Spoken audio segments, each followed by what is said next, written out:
Good morning, everyone. Welcome to the 267th meeting of the council. We'd like to begin this meeting with a land acknowledgement. We want to take this opportunity to respectfully acknowledge that the council regularly meets and its staff offices resides in Anchorage on Dena'ina lands. The council wants to honor the Dena'ina, the indigenous people who have stewarded this land across generations and continue to do so. We are glad to be part of this community and to honor the culture, resilience, and tradition of the Dena'ina people. Thank you. So our agenda for this meeting is available on the council's e-agenda site. As always, we intend to go through the agenda in order. However, some items may be taken up earlier or later than listed, depending on how our schedule progresses. So any changes or objections to the agenda? Okay, seeing none, we have an agenda. So we're now ready to move on to the next section of our agenda, which is B reports. We're scheduled to receive 8 reports under this section. However, some of them are written reports only, so we'll provide an opportunity for council members to ask questions on those written reports if there are any. As a reminder to the public, we'll receive all of the B reports and then take up public testimony. So if you're wishing to testify, please sign up on the e-agenda prior to the conclusion of the B8 industry crab avoidance reports.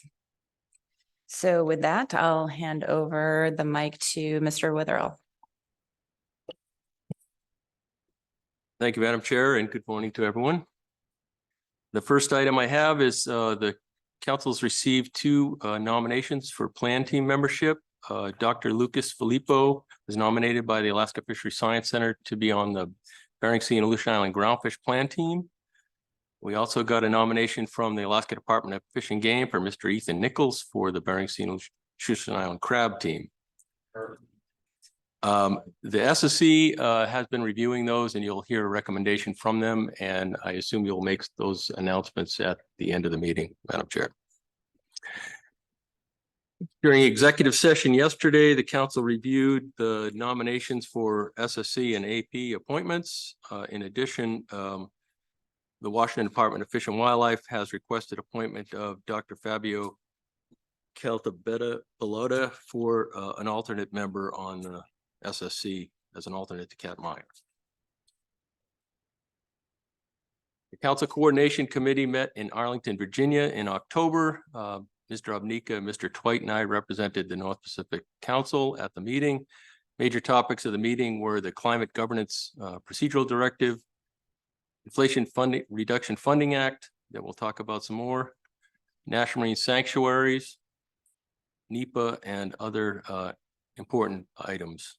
And I can stop there and see if there are any questions, or if you would like to add anything about that meeting, Madam Chair. Thank you. Looks like we have a question, Ms. Baker. I'm not sure if you can see me. Thank you, Madam Chair. Thank you, Mr. Witherell. I do have a question. Looking at the ED report, it looks like this, or the CCC report, it looks like that group received a NOAA Fisheries Science update from Dr. Werner and Dr. Howell. And this council has consistently been concerned about and interested in surveys conducted by the agency. And I noted that there was a statement at the beginning of this section that in FY23, 70% of planned surveys were completed. And I would assume that that is across all regions, but that was a little bit of a concerning number. And I'm just wondering if the CCC received more information about what caused that to occur in FY23. Madam Chair, Ms. Baker, if I recall correctly, Dr. Warner explained that they had some workforce issues in getting the ships to be manned with engineers and other positions on that ship. They also had some repair issues, maintenance issues. And I think we were also alerted that there will be challenges for them maintaining surveys in the coming years. They did have a fire on one of the vessels, the white ships, this past year, and that boat will be out of commission. In addition, all the ships are at kind of what they call midlife repair stage, where after 25 years, they need to spend a year in the shop for maintenance and rebuilds. And they're planning a schedule so that one ship is offline and being repaired every year. So those surveys that are conducted with the NOAA ships will be operating at a lower than full capacity for the coming future years, the next 6 or 7 years, from my recollection. I don't know what their plans are relative to using commercial vessels to replace those, but some of them may not be entirely replaceable if they're hydroacoustic ships, hydroacoustic type survey boats. So that's my recollection. Ms. Baker. Thank you for that, Mr. Witherell. And I think you touched on this a little bit.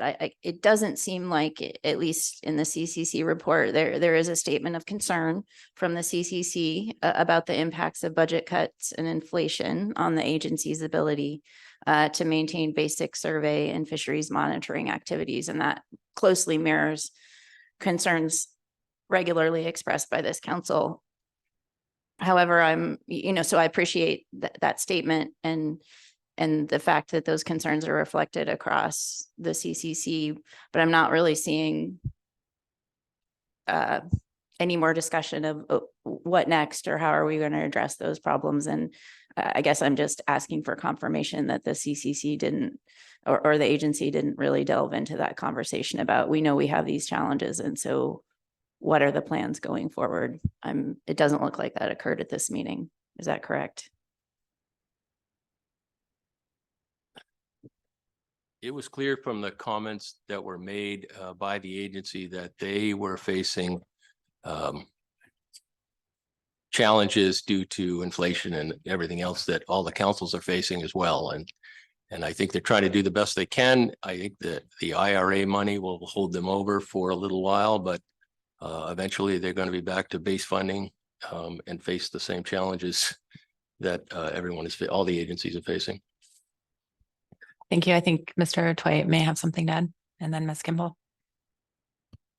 Thanks, Madam Chair. Yeah, Ms. Baker, I'm glad you raised this because it is, I think they painted the clearest picture to the CCC yet that while we're not at the, we weathered the COVID related issues reasonably well. The infrastructure issues actually loom larger on the horizon. And the only thing they can do to control that right now is to begin to develop that planned maintenance schedule and fund that to the best of their abilities at this point. But I think this needs to be an ongoing subject of conversation. They did also commit to keeping us informed at the council level of the issues that were going to be impacting surveys within each council's area. And so, for instance, we got a fairly detailed description of the issues facing the Dyson as it's sat in Kodiak, waiting for one more engineer in order to complete the surveys. We also need to make sure as a council that we've got that communication channel open in a way that gives us timely updates on the availability. But I think we're going to have to collectively work as a national fishery management community to ensure that the white ship fleet continues to be available to us, just in a similar way that we've been really interested in partnering as well with the Coast Guard to ensure that their platforms are available for both ensuring that we have adequate enforcement as well as our safety net is as strong as it can be. So it's just another good reminder that we're very dependent on infrastructure and agencies' ability to get funding for those infrastructures. Ms. Kimball. Thank you, Madam Chair. I just wondered, and if maybe Mr. Witherell knows or others, that I'm made aware that there was a direct MAFAC recommendation relative to continuity of data collection relative to surveys, maintenance of vessels, request for a 5-year plan or some sort of strategic plan to ensure that we're not caught unaware for some of those data gaps. And I don't know if we have that report available or if anyone in the agency knows. I can't find it posted, but it may be something that we can at least track down so we can see what the recommendations that are going directly to the secretary and see if this council's interested potentially in staff tasking on aligning with those recommendations. Yeah, thanks. I'll see what I can do to find out more information. Thank you. Mr. Mesro.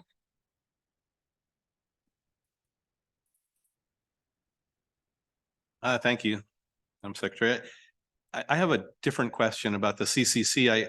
I was reading the report, and then because it's the winter time in Seward, I started digging into it a little further, and there was a part that you went over that was a process for establishing fishing regulations and sanctuaries, and then it referred me to some guidance. And when I saw in the guidance, there was a table in there that clearly defined the council's role in fishing regulations and sanctuaries, which was quite different than I believe what we were told when we had a workshop here. And I was wondering if there was any discussion about that particular table that shows a diagonal arrow going when that transfers the authority to make fishing regulations and sanctuaries to the agency, should the agency determine that those fishing goals aren't consistent with the sanctuary. And I was just wondering if there was any, when you talked about this, was there any discussion about the council's role? Was that clearly defined? Because that was sort of a bit of a surprise. I thought we were told that the council would have authority when making fishing regulations and sanctuaries, and this document indicated that they have some authority, but not full authority. And I'm just wondering if during the CCC there was any discussion. Thank you, Madam Chair. Mr. Mesro. Yes, the attachment to the CCC report is actually the regulations for regulating fisheries in the sanctuary, the existing guidelines and regulations. So what the director of the sanctuary program, Dr. John Armour, indicated in his presentation is that they've clearly heard from the councils that there's dissatisfaction and uncertainty about how those regulations and guidelines get implemented. And he was open to working with the councils to provide that clarification and ensure that anytime that there was fishing regulations proposed or adopted for the sanctuaries, that the councils were involved. And the question is how and to what degree. And so he was open to working with the councils, and our suggestion was that he work through the executive directors to get council input on modifying those guidelines.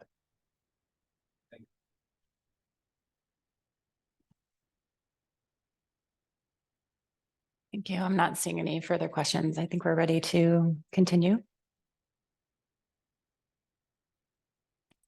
Okay, I wanted to include a notice in here that NOAA Fisheries is seeking nominations to fill some vacancies in the MAFAC, the Marine Fisheries Advisory Committee group that provides advice to the Secretary and NOAA on agency policies.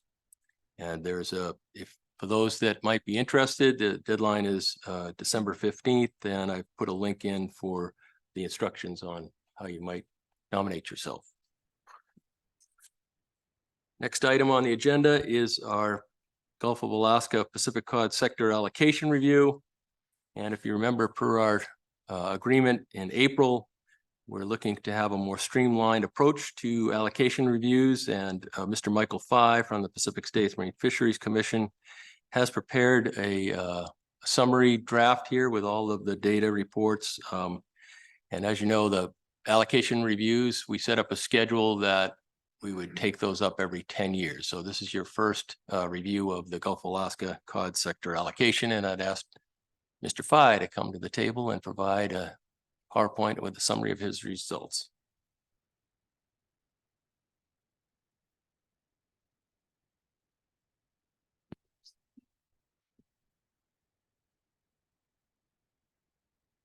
All right, good morning, members of the council. For the record, my name is Michael Fye with ACFIN. I have the Gulf of Alaska Pacific Cod allocation review for you this morning. Before I get into the allocation review, I have some allocation review process slides to go over. I think it's good to first start with the scope of the reviews that the council has before them. We have a total of 12 reviews to be done. We have the 6 lap reviews, and then we have the 6 allocation reviews. The lap reviews are to be done every 7 years after the first 5-year review. And this is an MSA requirement. And the allocation reviews are to be done every 10 years. And that's the trigger that the council set under the NPFMC directive. It is of note, the MSA requirement is seeking to measure the success of programs, and the NPFMC directive for allocation reviews has a slightly different process. So the directive was issued in 2016. The directive is to ensure that allocations are periodically reviewed and remain relevant with current conditions. The directive is also requesting that reviews improve transparency of allocations and adhere to adaptive management. And adaptive management is going to be an ongoing process of evaluating management objectives. And this is similar to the first bullet, where it includes periodic reevaluation and updating of objectives. The first step in the review process was to establish the trigger. The trigger was established as the 10-year timeframe. The second step is the allocation review, which we have before us today. It's not to be an in-depth review, and that's per the directive. It's to facilitate the assessment of objectives and inform whether or not further consideration of allocation alternatives is needed. If the objectives are current and no amendment process is necessary, the review is complete. Then step 3 of the allocation review would be pursuing an amendment process if the council deemed that necessary, but that is an optional step.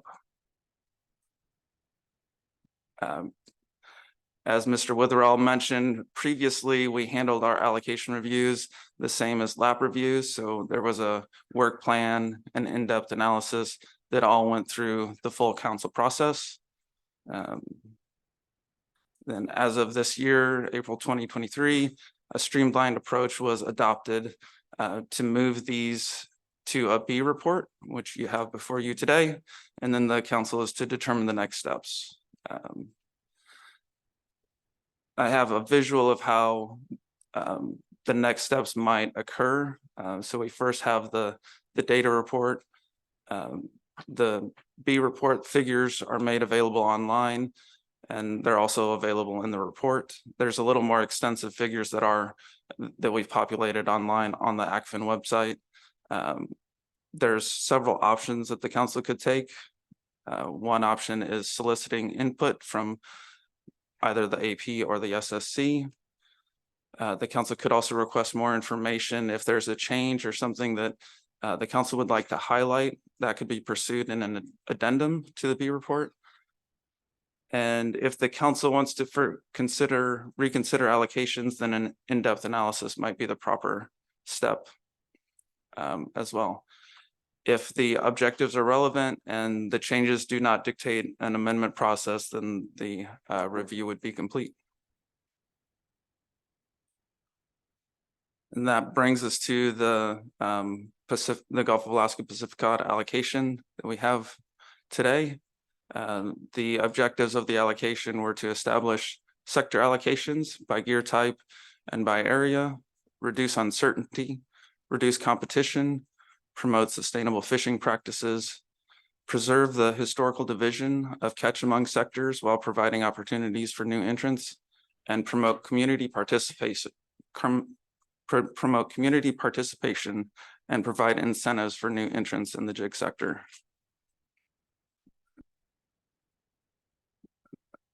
And here are the FMP objectives. Promote management measures that avoid disruption, promote fair and equitable allocation of resources, provide economic and community stability, and develop management measures that, when practical, consider the efficient use of resources.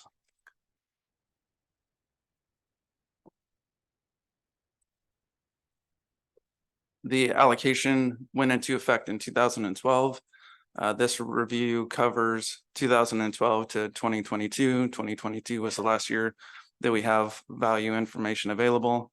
13 sectors received allocations. The sectors were divided by gear type, by operation type, and then there were the seasonal apportionments as well. One thing to note is that the council has actively managed this allocation.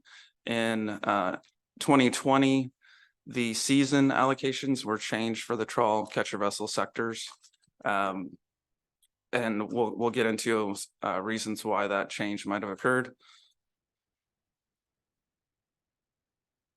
The jig allocation is different from the other allocations where it's not set from year to year. The jig allocation is subject to a step-up provision. So if over 90% of the allocation is harvested in the previous year, the allocation would increase. The floor is 1.5% for the Western Gulf and 1% for the Central Gulf. And then the ceiling is 6% for both areas. And then there's also a step-down provision if less than 90% of the TAC for either sector is utilized in the previous 2 years, then it would step down by 1%. The Western Gulf reached step-up provisions in 4 years and step-down requirements in 3 years. And it does look like it will reach another step-down for 2024. The Central Gulf had 1 year of a step-up and then a step-down as well. Here are the reallocations that have occurred within the sector. The majority of the reallocations are moving from the catcher vessel trawl sector to the pot sector. One thing to highlight is in 2015, 2016, and 2017, the only sector that was receiving reallocations was the Central Gulf pot sector.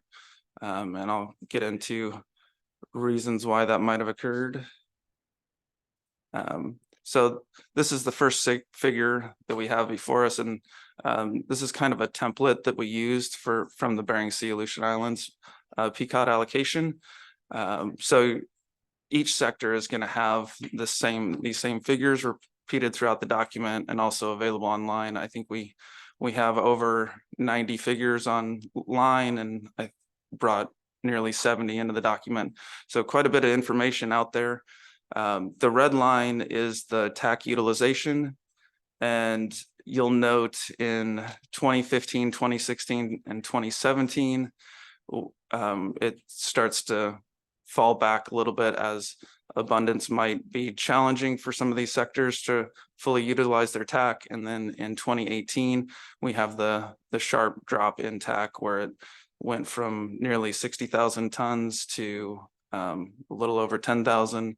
Then it decreased in 2019, 2020, and in 21 and 22, we've seen TAC increase a little bit.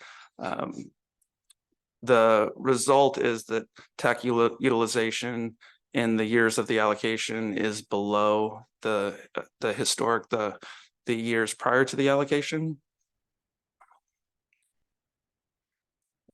The next figure, again, is repeated throughout your sector, shows the vessels that have participated in the allocation, declining from 655 vessels in 2012 to 339 vessels in 2022. And again, a lot of that decrease was occurring prior to the drop in allocation in 2018. So 2016 and 2017 both saw decreasing participation. The value of the allocation reached its high in 2014 of 34.5 million and a low of 2.1 million in 2020. The allocation represented between 7% and 1% of vessels' overall value. And again, with 2020 being the low there. The number of deliveries similarly has fallen. We get that peak in 2015 and it falls 2016 through 2018. Over 7,000 deliveries in 2015 with a low of 1,673 in 2020. The vessels that participate in the allocation are typically owned by two communities, Kodiak and Homer. Kodiak is going to be the yellow band on the figure, and Kodiak is going to be the green band. The Washington State had 70 vessel owners that currently participate, 39 of those coming from Seattle MSA. And Sandpoint would be our third community, or excuse me, our third community of Alaska with 11 vessel owners that participated. The PSC estimates, similar to the allocation, declined after the 2015-2016 timeframe. And halibut mortality has gone from 736 tons to 55 tons. Tanner crab encounters were averaging approximately 259,000 crab and are currently averaging 24,000 crab. The salmon PSC is not typically encountered by the vessels targeting Pacific cod. I did bring over the slide just to show where they're currently at. There were no encounters in 2022, but we do see a spike in 2021 that was in the Western Gulf trawl sector. Next, I've highlighted the jig sectors. I'm not going through all the sectors, but I did think it was relevant to highlight what is occurring in the jig sectors. For the Central Gulf jig, there were 55 vessels that participated in 2016, and just 2 vessels participated in 2022. That's why that line falls off there. It's confidential information on how many vessels participated in that year. And the Western Gulf jig sector has a similar pattern where recently in 2022, there's actually been no vessels that participate. That's why 2022 is not listed. And then 2021 is confidential on there.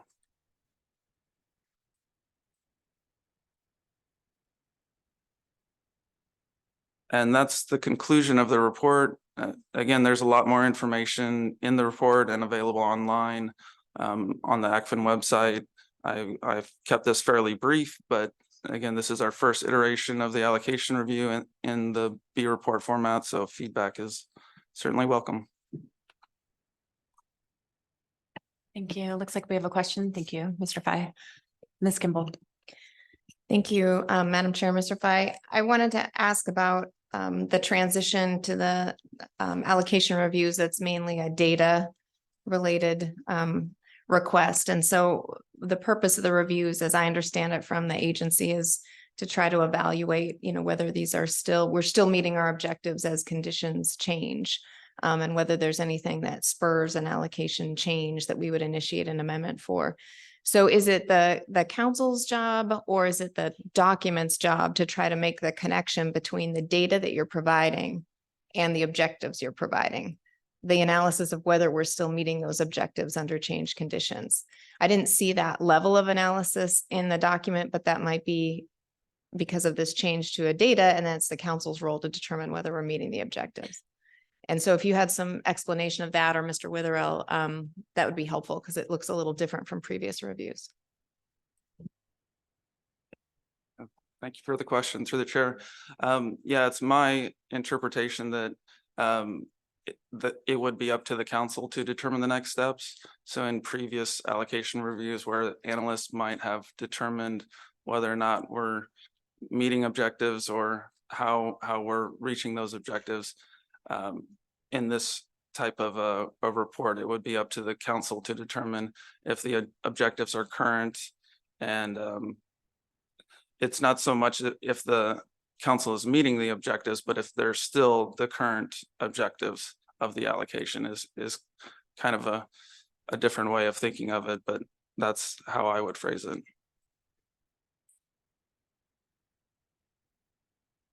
Ms. Kimball.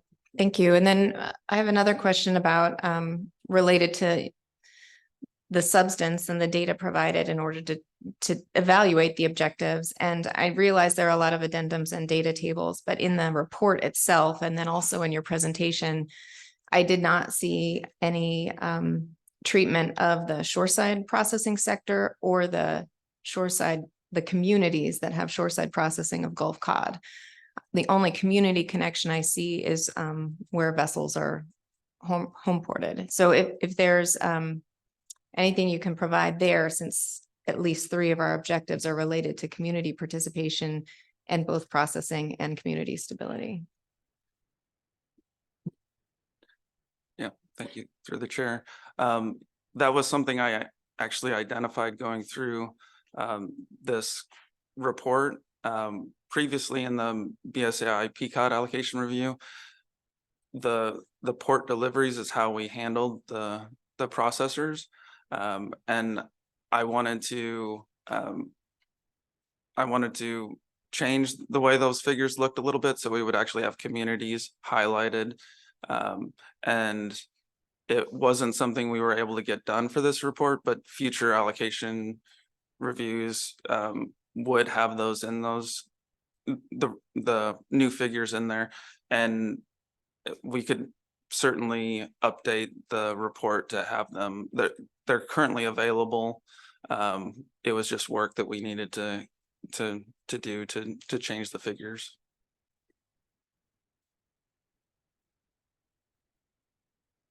Are there any additional questions for Mr. Pai? Okay, seeing none, thank you for your report. We have Ms. Evans next. Is that right? Thank you.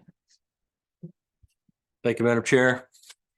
If you recall, that NOAA Fisheries, I announced at the last meeting that NOAA Fisheries has provided the regional fishery management councils with $20 million from the Inflation Reduction Act funds.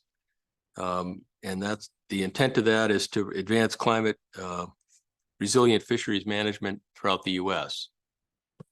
So they've provided us with additional details and guidance on how to write the proposals for that funding.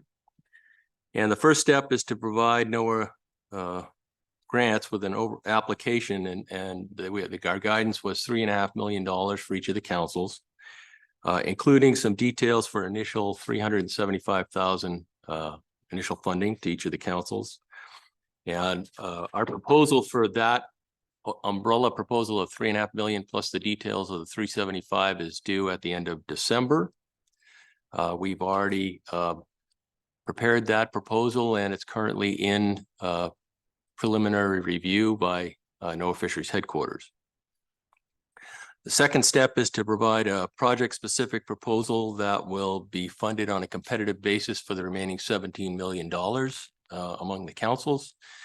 The councils have tried to make it clear to NOAA Fisheries that they're not interested in competing for those funds, given that the need is equal across all of the councils, and clearly the need is for more than the funds that are available. And so the councils have all agreed to move forward with a project-specific proposals of $2.125 million each. That's an equal amount for each council. And so based on the guidance we've received to date, we've begun to draft a proposal based on the ideas that were outlined back in October.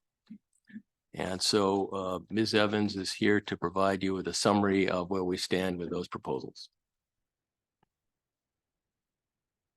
Good morning, members of the council. Diana Evans, council staff. Sarah, could you pull up the PowerPoint for me? Sorry. Mr. Witherall gave introduction of the origin of this funding. And as you recall, we had a staff discussion paper in October that went through kind of a broad look at how we might approach this funding opportunity. So we are, as Mr. Witherall noted, we are looking to put together this proposal overall for applying for $2.5 million of the funding that's available to us. It's money that must be used within 4 years. So we're looking at a 4-year proposal, 2024 to 2027, when the money must finally be spent.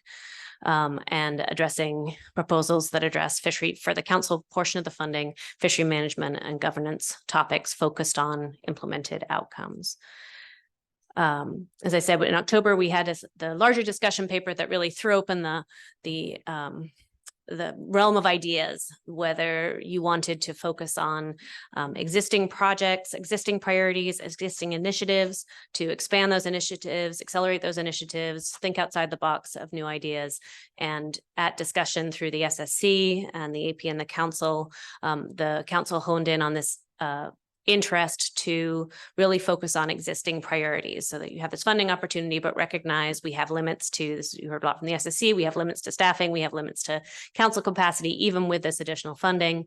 So the best use of that funding in this process is to take a look at ways to build on the work that the council's already doing through the climate change task force and through conversations that you've had, for example, with your SSC at the February 2023 workshop, where you highlighted a lot of issues with respect to climate assessment and science moving forward.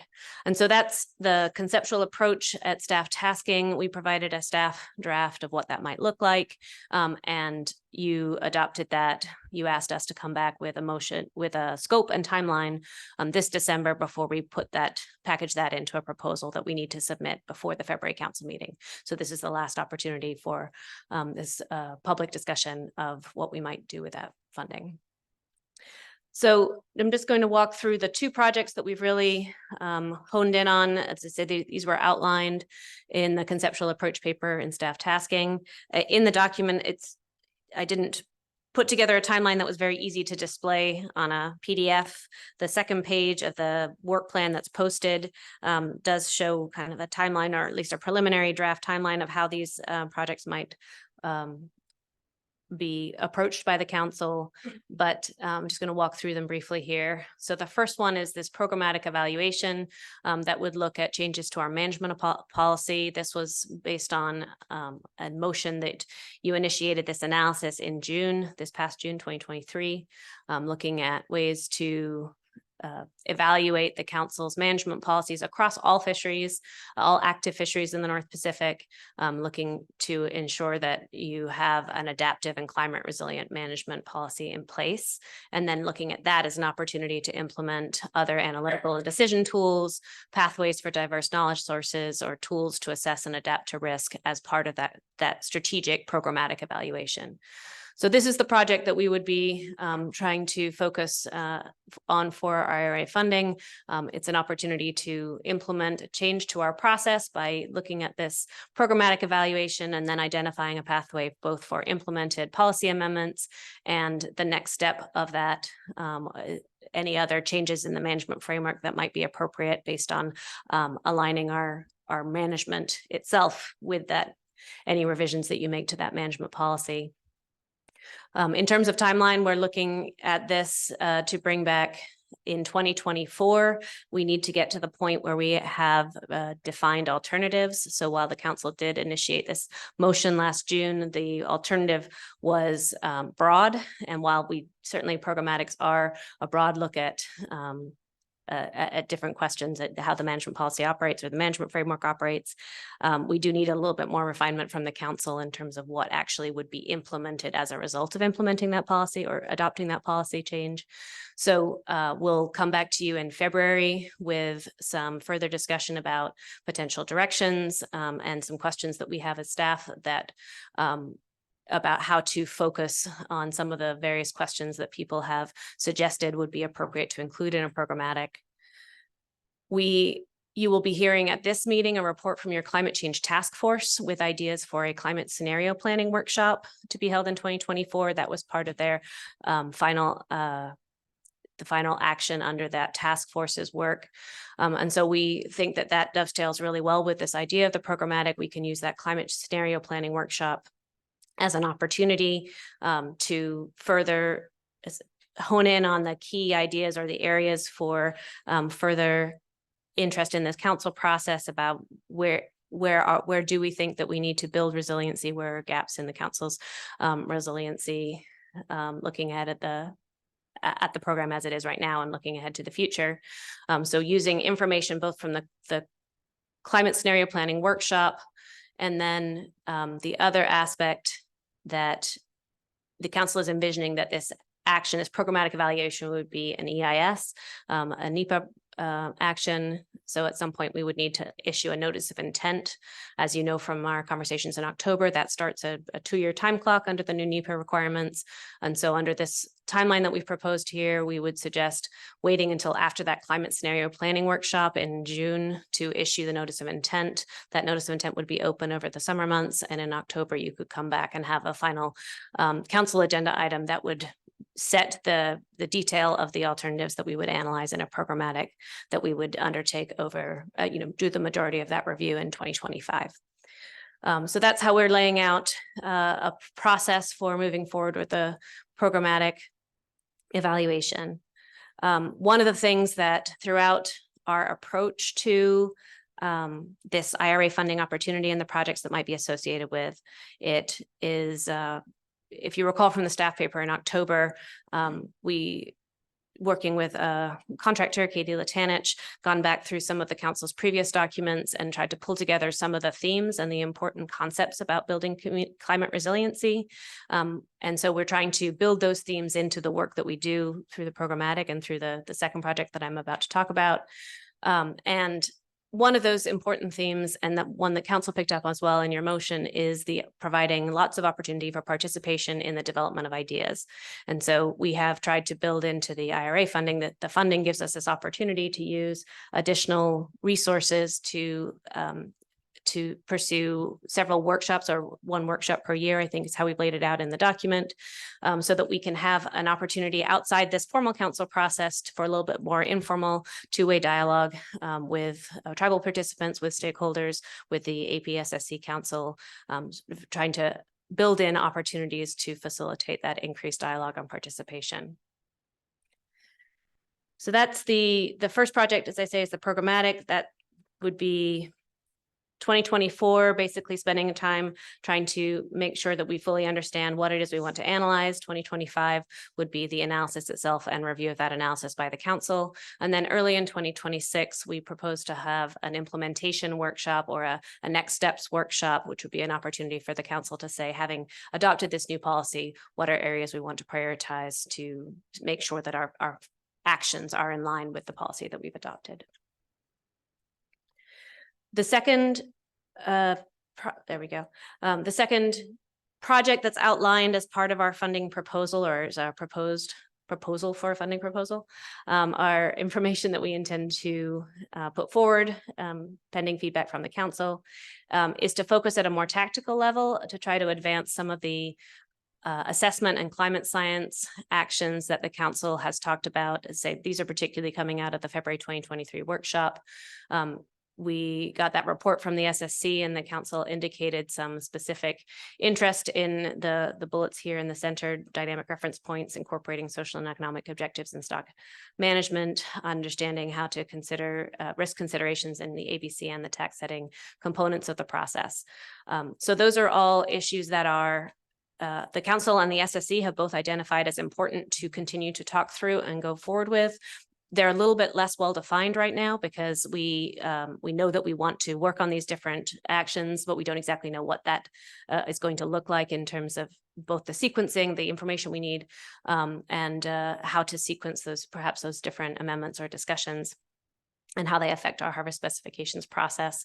But through the course of 2024, under this funding proposal, we would anticipate using the SCS 8, it's the National SSC Workshop, which is dealing with some of these exact same questions. So if we can try to make a focus of through our SSC of trying to better define maybe some case studies going into that national workshop, sort of begin to scope out what are the questions, what are the case studies we need to get into the meat of how to address some of these questions, whether they be relating to reference points or social economic objectives, then so we would anticipate that the SSC, in lieu of doing a February SSC workshop, a sort of a larger workshop as they have done often in the past, we would try to break that up into maybe some smaller discussion segments at the February and April meetings to help to define what those case studies would be, or how can we best prepare to use that August SCS 8 workshop, where a number of our SSC members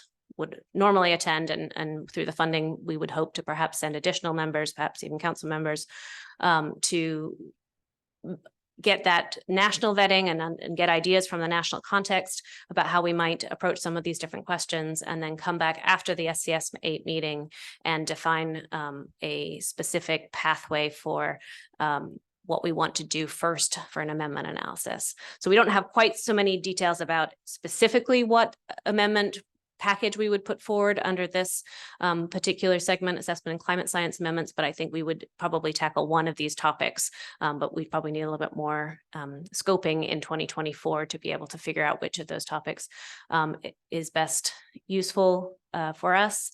And we would hope through conversation with the Alaska Fisheries Science Center and with the SSC, that there might be some pieces, sort of background pieces, that would really help bring that conversation forward, that we could contract with somebody to help us get to a place where we really can launch on one of these projects. Thank you. Ms. Baker. Thank you, Madam Chair. Thank you, Ms. Evans. And so I appreciate you walking through this. And so this question is essentially to help me understand what input would be most useful for staff at this particular meeting. I know there's a timeline associated with getting this grant in.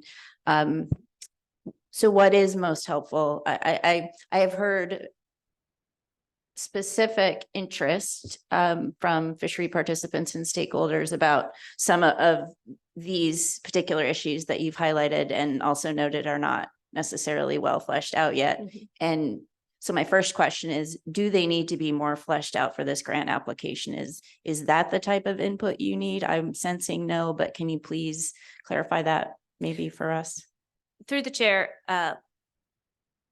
it is our intent to I guess the short answer is I don't think we need to be too much more specific about this aspect of the project. I don't think we can be, because I don't think we are in a position yet to know which of these we have the resources and the right people on board to be able to tackle one of these different projects. My hope is that we would be able to package them. We've written up language to say that we want to move forward with one of these different topics, but we don't know exactly which one that will be yet. And so that's how we've structured the proposal language so far. As I said, as Mr. Witherall noted, we're getting some preliminary review back from National Marine Fisheries Service. So we'll get some feedback as to whether we do need to be more specific or not. But I don't think anybody, but certainly our SSC, is not yet ready to say that we should devote all our resources to one of these bullets versus the collection of them. So my hope is that we'd be able to lay out sufficiently for the proposal that we do intend to pick something that we can work towards implementation on during this time period with respect to one of these questions, but that we're using the 2024 period to scope out exactly how that looks.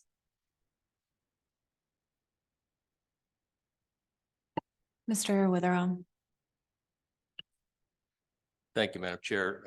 Ms. Baker, just your question was, what really are we looking for from the council at this stage? And, you know, Ms. Evans has a conclusion slide with suggestions for council action or what she's looking for. I think the recognition really is, by making this proposal, the council is committing time and resources to do this project over the next 3 years. And it's a significant amount of resources because it will require some existing staff as well as new staff, and a whole lot of council time with workshops and updates and reports and action.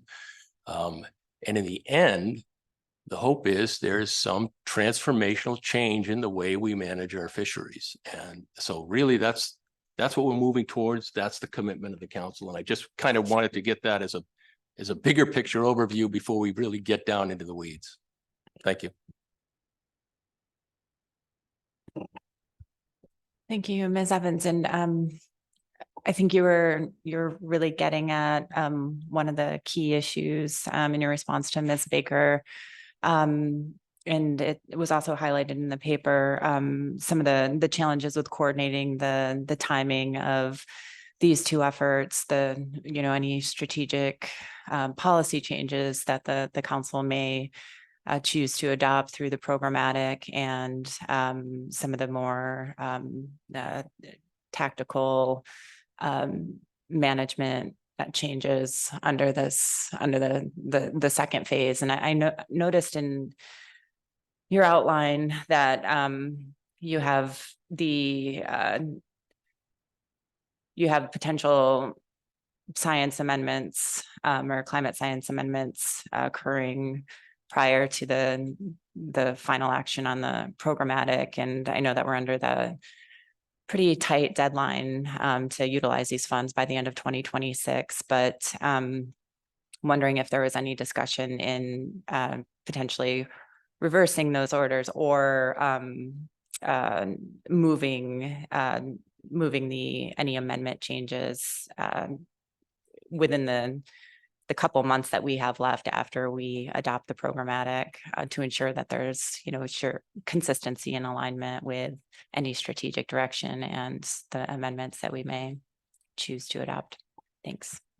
So, Madam Chair, I think the way that we intended to lay out the timeline, and I think it might be, first of all, I definitely agree with you that is something that we have thought a lot about, and the council will need to continue to think about the timing of these two, kind of the strategic and the tactical approach of making these changes.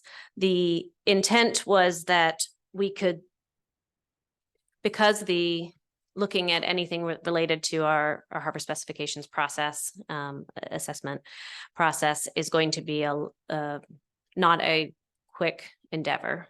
We need to make sure that we vet that fully.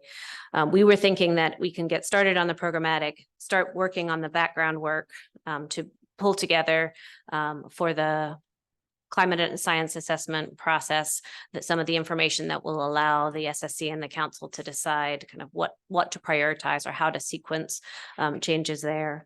In the schedule that we laid out on page 2 of that posted paper, the idea would be that we would adopt a final EIS, you would adopt a final EIS, a final management policy by the end of 2025. And that would coincide with perhaps some initial draft or initial review or initial analysis on an aspect of the climate science and assessment amendment.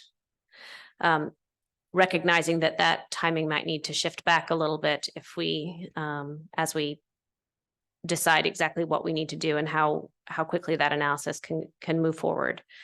In 2026 and 2027, when the indication there for initial review and final action in the column that is looking at programmatic management policy is more recognizing that after we adopt the management policy and implement the management policy changes, there might be other implementation steps that the council wants to take for their management policy. Some of them would be harvest science specific, but some of them might be other aspects of the management program that you want to make adjustments in order to bring that align with your revised policy. So I think that, at least as I'm trying to convey this process, is we are moving both aspects, the management policy aspect and the climate science aspect, forward. We would want to take action on a management policy, I think, before we take final action, at least, or final review of changes to the climate science aspect, but recognizing that there's probably more work to be done after we revise that policy that could be in the realm of climate science, or it could be in the realm of other aspects of the management policy, depending on the direction the council is interested in moving forward. So I know that this, as I said, we tried to put a draft timeline out because I think it helps people to visualize when we're looking at sort of this, particularly for this funding that's limited 3 to 4 years. It is a preliminary timeline. It is not, like all things in the council process.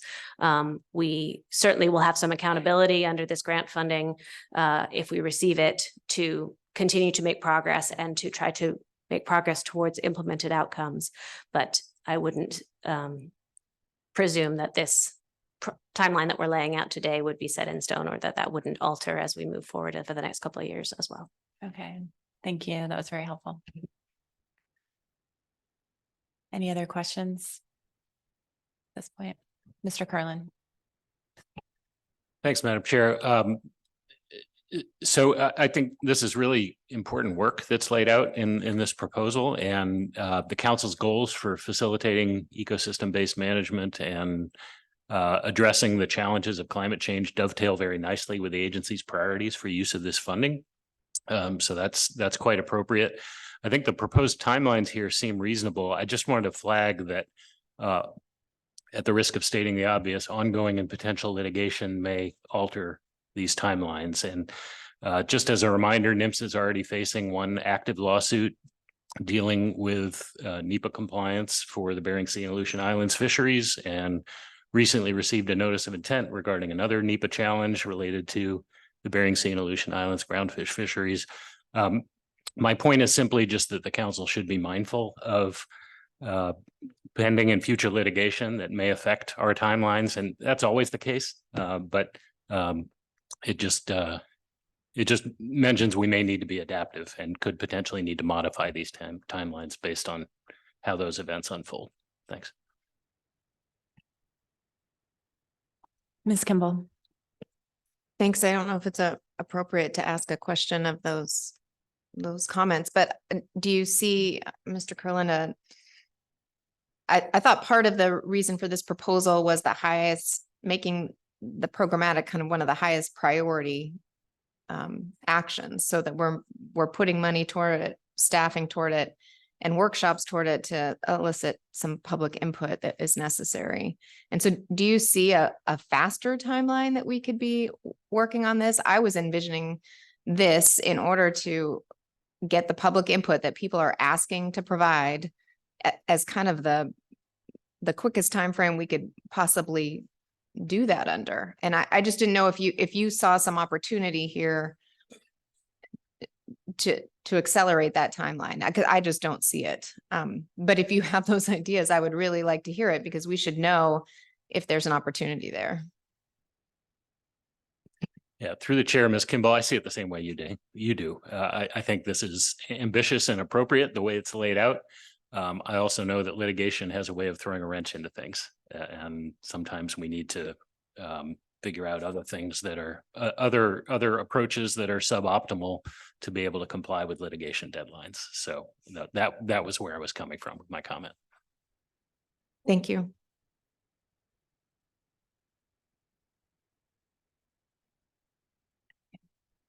Thank you. Any further questions from council members? Thank you very much for your presentation. I assume we'll pick up this conversation at the end of staff tasking. And of course, we'll continue it at the end of B reports. So, Madam Chair, just to note, we did present this information also to the SSC, so the SSC might have some comments for you in the balance of their report. great, thank you. Mr. Witherell. Thank you, Madam Chair. A couple more things in my report. I've gone over the written comment policy, that no comments were removed or modified. We did have it open for 21 days, a lengthy comment period. I report on the recent staff and council member activities, as well as recent and upcoming committee and plan team meetings. There was also a finance committee meeting yesterday, as well as an executive session. Earlier this week, we had Dr. Ian Stewart present the IPHC stock assessment on Tuesday night. And the Young Fishermen's Summit is here this week, and you may see participants in our meeting. Tonight is a forum with guest speakers hosted by the Alaska Marine Conservation Council over at the 49th State Brewery. And the last announcement I have is that just to alert you that at the end of January 29th to February 2nd, the Alaska Marine Science Symposium is going to be held at the Captain Cook Hotel, and there's a flyer attached. And that concludes my report. Thank you. Any additional questions on Mr. Witherell's report? Okay. I think with that, we are ready to transition into B2, the NIMS report. If staff is ready.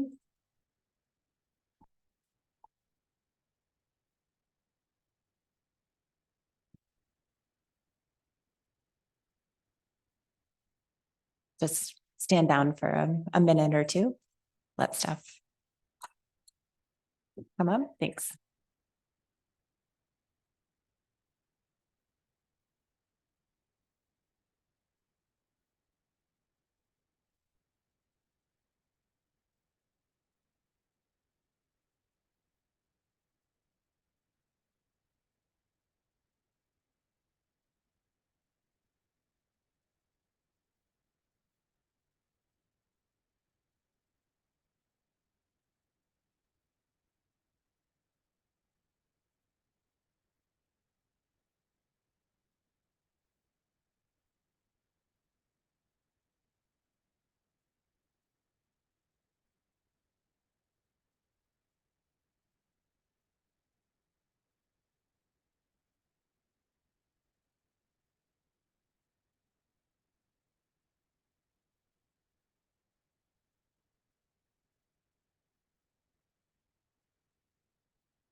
Thank you, Ms. Harrington. I know we have some council members that'll be returning shortly, so I think we're ready to begin. Thanks. Good morning, Madam Chair and members of the council. I'm Gretchen Harrington, the Assistant Regional Administrator for Sustainable Fisheries in the NIMS Alaska region, and I will be starting off our B2 NIMS management report with our progress on rulemaking, and then we'll have 3 other presentations. Mary Furunas and Steve Whitney will present the NIMS in-season management report, and then Doug Duncan will present our proposed rule and notice of availability for managing the Cook Inlet salmon fishery in the EEZ. And finally, Alicia Bishop will present on the Alaska Aquaculture Opportunity Areas request for information. And then I will provide the balance of the B report after that.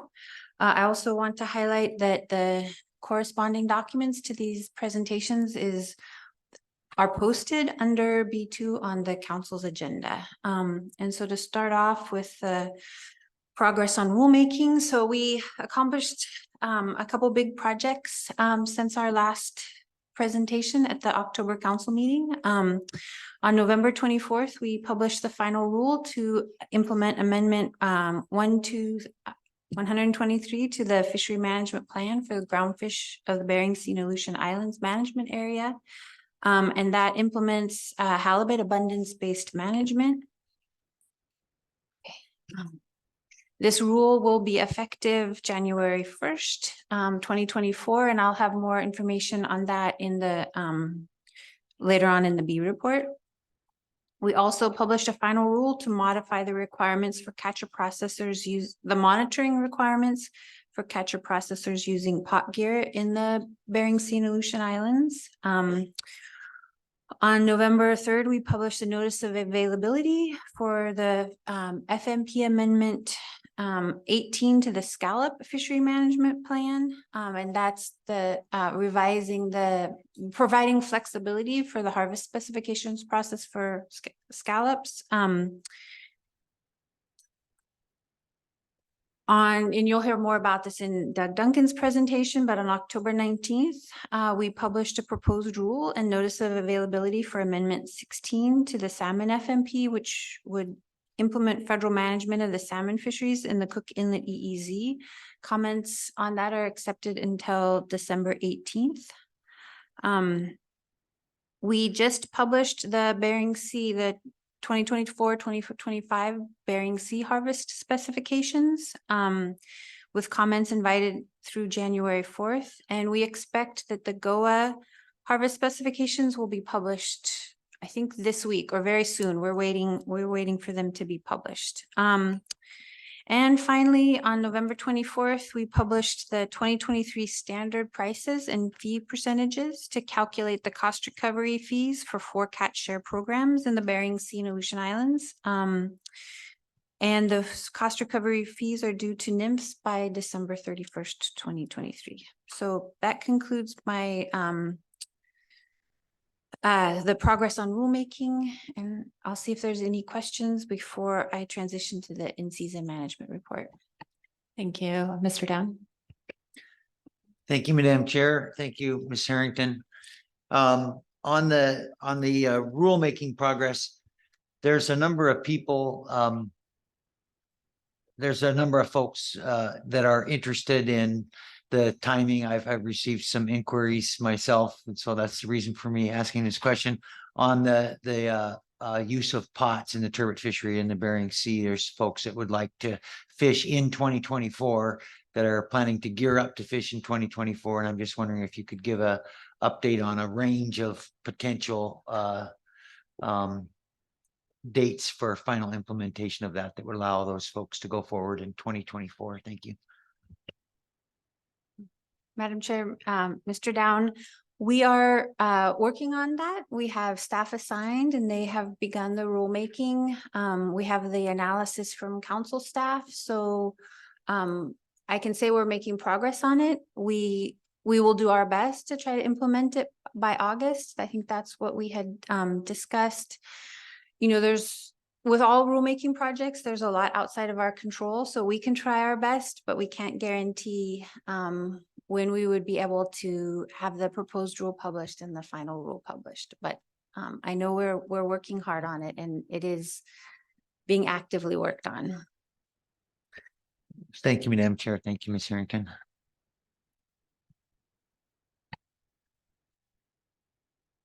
Madam Chair, so we have a little bit of a change in our order of speakers. Actually, Doug Duncan will go next for the Cook Inlet salmon, and then after that, we'll receive the in-season management report.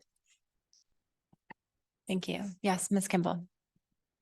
Apologies, I wasn't quite sure where we were going next, but I didn't know, Ms. Harrington, if you were mentioning anything about in the written report about the starting phase of the Pacific Cod cooperative program. I see the written comments, but if you had anything to share, it's always a complicated part of the program in the first year. And I know a lot of work for RAM and a lot of work for SF staff. So just some general comments on whether that went smoothly or there were better outreach that council members or NIMS should do or should have done to make sure that that process went smoothly.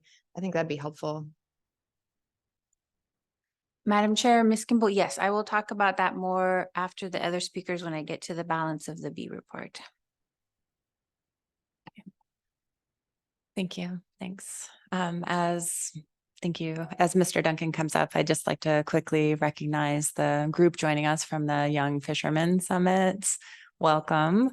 It's really great to see you all here. So this group is here going through individuals who are very early in their career, going through various trainings, learning about business and the fisheries regulatory process. And we will be taking, and they're here from all around the state, from Bristol Bay, the Aleutians, Pribilof, Prince William Sound, Southeast Alaska. So it's very nice to see you all in the crowd, and we'll be taking a mid-morning break around 10 o'clock. And I hope you all have the chance to introduce yourselves to council members, and feel free to approach us, ask any questions that you may have. And yeah, I hope you enjoy the next presentation, and we'll talk to you at about 10. Thanks. So, Mr. Duncan.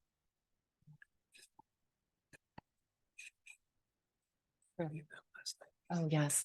Yes. And thank you, Mr. Twite, reminded me. I really appreciate the event that was hosted last night. Some council members were able to attend. It was really lovely and great food and great conversation. So thank you very much. Mr. Duncan. Hey, good morning, Madam Chair and members of the council. Good to be back in the small council meeting room compared to earlier. For the record, my name is Doug Duncan. I am staff in Sustainable Fisheries, and we'll be giving an update on the Cook Inlet Salmon FMP amendment. Hopefully, I am joined out in cyberspace by Richard Brenner, also from Sustainable Fisheries, to help me answer any questions that you may have. Okay, so this is going to be probably a lot of familiar content as well as some new information regarding where this proposed action is, starting off with a summary of what is happening.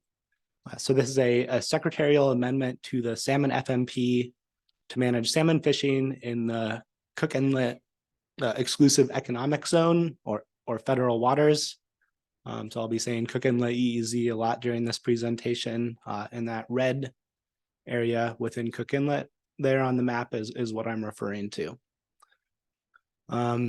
So this is a result of litigation requiring the area to be federally managed for salmon fishing, and there are two salmon fisheries that occur there, commercial drift gill net fishery and a recreational salmon fishery. And just as one of the headlines of this presentation is that National Marine Fisheries Service must publish a final rule addressing management of this area by no later than May 1st, 2024.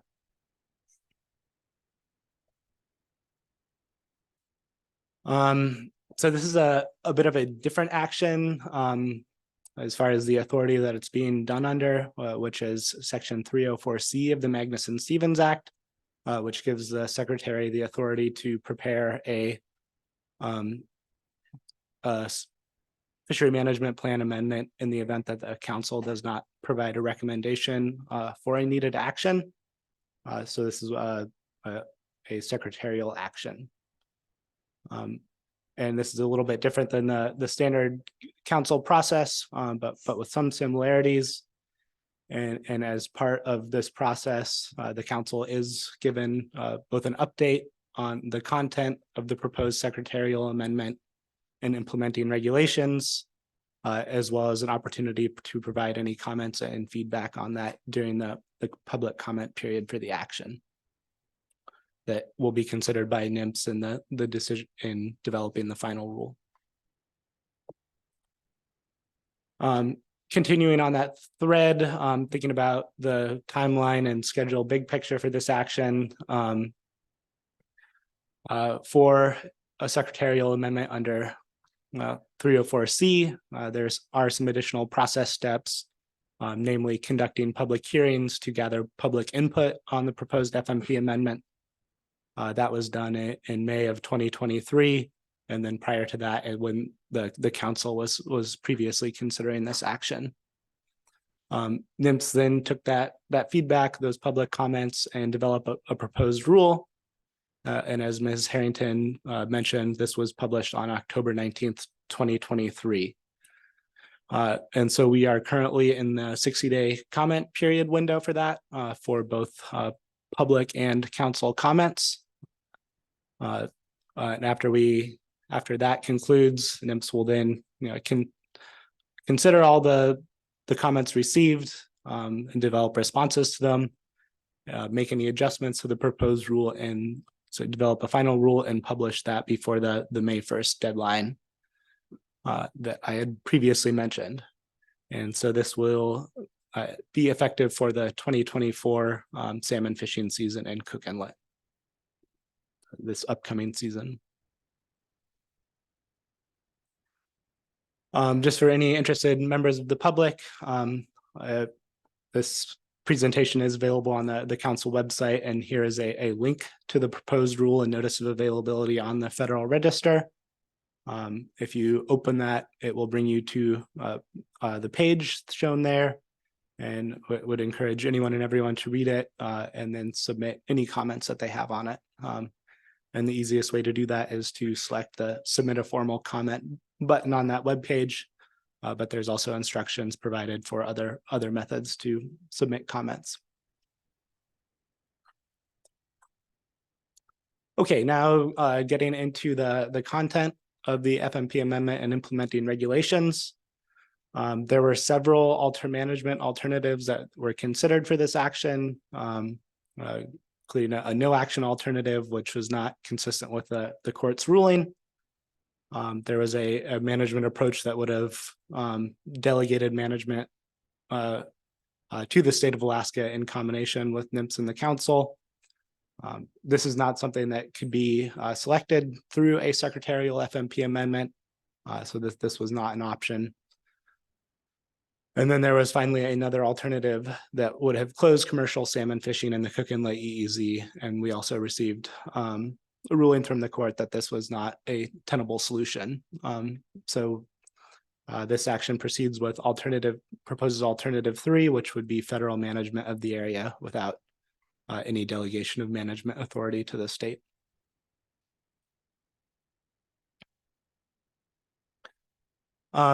As with a lot of our actions, this is broken down into 2 parts. There is both the amendment to the salmon fishery management plan that is summarized in the notice of availability. And then there are the implementing regulations that NMFS will use to manage the fishery. So I'll tackle each one of these separately, beginning with the proposed FMP amendment. A summary of changes. We did generally a reorganization of the FMP to reflect the added content related to the Cook Inlet EEZ area. Provided an updated introduction, summarizing the history and how this action fits into prior changes to the salmon FMP.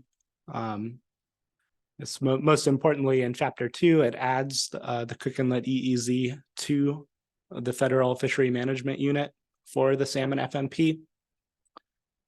And then it also, as part of this amendment, as a housekeeping tweak, we consolidated the existing salmon FMP content related to the other management areas, so the east area and the west area, into their own chapter, just to clearly delineate between what management for those areas and then the new management responsibilities for the Cook Inlet EEZ area. We added a new Chapter 4 to the salmon FMP that specifically describes all of the management measures applicable to the Cook Inlet EEZ area, including status determination criteria and everything else that I'll provide a more detailed walkthrough here in the coming slides. As far as there's other sections that are required in FMP, including summaries of domestic harvesting and processing capacity and essential fish habitat, and no changes were made to those sections of the FMP as a result of this action. We did remove some outdated fishery impact statement content in the FMP as well, given that the analyses, the EA, RIR constitute the fishery impact statement for this action.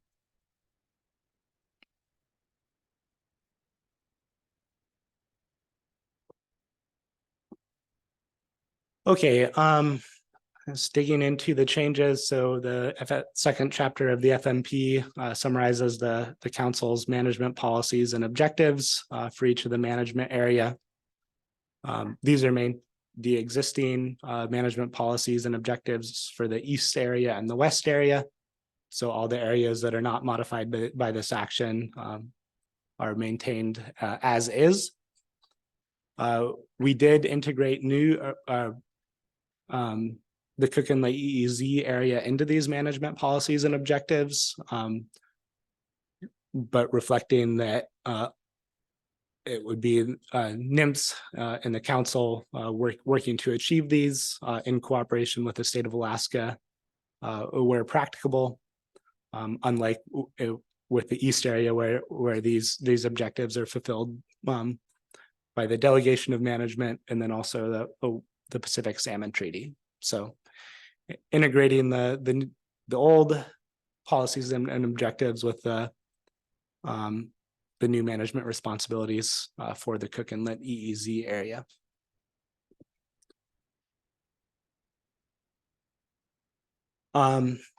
Again, I talked about the area of federal waters that we're talking about. It provides a definition of those waters.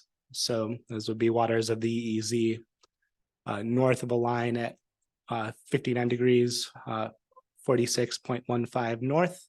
So also known as the anchor point line. And I'll just make a note that the waters that are north of this area are all waters of the state of Alaska, so would not be managed by this action. And that waters south of this area are a part of the Salmon FMP's existing west area, which is also not modified by this action.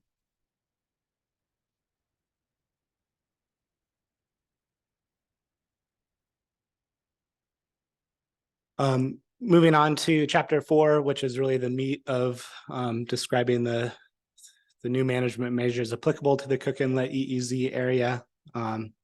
So the FMP authorizes drift gillnet fishing, commercial drift gillnet fishing in the area, as well as sport fishing in the area, which is consistent with the fisheries that have historically occurred there. Indicates that NMFS and the council are responsible for management of these areas.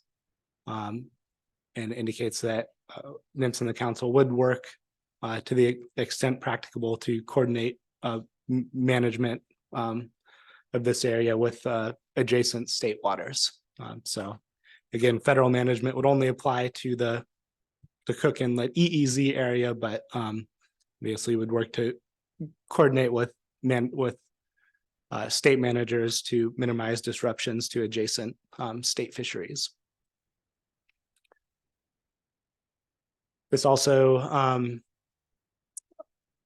under this FMP amendment, the NOAA Office of Law Enforcement would play a larger role in fisheries enforcement of the area, given the federal responsibilities there, and would work with the Coast Guard and then the Alaska Department of Public Safety to enforce these where applicable.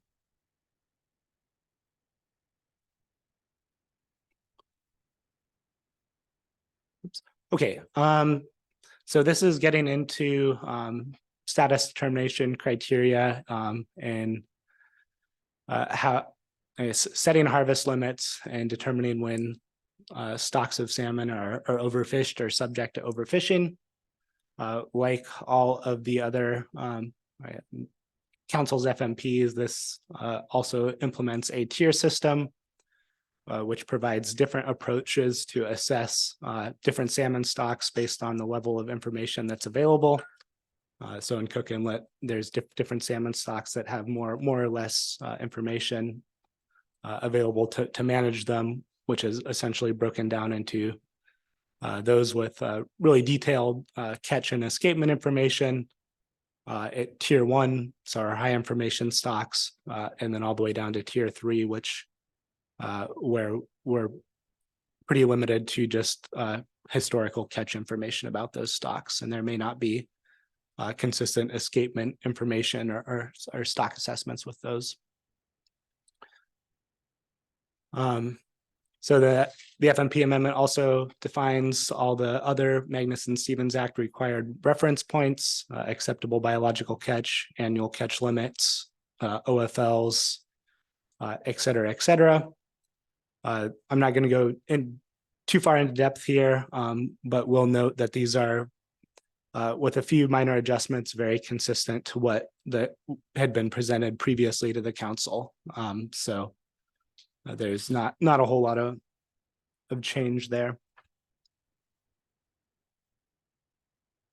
As part of the reference points, two important ones are maximum sustainable yield, which is defined in would be defined in the FMP as the maximum potential yield for stocks where escapement and run size is known, and then in terms of maximum catch when we don't have that information. To define optimum yield for the Cook Inlet EEZ fishery, we use the historical catch in the area to define a range of harvests there that have resulted in successful fisheries and also achieved conservation goals, escapement goals for cook and let salmon stocks.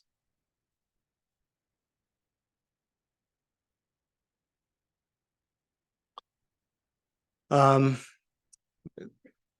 getting into the annual management cycle that is proposed by the FMP amendment. This is a timely discussion since we're at this meeting also considering groundfish harvest specifications.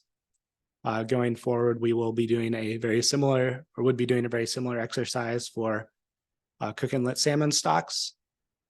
With the difference being that NIMS will each year develop and present the safe reports for cook and let salmon stocks to both the SSC, AP, and council.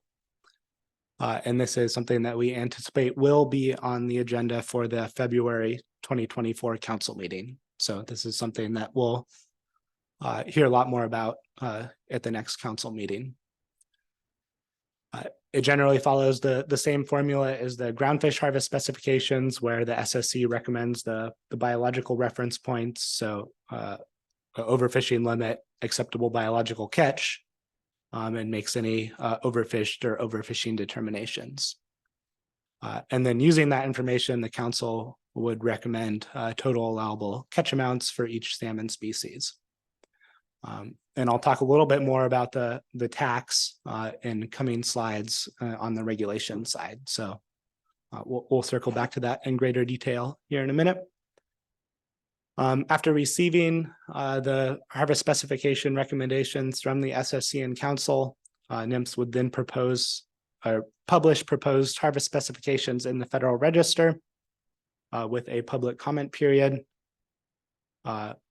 Receive any comments on those proposed specifications, and then using that information as well as any new information, NIMS would then publish final harvest specifications in the Federal Register prior to commercial fishing beginning for the year.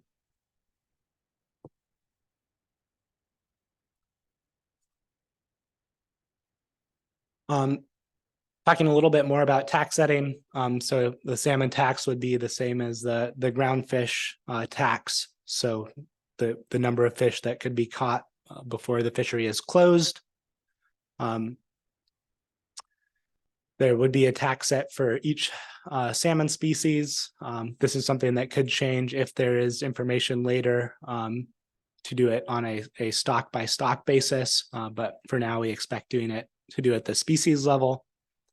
And the total allowable catch would be set equal or less than the ABC recommendations from the SSC. And those may be reduced from the ABC to account for the factors listed below. So weak salmon stocks, any bycatch consideration, management uncertainty, as well as social and economic considerations, which is all kind of very consistent with the approach used for setting groundfish tax.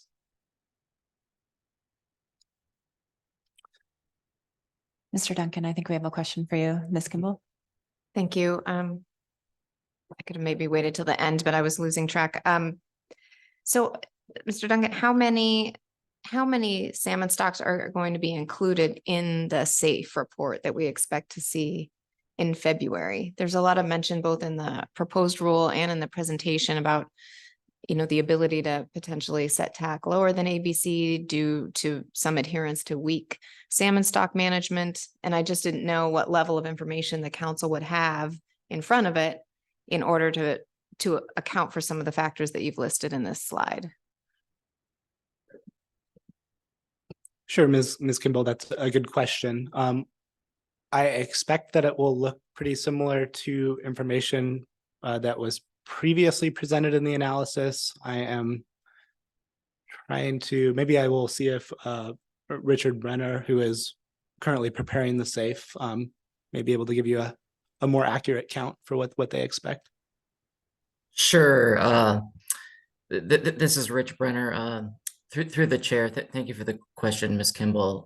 Right now, we are heading towards 7 to 8 federally defined stocks.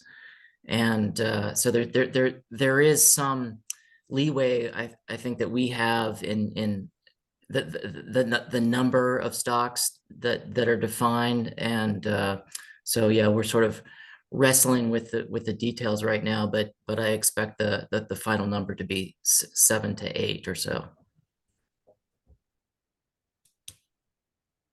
Thank you. Looks like we have a couple more questions. Mr. Witherall? Thank you, Madam Chair.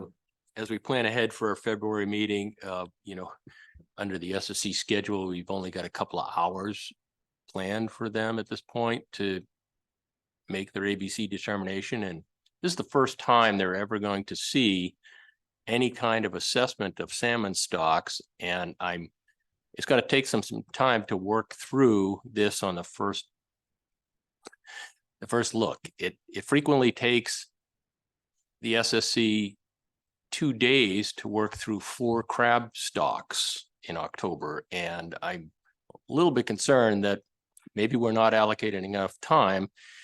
But my question really is, when do you anticipate getting the SAFE report posted such that the SSC individuals that are leading the discussion will have time to understand and be able to evaluate all the information in the SAFE?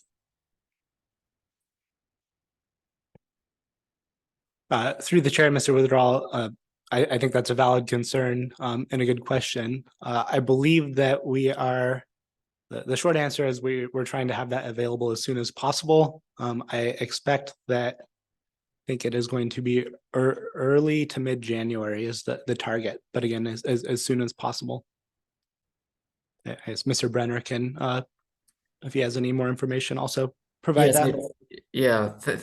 Thank you for the question through the chair. Yes, we're planning on submitting the SAFE to the SSC. I believe the date is January 15th right now. So 3 weeks ahead, I think, is our goal prior to the February council meeting.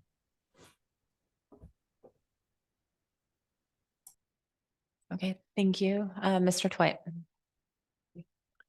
Thanks, Madam Chair. Mr. Brenner, you said 7 to 8 stocks. Which species of salmon are included in that total of 7 to 8? Yes, thanks for the question. It would be all species, all 5 species of Pacific salmon would be included. So 5 species, then only a couple of those species are being broken into individual stocks then. Is that correct? I'm just trying to do the math. Yep. Okay. Thanks. I think we're ready to move on for now. Thanks. Sounds good. And I also note, just in response to Ms. Kimball and Mr. Twite's questions, those stock definitions are not fixed in the FMP. They'll evolve as the stock assessment and the stock assessment authors in the SSC have more or less information to assess the stocks based on the best scientific information available. So it can evolve, it may evolve over time.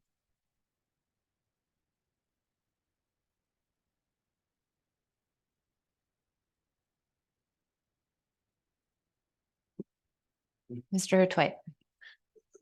Sorry, that just brought to mind the spatial management plan and the discussions that we have with the SSC fairly regularly about the level that we're managing some of our groundfish species at. Do you anticipate that the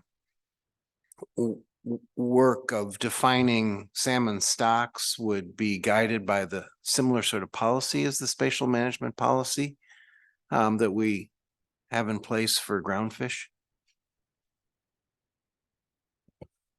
Through the chair, Mr. Twite, unfortunately, I'm not super familiar with the spatial management policy for groundfish, so I'm not sure if I am able to answer that question off the top of my head.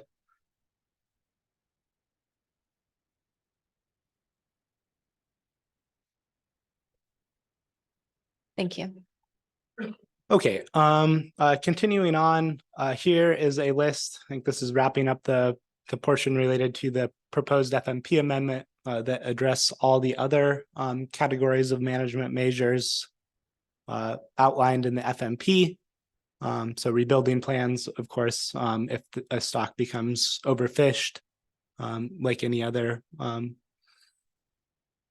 FMP, a rebuilding plan would need to be prepared for those. There's accountability measures, so the in-season management as well as the postseason review process to make sure the annual catch limits are not exceeded and to correct overages if they are. Bag and possession limits, bycatch management, which is not known to be a big concern for the fishery, but is there as a consideration. Was a de minimis fishing provision added to the FMP to allow some additional flexibility in the harvest specifications to allow fishery to occur in years where there may be a stock that is not projected to meet its escapement goals, but would not be substantially affected by fishing in the Cook Inlet EEZ. The FMP also provides authority to issue federal permits for the fishery, similar to the groundfish FFP, to modify year restrictions, impose time and area restrictions, conduct in-season management, and then enact other monitoring, record keeping, and reporting measures as needed for the fishery. And Mr. Twite. Thanks, Madam Chair. Mr. Duncan, will bycatch be, the definition of bycatch be the federal management of federal definition of bycatch, or will it be the state definition of bycatch? And here, I think what I'm referencing is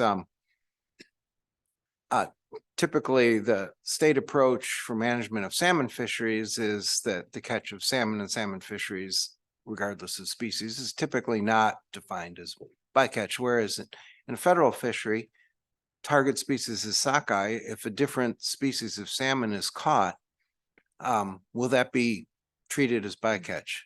Because that's closer to the federal approach to definition of bycatch. Through the chair, Mr. Twite, this bycatch management provision addresses groundfish as there is directed fishing allowed for all the species of salmon by the fisheries managed by this FMP.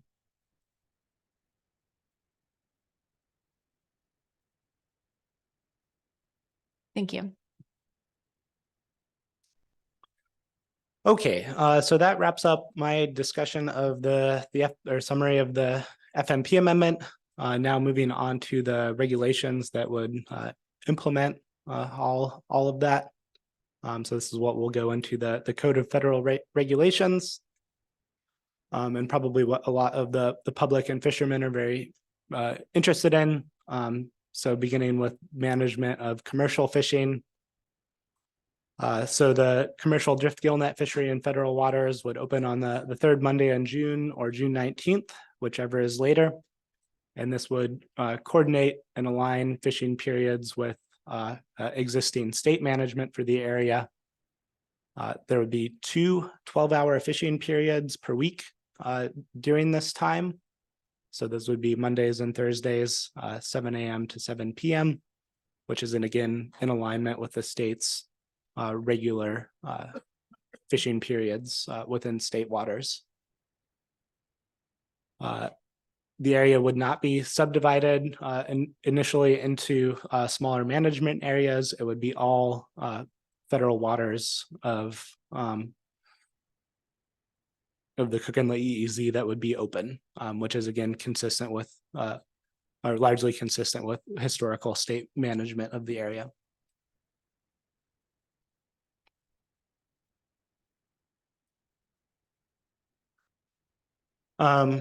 So during this time, as the fishery is kind of going through its normal openings, NIMS would monitor the catch each day and also project upcoming catch. So based on the level of effort, what they expect might be caught with subsequent openings. And just noting that NIMS, unlike the state, there's more process required before they can close a fishery, whereas the state can quickly issue an emergency order. It takes NIMS a little bit longer to issue a federal register notice to close fishing. So just that NIMS will be watching that closely, and then will take action to close commercial fishing in the Cook Inlet EEZ if they project that attack amount would be exceeded by allowing another fishery opening to occur. And as we had talked a little bit about in the earlier discussion with a tax set for each salmon species. So as soon as the TAC for one salmon species was reached, that would then close the entire commercial fishery, just because there is it's a mixed stock fishery and they cannot avoid catching both the stock that has been exceeded as well as the other ones for which there may be still some allowable catch remaining. NIMS would also have the authority to close the fishery if there was other scientific information that indicated that continued harvesting may lead to overfishing. I think a prime example of this would be if there was a run failure and there is signs both in perhaps in escapement numbers or other catch information that indicated that the forecasted run was not materializing. So NIMS could make a precautionary closure in that situation.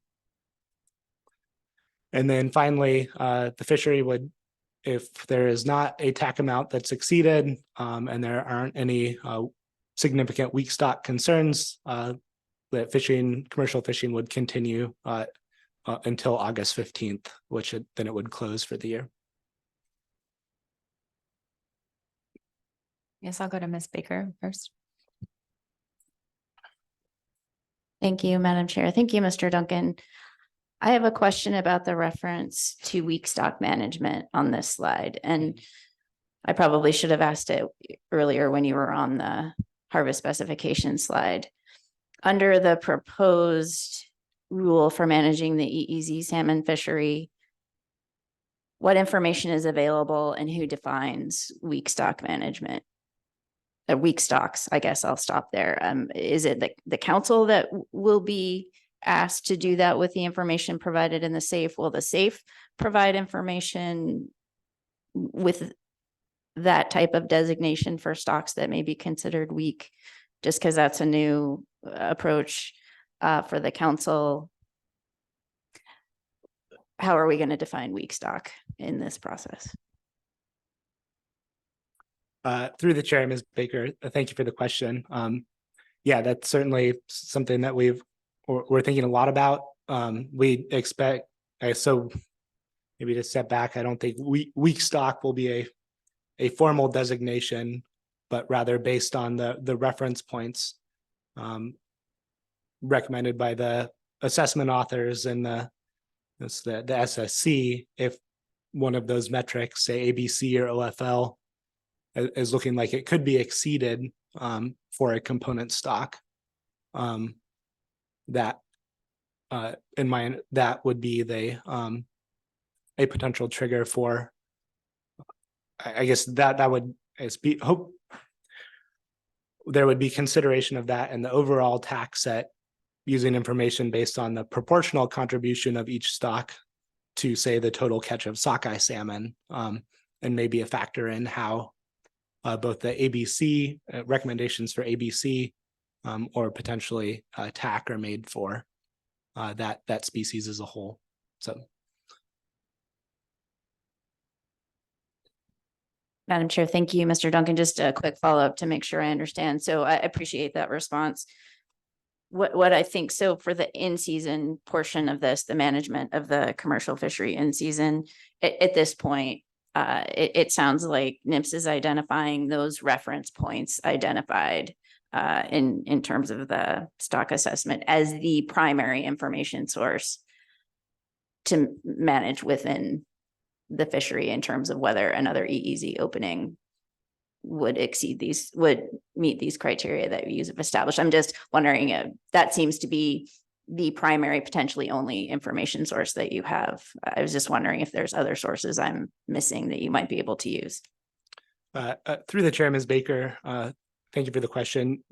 Yeah, I think that I guess the two other sources of information that come to mind would be, I guess, both so catch in the fishery. There's obviously historical curves that indicate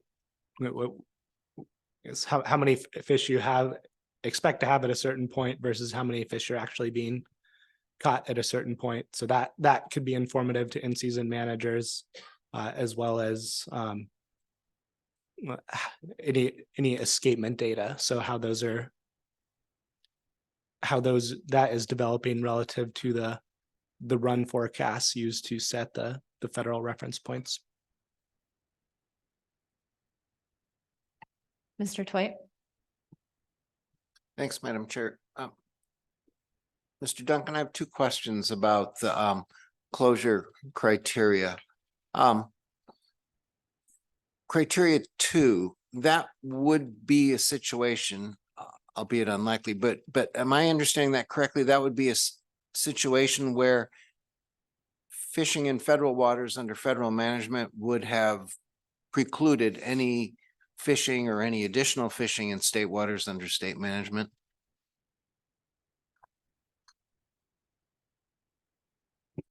Through the chair, Mr. Twite, it certainly seems like that could be one plausible scenario. I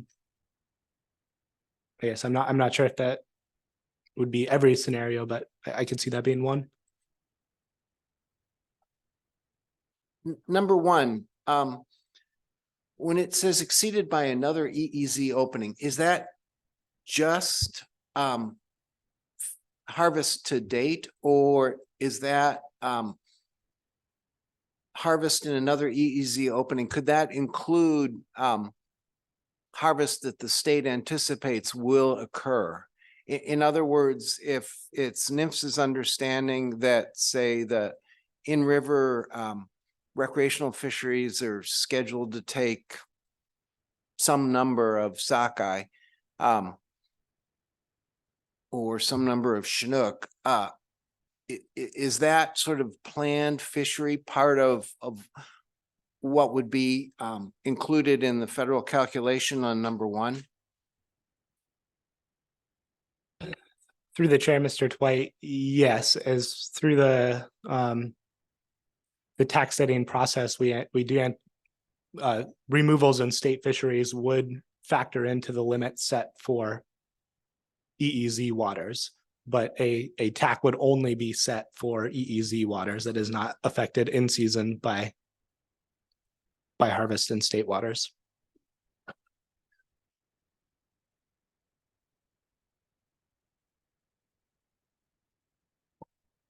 Mr. Williams? Thank you, Madam Chair. Thank you for your presentation.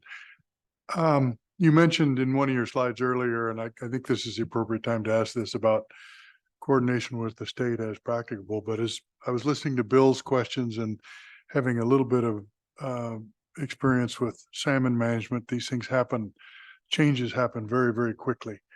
Can you describe for me, if you've talked about this, how the coordination with the state's going to work, or at least some thoughts about how you might coordinate with the state to get some of this timely information? Because it's the kinds of things that we're anticipating here are going to require very real-time type information that both parties are going to have to make some decisions. So do you have any more thoughts on that? Through the chair, Mr. Williams, thank you for the question. And I certainly couldn't agree more. I mean, I think that this will be a new exercise for NMFS in the Alaska region managing a fishery like this. So I certainly believe that our managers will be in contact with state managers and hopefully vice versa as the fishery progresses. And then hopefully also pre-season as we are going through the harvest specification process. If the there are any considerations from the state that they want to I guess raise, for lack of a better term, or best practices.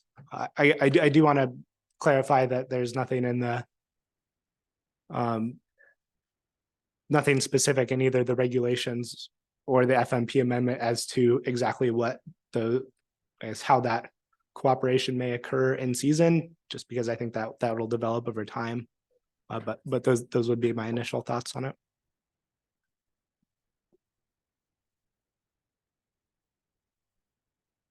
Okay. Thank you. Okay, continuing on, what do we have next? Okay, so we spent a lot of time talking about the TAC just now, which I think is going to be a critical component of this. But in the public hearing and kind of our input that we've received from the public, one of the features that's gotten a lot of attention and feedback is the final closure date. So the last day of the season that fishing could be open. And so that's something that, given that level of feedback, NPFMC has flagged in the proposed rule is something that we're want to hear from all fishery participants on that closure date, and any consideration of specific impacts that we should keep in mind when developing the final rule, and whether any changes to that date are warranted. So just specifically flagging that for the public as a point of interest.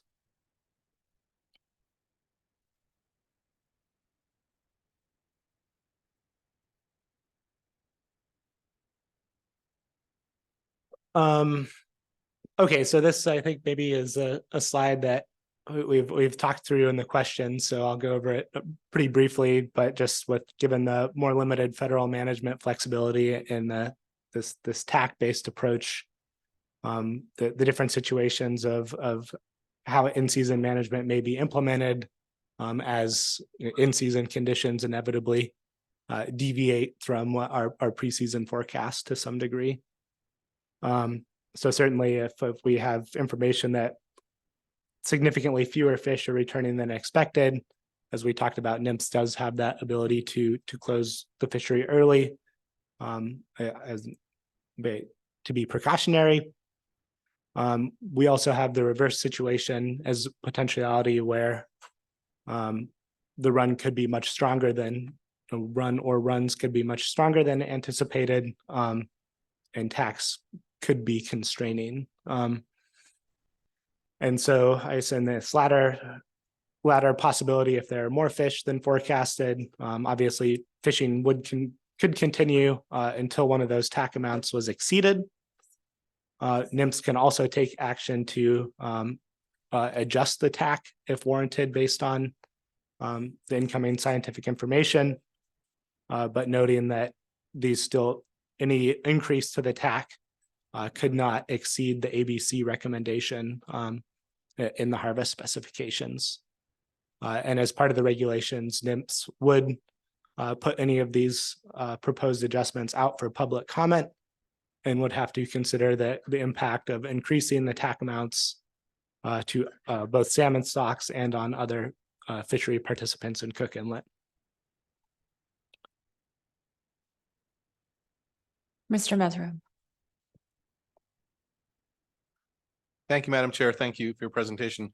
Just a quick question for you. I'm just wondering, you said you would adjust the tax as scientific information came out and that you'd have to get public comment on that before you did it. And I'm just wondering, would you be talking about scientific information that was provided from the state of Alaska? And as far as the public comments, how would you solicit public comments in season? Or is this just an adjustment that might occur before the season came in? I'm just trying to get an idea of how you'd handle those parts of this.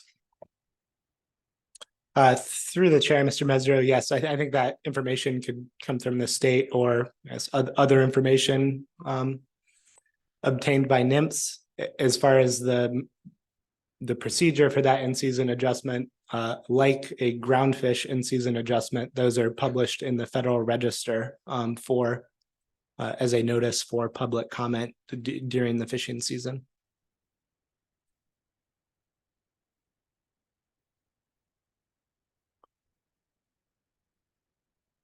Okay, continuing on, just the last bullet is noting that if we do end up in a situation where NIMS closes the fishery, but there is, say, catches are lower than expected, so there is TAC still remaining later that could support additional openings.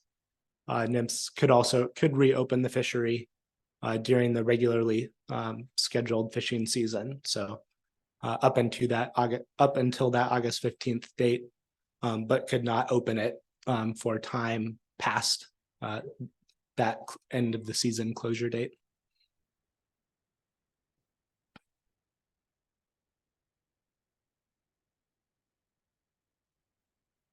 Okay, so I guess moving on to a slightly different topic as far as the new requirements for participating vessels. There will be a salmon federal fisheries permit that will be required to participate in the federal fishery. This will be very similar to a groundfish FFP, I think, which most folks here are pretty familiar with. Will be freely available from NIMS.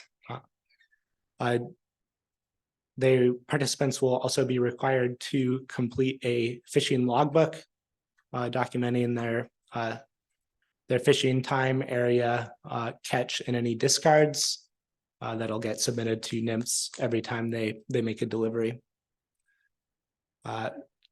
Vessel monitoring system, VMS, is also a requirement for harvesting vessels so that NIMS can track positions and ensure that EEZ fishery participants are only operating in the area open to fishing. And finally, as a note, while there's no federal limited entry program for this fishery, vessels that are delivering their salmon in Alaska would still need the cook inlet drift gill net permit in order to do so.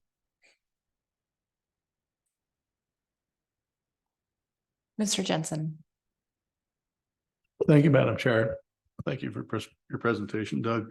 One question I have is, if you're fishing in the EEZ area, can you cross over into the state waters in the same fishing period if they're open simultaneously?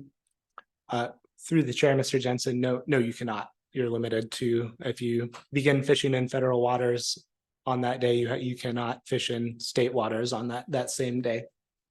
Or if you begin fishing in state waters, you cannot then partway through that fishing day transition into federal waters.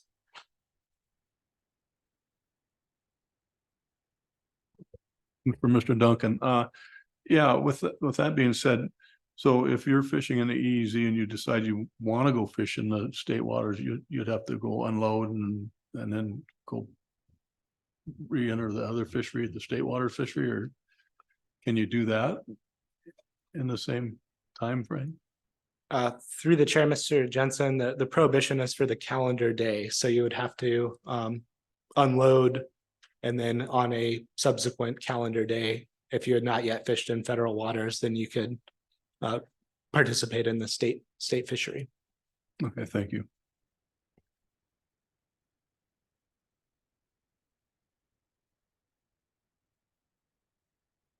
Okay, moving on to legal drift gill net gear.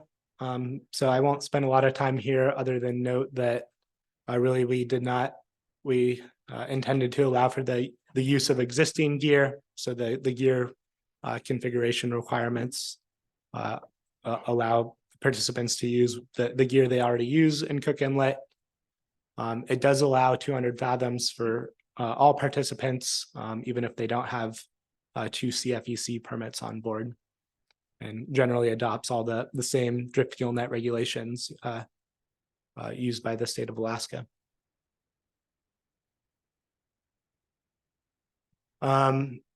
Information indicates there is very little retention of bycatch in the commercial fishery, but groundfish bycatch retention will be allowed, again, subject to maximum retainable amounts. So based on how much what weight of salmon you have on board, depending on the bycatch species, percentage of that can be retained and sold. This would also require a federal groundfish FFP to do this. And then again, compliance with any applicable state requirements like the CFEC miscellaneous finfish card.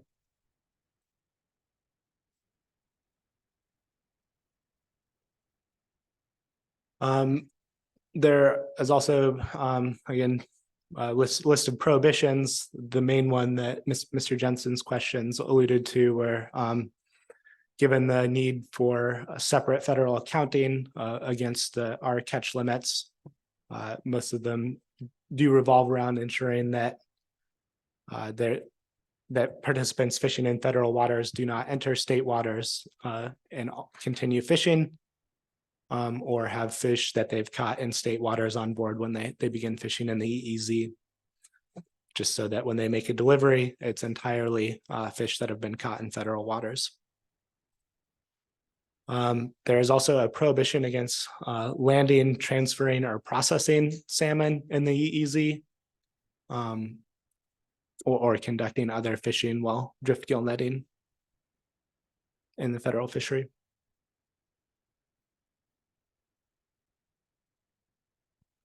There are a few new requirements for processors, namely the use of e-landings. So any deliveries from the federal fishery that they receive would have to be reported through e-landings by noon of the following day. To maintain the existing data sets, we would still use the state stat areas for reporting, but just with a identifier that it came from the federal waters fishery. Processors would need to obtain a specific salmon federal processor permit, again, free of charge. And if there are any other entities that are receiving deliveries of federally caught cook inlet salmon, namely catcher sellers and fish transporters that are not processing the fish, they would need to obtain a registered salmon receiver permit. And that's just to ensure that NMFS gets information on the catch through e-landings in a timely fashion, and we can make the management decisions that we need to make.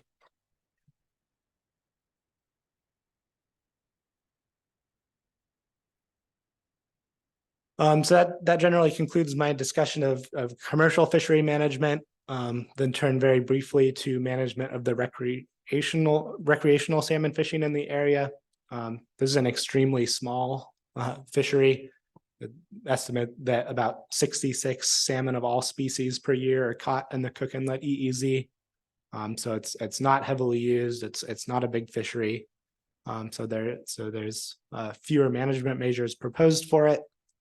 All EEZ waters in the area would be open year round to recreational salmon fishing with bag limits, which are listed here. Which vary seasonally for Chinook salmon and then are fixed for other species of salmon.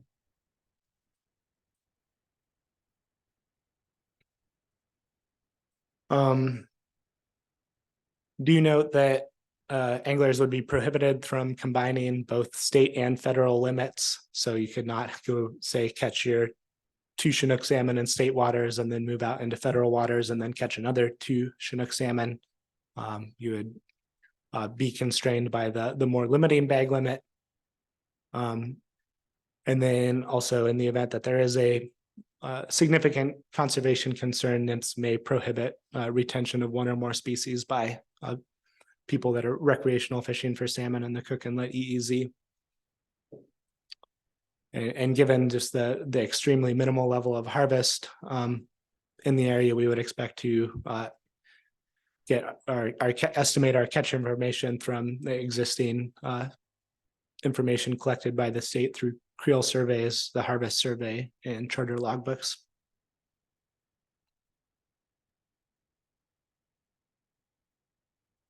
And some basic prohibitions for the recreational fishery, limited to hook and line gear.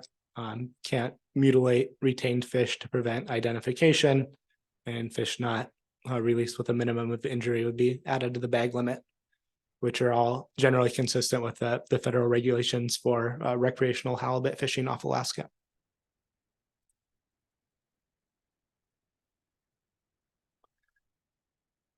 So finally, that concludes my discussion of both the FMP amendment and proposed regulations, and I'll conclude with a summary of next steps.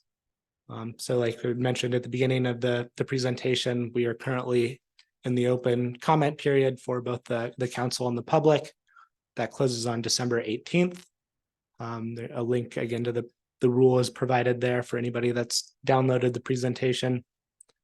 We are actively working on finalizing and getting the stock assessment for 2024 completed and published.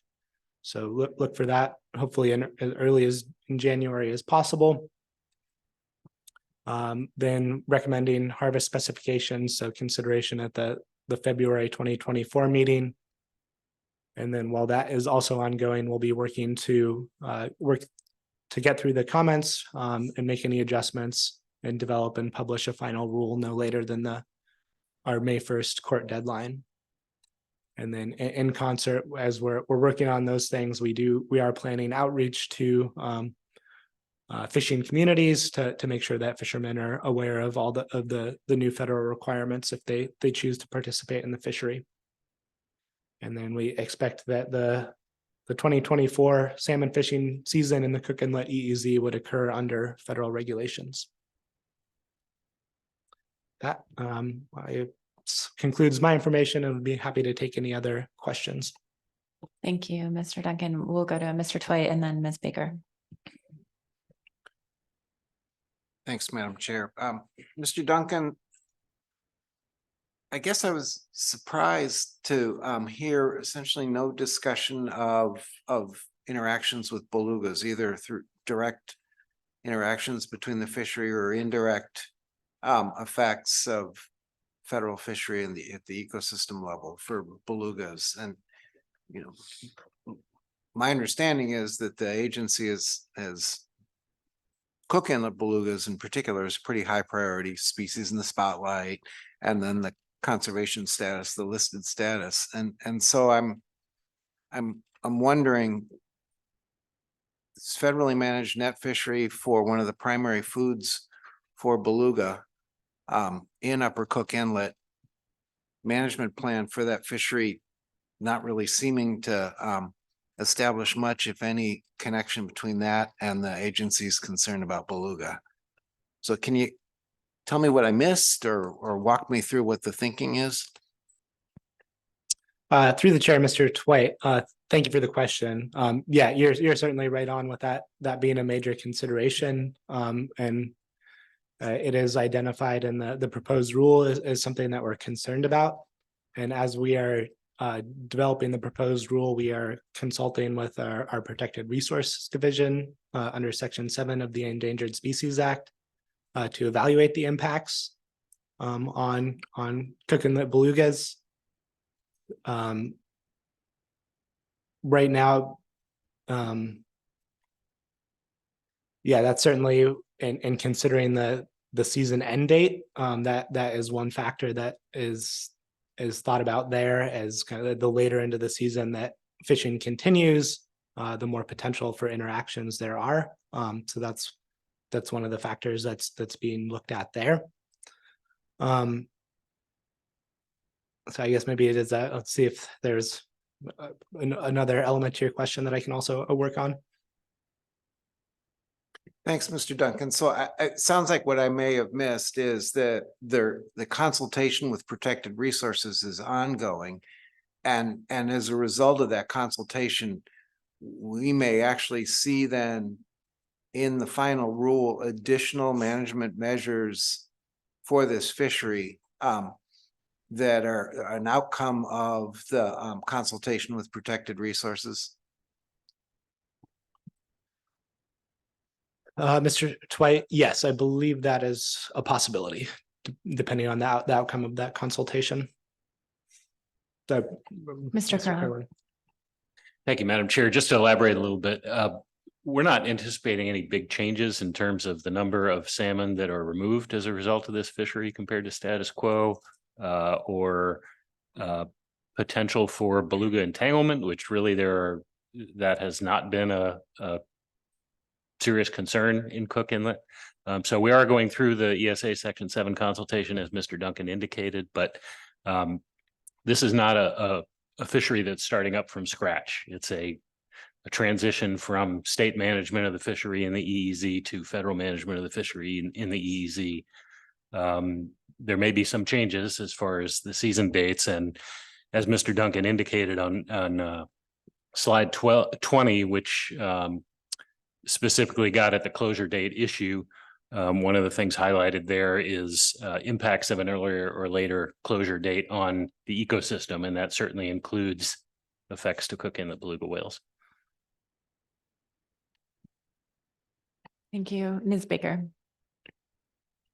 Thank you through the chair. Mr. Duncan, I have a couple of questions. The first one going back to your slides on saltwater recreational fishing and the prohibitions contemplated in the proposed rule, and following up on Mr. Jensen's question about proposed regulations for the commercial fishery. I did not see in your proposed regulations for the recreational fishery that there would be a prohibition on fishing in federal waters on the same day, federal waters and state waters on the same day, like there is for like you're proposing for the commercial fishery. And I'm gathering that the reason for that is what you described early on in your discussion of the saltwater fishery, just the very limited amount of harvest. Is that the reason you're not proposing a comparable prohibition on fishing, recreational fishing in federal waters and state waters on the same calendar day? Through the chair, Ms. Baker, yes, that's correct. Thank you. And I missed a question earlier. I think it was just catching up with me. In your earlier discussion related to the harvest specifications process, at least for this first year, you outlined for the council the expectation that that would take place in February of 2024. But am I correct in your discussion of the likely publication date of the final rule that this council and the SSC will be asked to recommend harvest specifications prior to a final rule being in place for this action? Am I understanding that correctly? Through the chair, Ms. Baker, yes, that's correct.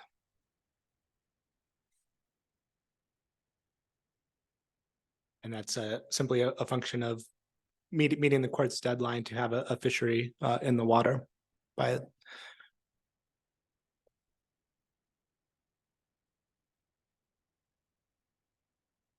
Okay. Ms. Kimball. I appreciate Ms. Baker bringing that up. That had not occurred to me. So a follow-up then is we would expect that the final rule would be published prior to the specifications going through the entire process and being effective. That's obvious, right? Through the chair, Ms. Kimball, yes, I believe at least before the final specifications are published. And then my original Or question. concurrent, sorry. Concurrent, okay. My original question was really just really simple. You've got the management measures anticipated for the commercial fishery on slide 18, and then the recreational bag limits anticipated in slide 27. Those, correct me if I'm wrong, those are in the rule such that if you wanted to make any changes to those management measures, we would go through a regular rulemaking process. That's not part of this bullet on no emergency order authority, but actions can be published in the Federal Register and take 1 to 4 days. I'm just a little confused about what we can do on a quick basis, which is, I think, close the fishery if we're starting to reach TAC, and what would take our longer drawn out federal process. Oh, through the chair, Ms. Kimball, thank you for the question.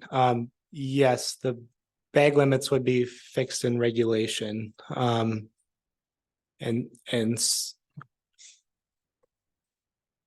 I guess I don't know off the top of my head if there is a specific duration that a in-season management action relative to the recreational fishery could be effective for.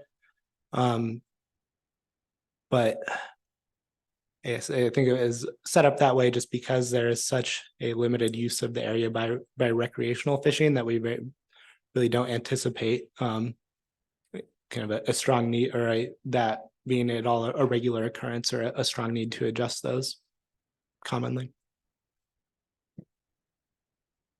Thank you. Then and the other part of my question was on the management of the commercial fishery. So there's no opportunity to modify the fishing periods in season. Is that correct? Or you're just closing the fishery if we start to reach TAC? There's no opportunity to say, well, now we're just going to go, we want to slow this fishery down. We need more data. We're going to go to Mondays only. Is that kind of capability possible or is that not possible? Through the chair, Ms. Kimball, I don't think that exact approach is contemplated as proposed. It would be a closure, and then if there is later TAC remaining that could support additional openings, then in-season management could reopen it later.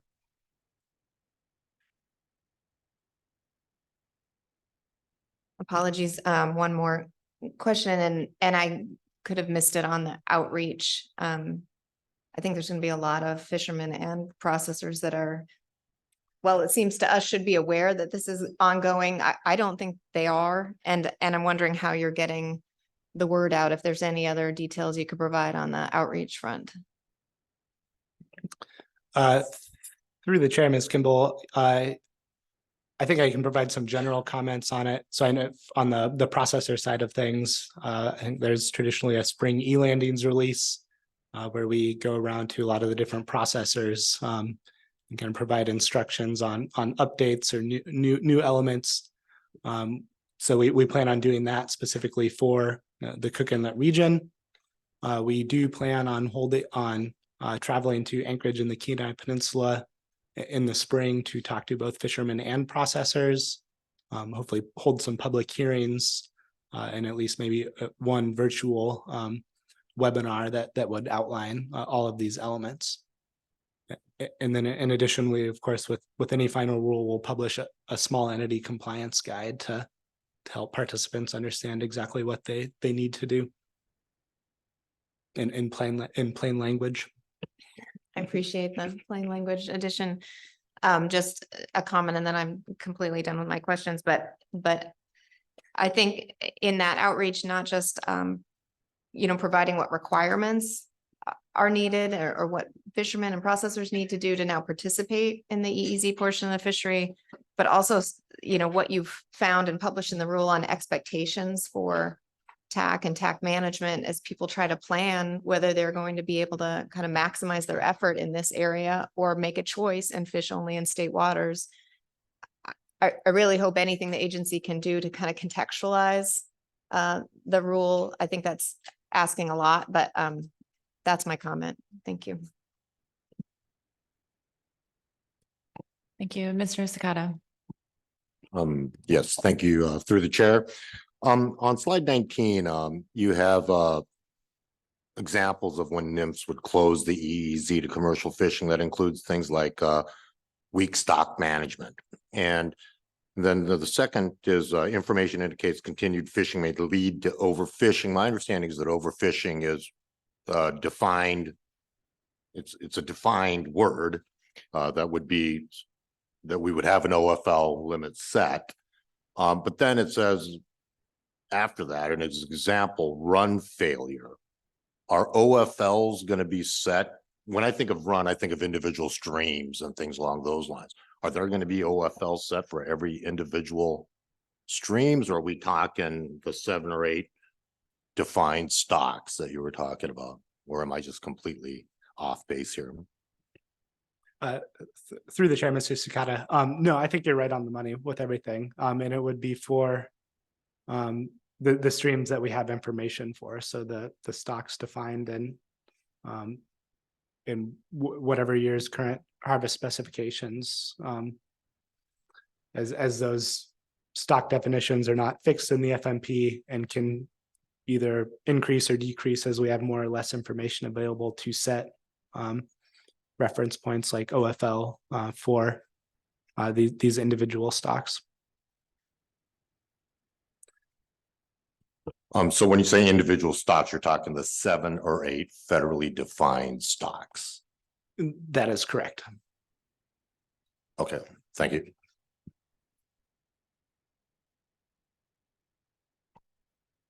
Thank you. Mr. Jensen, do you have a question?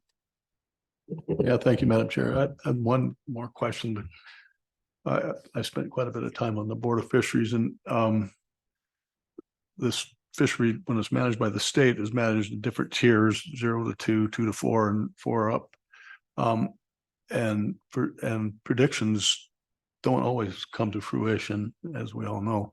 Are you going to be able to react? I noticed I put a note down that said 1 to 4 days to react to like a large pulse of fish. If you want to, you can't just make it an extension like the Department of Fish and Game does with an emergency order. You have to wait and let it go through proper channels before you can make an adjustment in that week's opening. So consequently, you're probably going to miss some large pulses of fish that would otherwise be available. Can you adjust for that quickly, more quick than 1 to 4 days? Through the chair, Mr. Jensen, we will certainly do our best to adjust as fast as possible, but we are limited by those formal notice requirements and our in-season actions. Thank you.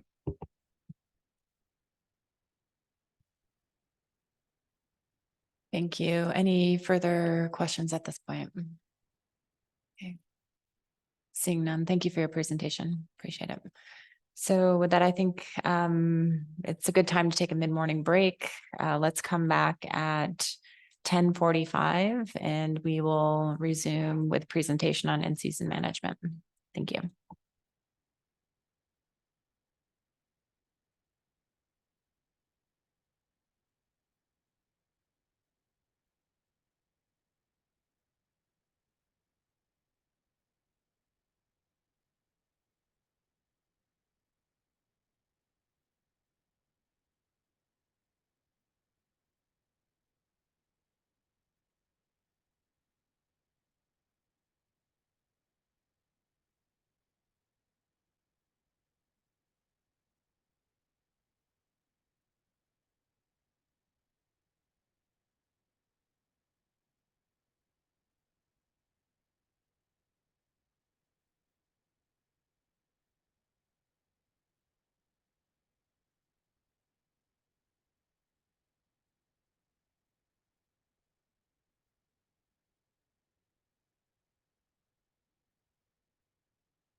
Council members, please return to the table.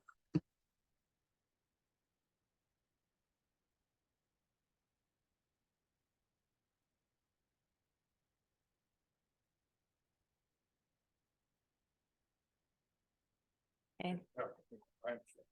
Thank you, everyone. Good morning. We are reconvening on agenda item B2, and we have NIMS staff with us to walk us through the in-season management report. Thank you, Ms. Furunas. Thank you, Madam Chair. Yes, this is, I'm Mary Furns, and this is Steve Whitney, and we're going to give the federal groundfish management report for 2023, and we're going to start out in the Bering Sea and Aleutian Islands. I'll start out and then pass it over to Steve, and then I'll finish up the report. So this year, 2023, this report includes catch data through November 14th. And then on our maps, the catch data is through about a week earlier than November 14th. So moving to our,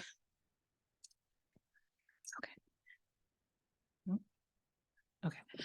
First slide is just a reference slide for the federal reporting areas in the Bering Sea and then the Aleutian Islands, 3 reporting areas in the Aleutian Islands. And also just mention that each slide has a different scale to it. So just be aware of that as we go through the slides. This slide looks at the, maybe I can get rid of some of this. Is that able to move? This first slide looks at the total catch for the year compared to the 2 million metric ton total allowable catch. So for 2023, the catch is a little up compared to 2022, and that's mostly due to the increase in the pollock TAC of 200,000 metric tons from 2022 to 2023. We estimated after November 14th, there might be about 20,000 more metric tons of catch. I think that was a little overestimated. It'll probably come in closer to about 15,000 metric tons. And most of that catch is yellowfin sole, Pacific cod, high FQ species, halibut and sablefish, which closes at noon today.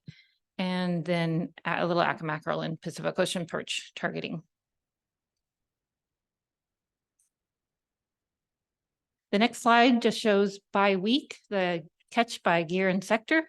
This is a pretty typical view of the fishery over the year. It starts out on January 1st with the hook and line and pot Pacific cod fisheries. And then on January 20th, trawl gear opens and starts the A season for the pollock fishery. And for Pacific cod, then catch drops off as we approach the end of April into May and then starts up again on June 10th with the opening of the B season for the pollock fishery and Pacific cod for hook and line catcher processors, and then on September 1st, opening for the pot Pacific cod fisheries in the Bering Sea, Aleutian Islands, and then catch decreases as we approach the November 1st regulatory closure date of pollock. But again, some fishing after November 14th. Then moving on to the breakout by species. So first we'll start out with pollock. This is a slide looks at where the catcher vessel A season pollock fishery occurred in 2023. And we calculate the mean center of catch for these maps. The red boat is for 2022, and then the black boat is for 2023. So catch in the A season is fairly similar to 2022. There was a little movement of the mean center of catch for about 17 nautical miles to the northeast. Then moving to look at the A season catch by the catcher processors. Again, it's pretty similar to 2022 with a mean center of catch move for about 21 nautical miles to the northwest. Then looking at the B season, first for trawl catch vessels in the pollock fishery, we did see an increase to the northwest, and that's about 77 nautical miles to the northwest between 2022 and 2023. And also for the catcher processors for the B season, they had about a 92 nautical mile move for the mean center of catch to the northeast. So the next slide shows the allocations of the Bering Sea pollock fishery by sector, the 3 AFA sectors, inshore catch processor and mothership, the CDQ sector, and then the incidental catch of pollock in the Bering Sea. Overall, the catch is at 100% of the TAC, but still under in every sector. That does include a reallocation from the Aleutian Islands of 12,600 metric tons for the 3 AFA sectors and 1,900 tons for the CDQ sector. Then in the graph, you can see that fishing starts pretty strong on January 20th and starts to decrease as we approach April, and the catcher vessels pretty much wound up their fishing and the motherships in the first or second week of April. Then just some incidental catch until the fishery opens again on June 10th. And then in the fall, fishing started to decrease in September as the catcher processor and the CDQ groups finished up their B season and then continued on for inshore in the mothership sector. Moving on to looking at pollock catch in the Aleutian Islands in 2023, it was all incidental catch. There was no directed fishing. There hasn't been since 2020. We had a little bit overage of the amount of incidental catch for Pacific cod, for pollock that we had set at 2,500 metric tons. So we'll look at increasing that incidental catch amount for 2024. Most of the incidental catch in the Aleutian Islands is in the POP fishery. For looking at the incidental catch for pollock in the Bering Sea, we've been showing these slides since 2004 to monitor the incidental catch of pollock and other fisheries. Most of the pollock catch is in the trawl catcher processor fisheries in yellowfin sole and then rock sole, but there is some incidental catch also in the fixed gear fisheries, mostly hook and line catcher processors, and you can see that on the top of the columns in the black boxes. We have a couple more slides looking at the incidental catch. This one is just looking at the incidental catch by trawl catcher processors, all trawl catcher processors, compared to some previous years, back to 2019. You can see in 2023, it was high, almost 50,000 metric tons. That's about the highest we've seen, except for in 2014 was higher. There was a decrease in the yellowfin sole target in yellow at the bottom of the columns. They just did not target as much yellowfin sole in 2023 as they did in 2022, but then an increase in rock sole. They targeted more rock sole in 2023.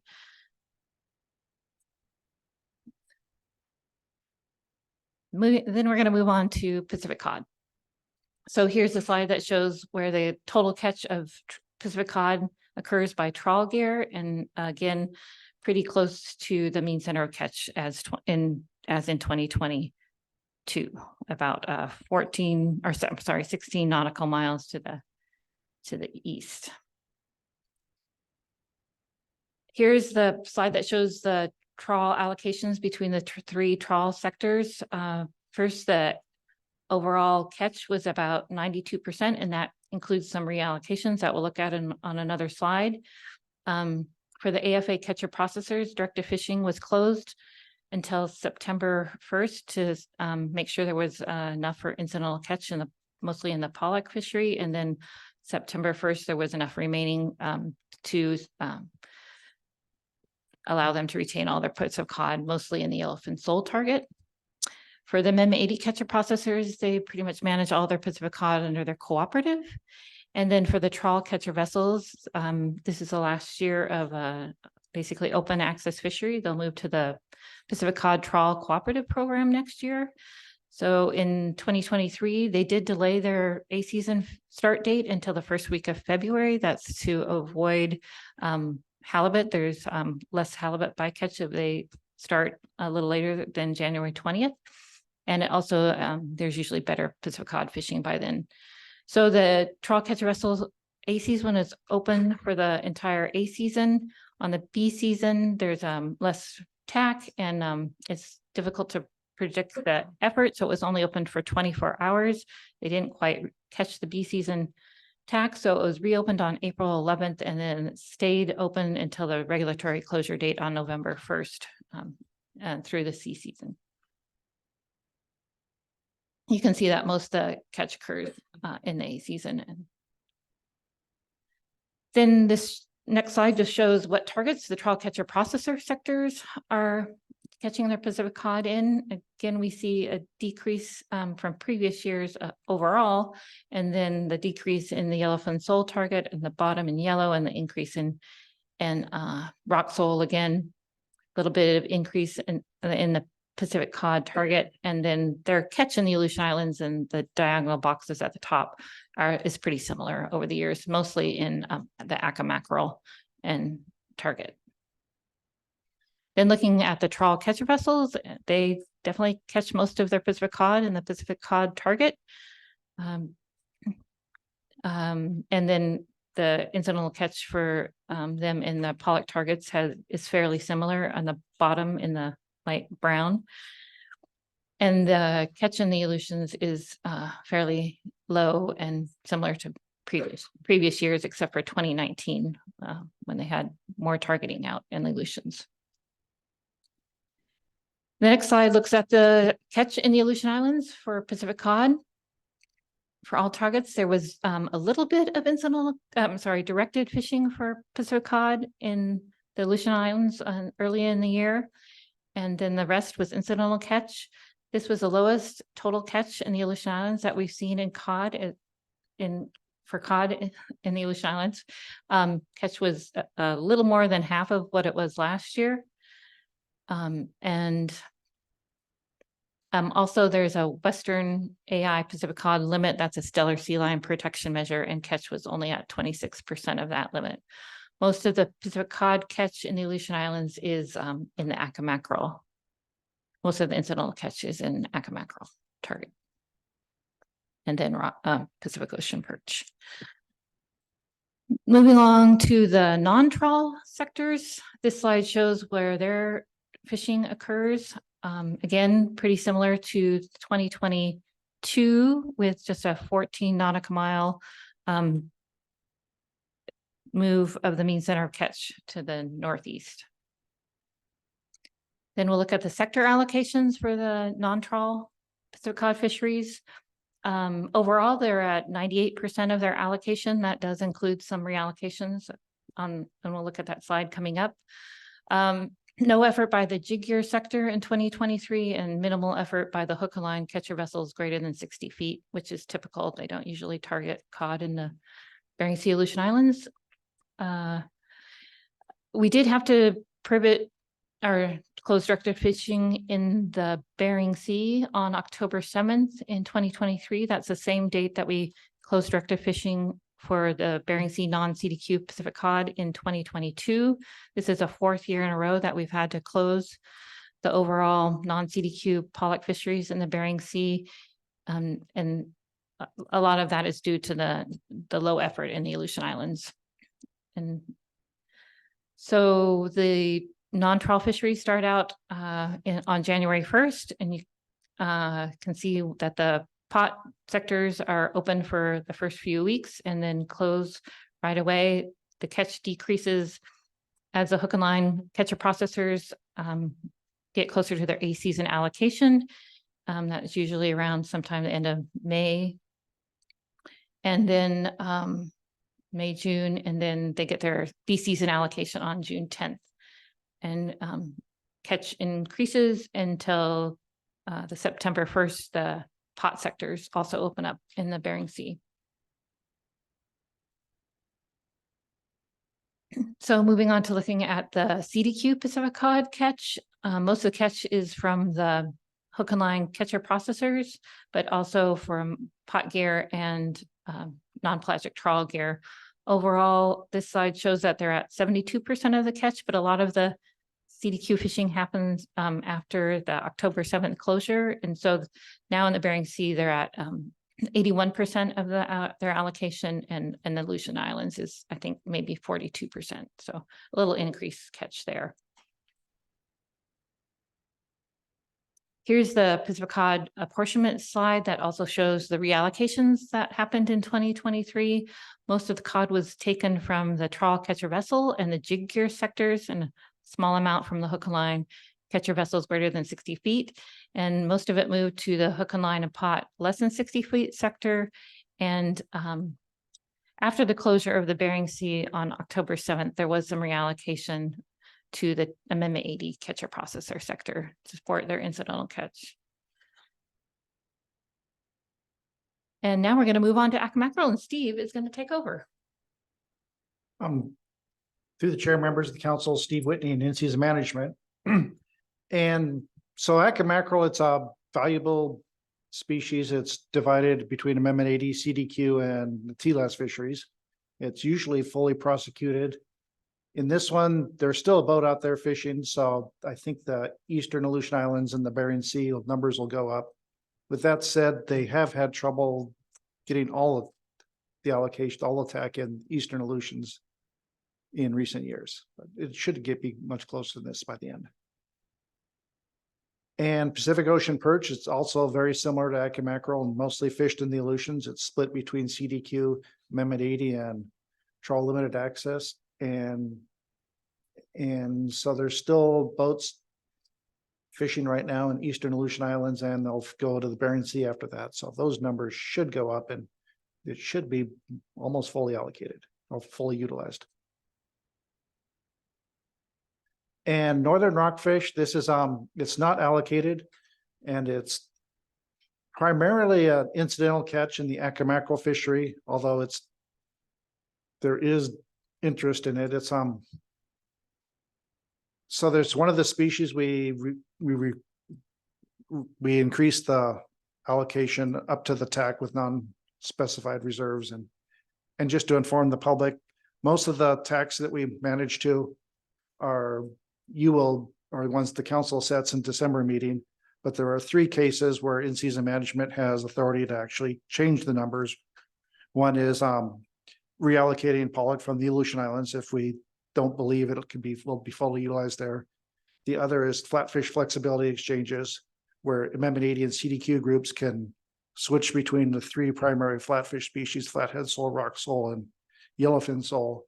And then there's also, for the non-80, non-AFA, non-pollock, non-80 species, there's a non-specified reserve where we manage to ITAC usually 85% of the TAC, and then we basically have a slush fund. So later in the year, when things don't work out the way we expected to work out in December, we can actually move fish around. So usually August, September is when we start doing that. So northern rockfish was one of those species, and Mary will cover the reserve releases in a later slide. Okay. Thank you. Looks like we have a question. Ms. Baker. Through the chair. Thank you. Thank you, Mr. Whitney. I appreciate your explanation of those 3 particular times at which numbers can change. I'll leave it that way, because, and so just to be really clear about that, I have heard directly about this. Those 3 circumstances that you described, those are the likely explanations for the reason that if members of the public are tracking those online reports that are on the National Marine Fisheries Service webpage, that you would see, for example, a quota number or a limit number, however it's specified on that particular report, would change during the season. Is that correct? Yeah, thank you for that question, Ms. Baker.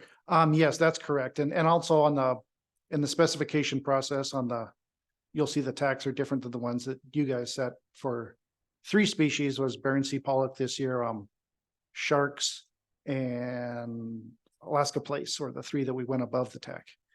And to go further on that, it's the previous council member, John Hendersheet, came up with a Hendersheet rule in the spec setting process, where the council made a good faith effort to actually allocate to what was going to be caught during the year.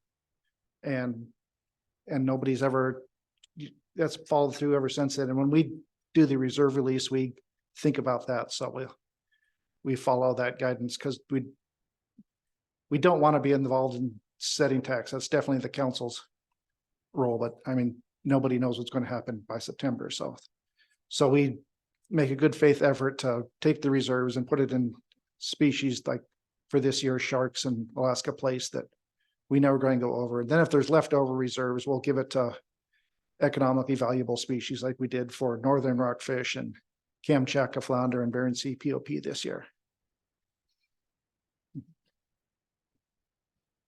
Thank you for that. And just to be very clear, the reason that you have the flexibility to do that is because, please correct me if I'm wrong, because of the 2 million metric ton cap in the Bering Sea, the tax for most, if not all of our species in the Bering Sea are set below or often well below the ABC, which means that exceeding a TAC in that case, which you could re-specify reserve and then allocating more through that process, still keeps total catch below the ABC. Yeah, correct. That's exactly right. It's a function of having that 2 million ton cap and still reaching optimum yield. And so in the Gulf of Alaska, we don't have this mechanism.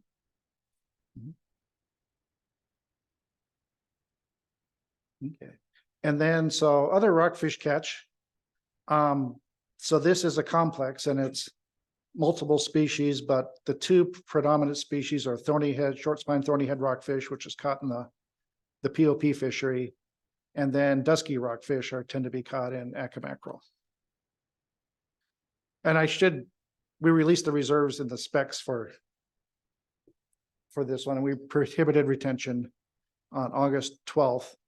And this is one of these problem species where it's us, industry, and council, we just haven't been able to find a way without restricting the Acca mackerel fishery to keep that lower.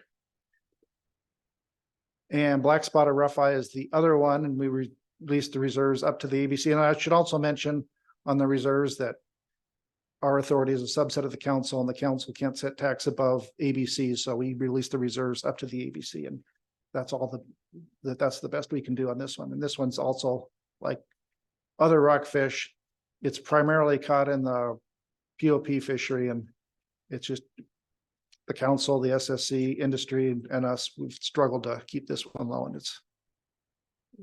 but we're still going to go over ABC this year. And short raker rockfish also in the POP fishery, but it's much easier to manage this one under biomass estimates. And flatfish catch, this figure it's a mix of it's multi-species. So up on the middle shelf, inner shelf, that's all pretty much yellowfin sole, some rock sole. Down by the Unimak Island, Alaska Peninsula, a lot of that's the early season rock sole roe fishery. And west of the Pribilofs near the shelf break, that tends to be flathead sole. And then when pretty much all on the shelf break up from the Russian border out through the Aleutians, that tends to be the Kamchatka arrowtooth flounder fishery. And then there's also incidental takes of Greenland turbot and sablefish in those fisheries. And it's pretty typical year to year. It changed a little bit, but not these are very well established fisheries and the patterns are established. And this is the flatfish catch by Amendment 80 vessels. And you'll notice there's that big dip from June until August, and that's yellowfin sole it's the dominant fishery, and the fish tend to spawn then, and the quality goes down. And if you try to target it, you'll get into things like constraining species like cod and halibut that they don't want to be in, and the quality of the fish is lower, so it's not as marketable. So then you'll see things like Kamchatka flounder and arrowtooth flounder picking up there. And the one difference this year, which is new and we haven't seen before, if you look at late September, you'll see some rock sole there. And that was, of course, the rock sole's traditionally been a roe fishery in the spring. And that market, is the consumers in Japan age out, has been declining. But there's actually a sign of life in the markets and the fisheries where we had a late season demand for rock sole this year, which was an encouraging sign. And this is by the non-amendment 80 vessels, and this is a mix of fisheries, but it's primarily yellowfin TLAS, which is a mix of, it's been recent years, it's been Amendment 80 vessels acting as motherships and then AFACPs. And in previous years, most recent years before the pandemic, it was over in May or June. And now it's going low. And this is a sign that things aren't going so well because we're well below the limits on both halibut, PSC, and allocation. And this is essentially free fish. There's no constraining PSC or choke species to allocated programs. So it's the fact that we're not even getting close to closing it this year is a sign things haven't really recovered yet from the pandemic, that we're still struggling. Looks like we have a question before you move on, Ms. Vanderhoven. Thank you, Madam Chair. Thank you, Mr. Whitney. So is the reduced crab PSC limit a likely factor then in why that's not, no, you're shaking your head. To the chair, Ms. Vanderhoven, and this one, it's been since the TLAS fishery was created with the creation of Amendment 80, it's been a difficult fishery to balance halibut PSC and the allocation. And it's open access, so it's not like CDQ or Amendment 80 allocations, but it's free, like big public use allocations.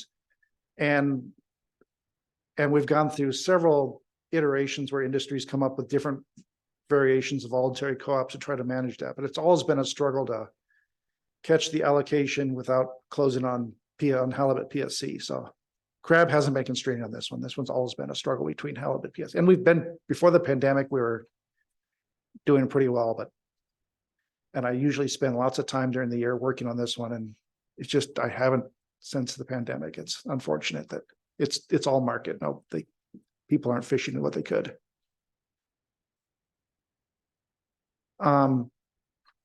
So this is by species, and you can see again that 2021 dip, that was definitely pandemic, and we had some signs of life last year, but we're still, things aren't well yet. And you can also see there's an increase in rock salt, that's different from the rock salt in previous years, and that's late season actually for the fillet market for rock salt. And Greenland turbot, and this one, it's been going down. So this one in Aleutian, it's mostly taken as incidental catch in the arrowtooth Kamchatka fishery. And so in the Bering Sea, there was an agreement between the freezer longline sector and the Amendment 80 sector to split up the allocations.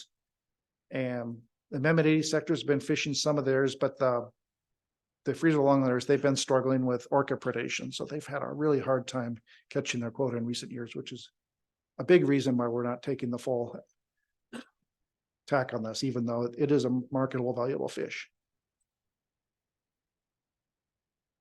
And Kamchatka flounder, arrowtooth flounder, these two are,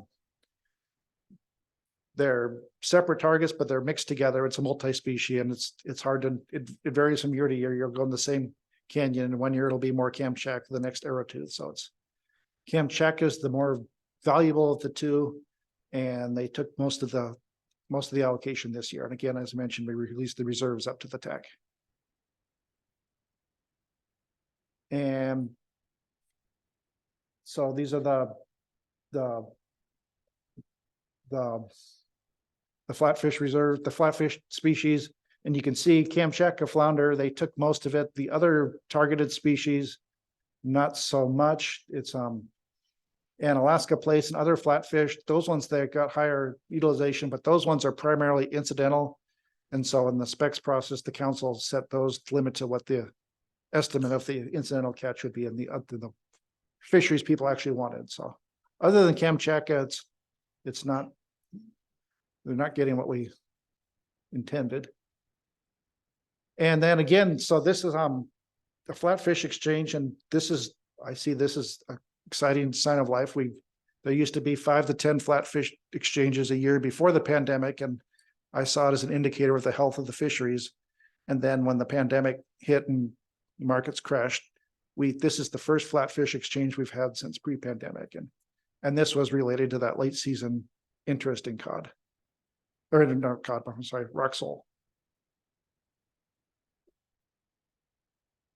And CDQ transfers, this is CDQ groups can change allocated species and PSC species. Again, I see this as an index of the health of the fisheries. The more you have, it's a sign of how healthy fisheries are, how people are actually prosecuting fisheries. The numbers are down, but the total exchanges, but the tonnage has gone up, which I view that as a good sign.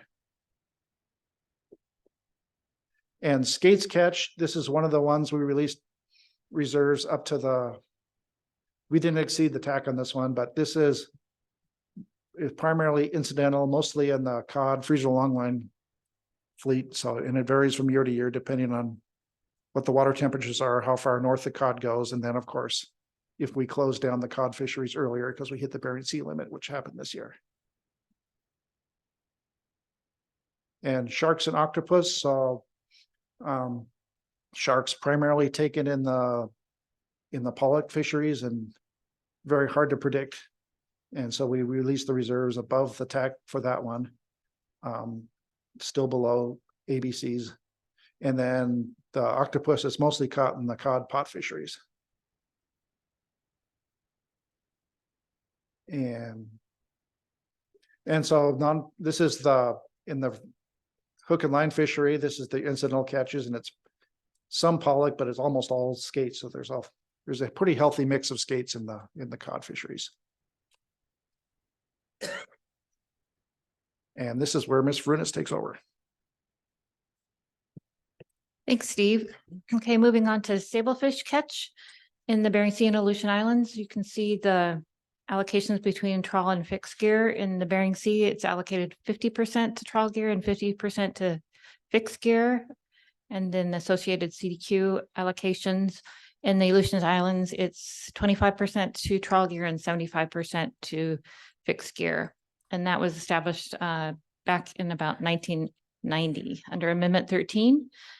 So overall, the total catch was about 47%. We've had some fixed gear fishing since IFQ fisheries don't close until, and the CDQ fisheries don't close until today at noon. So actually in the Bering Sea, the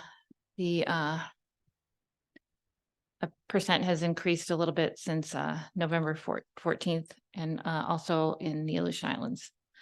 But overall, we're well under the tax. We didn't have to permit retention of trawl Bering Sea sablefish this year. Overall, most of the catch in 2023 was about 53% for trawl gear and 47% for fixed gear.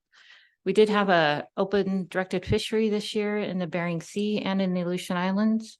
With the higher trawl tax, we were asked to open directed fishing around May 1st when the fisheries for Kamchatka, Arrowtooth, and Greenland turbot also open by regulation. And that was to support being able to fully retain their sablefish. Some of the maximum retainable amounts for those fisheries are very low at 1%. There is a 15% maximum retainable amount for Greenland turbot targets, flathead sole, northern rockfish, and Pacific Ocean perch.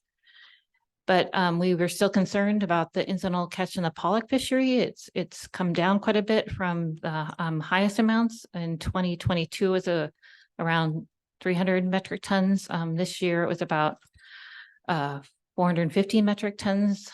But we did again close directed fishing for sablefish in the Bering Sea when the pollock fishery started getting into it. You can see in the graph down at the bottom that started in about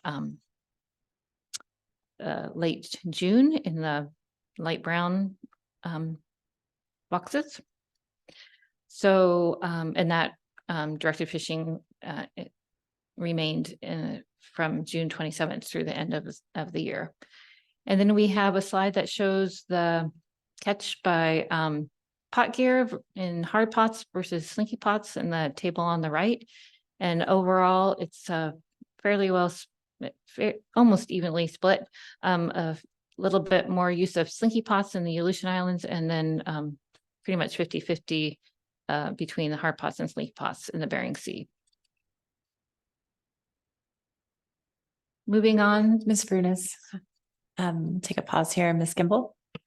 Thank you, Madam Chair. I just have two quick questions on the Bering Sea trawl sablefish allocation. Is that, I can't recall, is that split between like the Pollock fleet and the Amendment 80 fleet, or is that a shared trawl allocation of sablefish?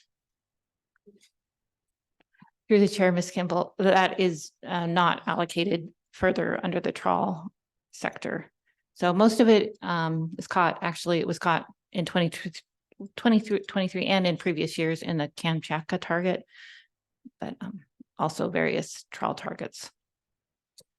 And one more follow-up, then you had mentioned the smaller portion taken in the Pollock fleet was incidental. As the sablefish harvest in the Amendment 80 sector in this chart primarily incidental to those fisheries, or is there a sablefish target? Ms. Kimball, through the chair, with the opening of directed fishing on May 1st through June 27th, there was some sablefish targeting that showed up, maybe about around 500 tons, 500 to 600 tons. And Mr. Wither. Thank you, Ms. Brunis. My question is, as these fish are growing from the large year class, I'm just wondering if retention rates are changing. You're seeing higher retention of sablefish that are trawl caught this year, for example? Mr. Witherall, through the chair, I looked at it a little bit, but not definitively. I think sablefish has always been a valuable species. It was before Amendment 80, it wasn't open for directed fishing for the trawl sector because they have to apportion their PSC limits by fishery category, and they didn't put any prohibited species catch limits to support the Greenland turbot, arrowtooth, sablefish target fisheries. But then when Amendment 80 started in 2008, and the Amendment 80 sector could choose where they wanted to use their halibut PSC limits. And they also were trying to reduce their discards. So they asked us to open directed fishing for sablefish in the Bering Sea and Aleutian Islands to reduce discards. So from 2008 to 2016, that occurred. They didn't get into much sablefish. I think it was averaging about 300 metric tons a year. But if they did come upon it, they would, retain it, but it wasn't something that they could go out and target. Then with the increase of the biomass in 2017, it did start open for directed fishing, but then we had some large hits of sablefish and caused us to prohibit retention. And that went on from 2017 to last year, 2022. We ended up not opening directed fishing for sablefish at the beginning of the year in both the Bering Sea and Aleutian Islands, and eventually at a point during the year, we had to prohibit retention of trawl sablefish in the Bering Sea. So 2023 is the first year that we did not have to prohibit retention. But to get to your question, I did look, and now I can't remember if this was an average over years or just for 2023. I think it might have just been for 2023, but pelagic trawl gear was about 77% retained, and non-pelagic trawl gear was about 89% retained. So I think that probably is maybe not in the high years like 2020 for pelagic trawl gear, but definitely I think non-pelagic trawl has had a high retention over the years.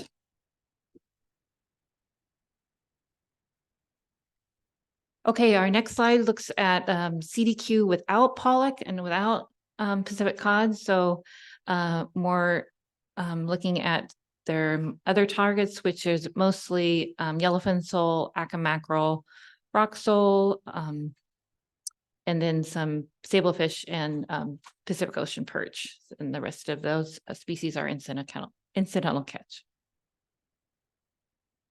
Moving on, here's our look at the non-specified reserve releases. So all these species contribute to the non-specified reserves. Most of the species that are fully allocated to catch share programs do not contribute to the non-specified reserve, so we cannot increase those tax of those species.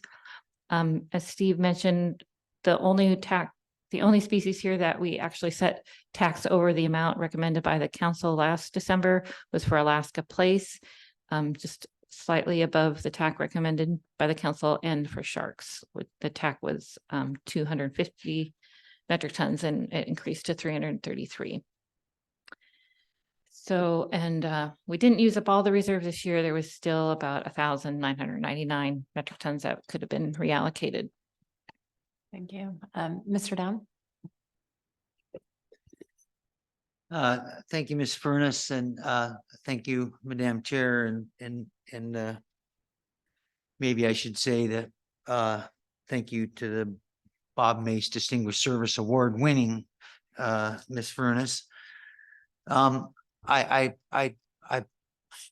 Joe stopped here. I think this is the last slide that you've got that really probably mentions sablefish when I've looked through the report, but so the sablefish was put on prohibited species since September 21st. And I've got a little bit of a background to my question, but Madam Chair, I do have a specific question and I'll just ask it. And it may be more than one question, I'll let you answer. But to give you a flavor of why I'm asking this. So I'm trying to look at the catch of sablefish by the Amendment 80 fleet and determine is there a corresponding increase in encounter rate versus the increase in effort to target sablefish, and realizing that it's probably a combination of the two because there's a lot more sablefish on the ground. It's a lot harder to stay away from sablefish, and the market conditions that might indicate that there'd be an incentive to target sablefish. So I'm looking at this date here, and then I'm looking at the fact that you opened sablefish to the Amendment 80, as you mentioned, on May 1st, closed it on less than 2 months later on June 25th. And when I'm looking at that, and then I look at the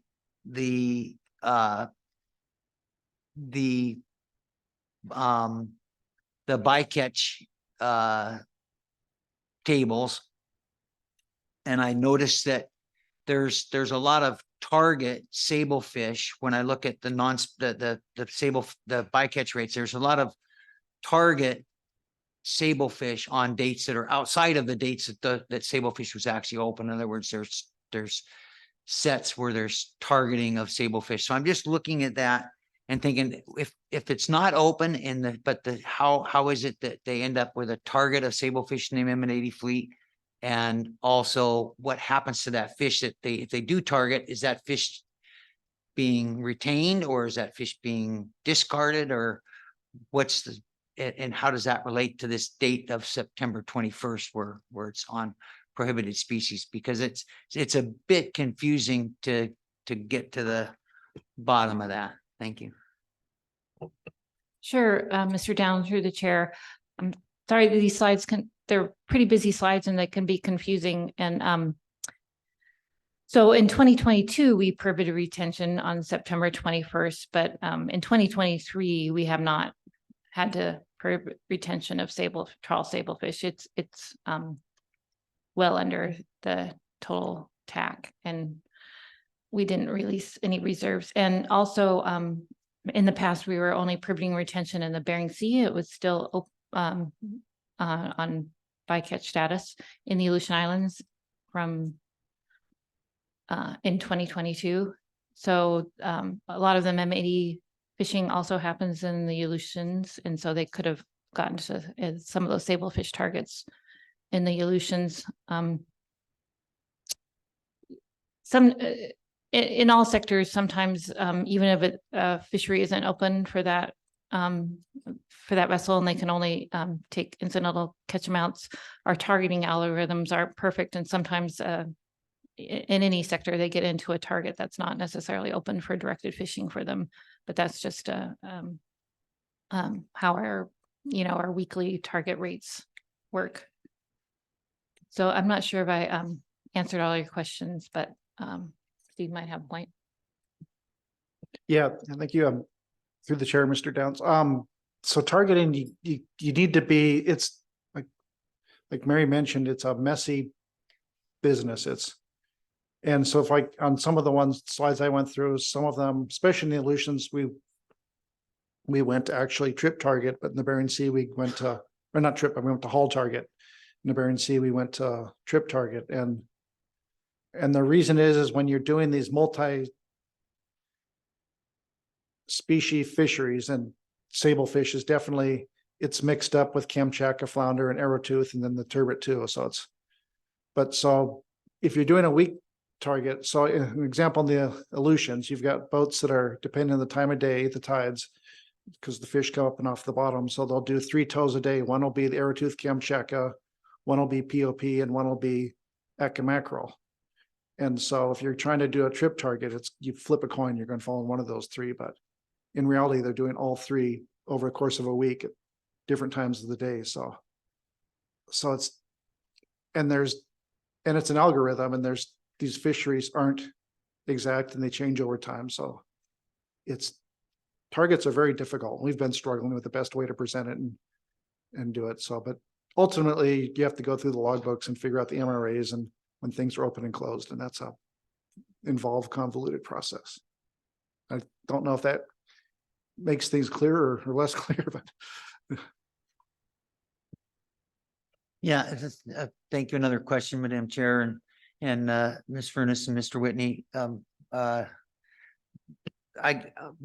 guess to be more specific, I'm looking, for instance, at the non-specific bycatch rate tables.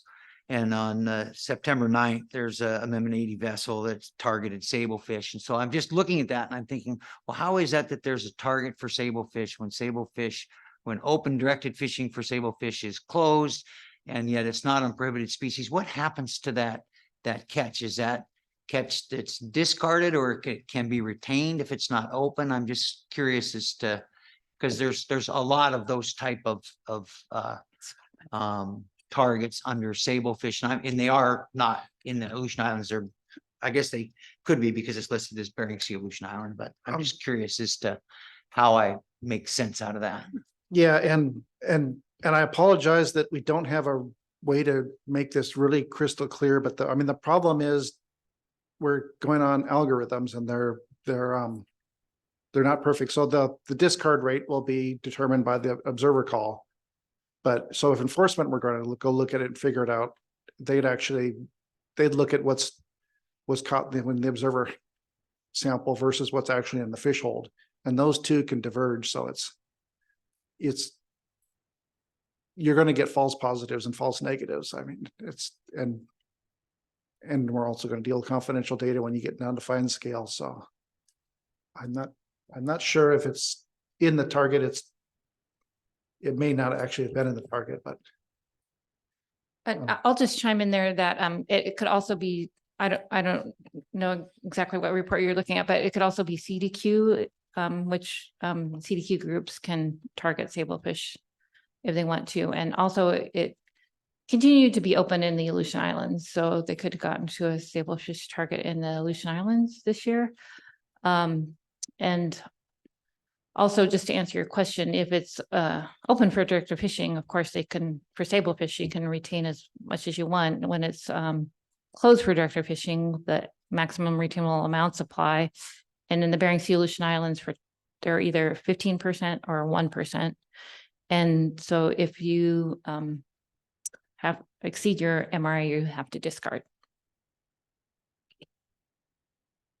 Thank you, Ms. Baker. Thank you. That answers my question. And just as a clarification, since you asked, I was looking at the non-specific bycatch rates tables. That was the table I was referring to that shows those targets of sablefish in the Amendment 80 fleet in times when it's not open for directed fishing. Thank you. And Ms. Baker. Thank you, Madam Chair, and following up on that, but I appreciate the discussion, but I just want to be really clear in Mr. Down's second question. I think he asked again about how on the report that he was referring to, there could be sablefish listed as a target for an Amendment 80 vessel when it was closed to directed fishing during 2023, as I understand. But I believe, Ms. Furunas, you stated at the beginning, as referenced on the slide, that during 2023, sorry, I'm trying to find the right words, directed fishing was open to the trawl sector throughout the year. It was not closed. Is that correct? Ms. Baker, through the chair, it was open for directed fishing in the Bering Sea and from May 1st to June 27th. And it was open in the Aleutians from May 1st till the end of this year. Ms. Kimball. Thank you. And it was not on prohib status, so there was not a requirement to discard throughout the year. That's correct. Thank you.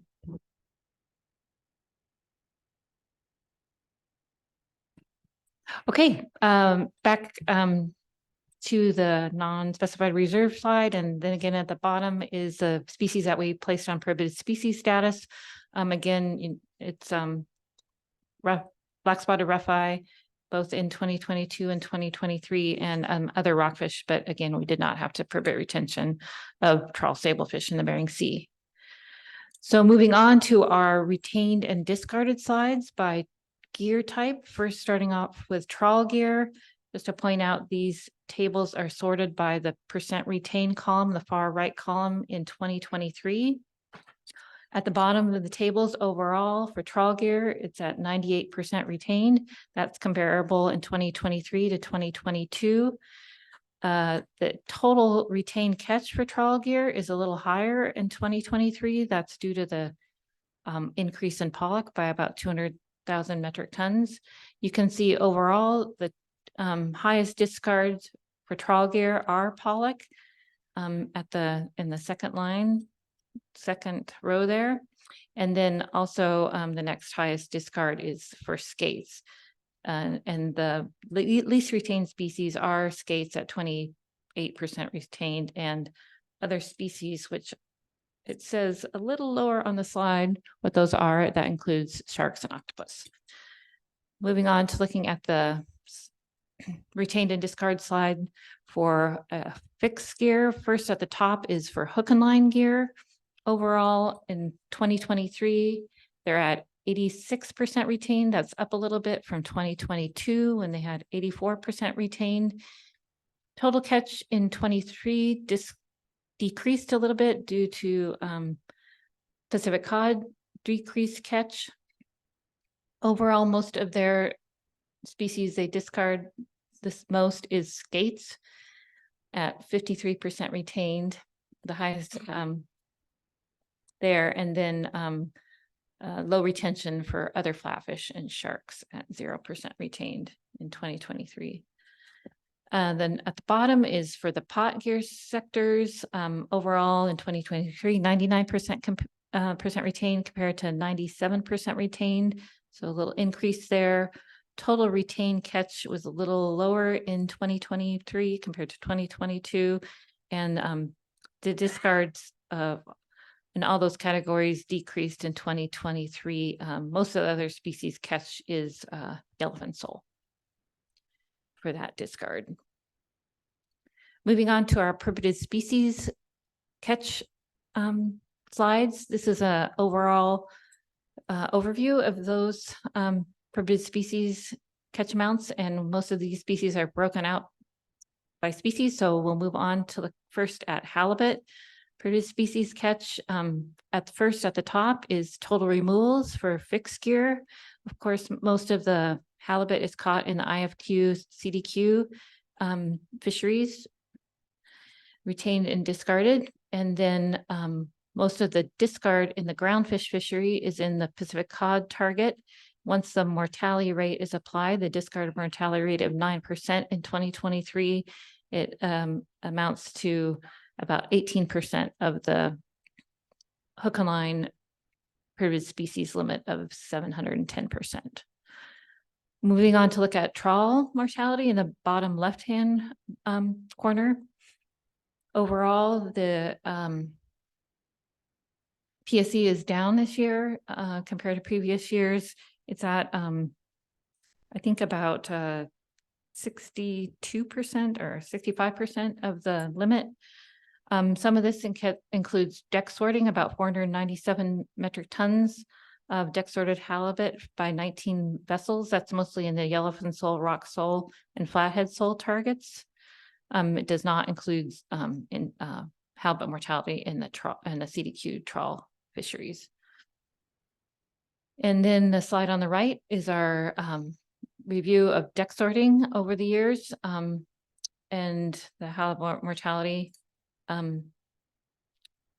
along with that. And for 2023, it's fairly comparable to the amount in 2022. Moving on to look at trawl halibut mortality compared to 2022 by month. You can see that it was in 2022 and 23, both started out high in February and then decreased over the months through August, and then starts to increase again in the fall, mostly in the yellowfin sole target. But in 2023, we did have much lower amounts in yellowfin sole than in 2024 in the fall.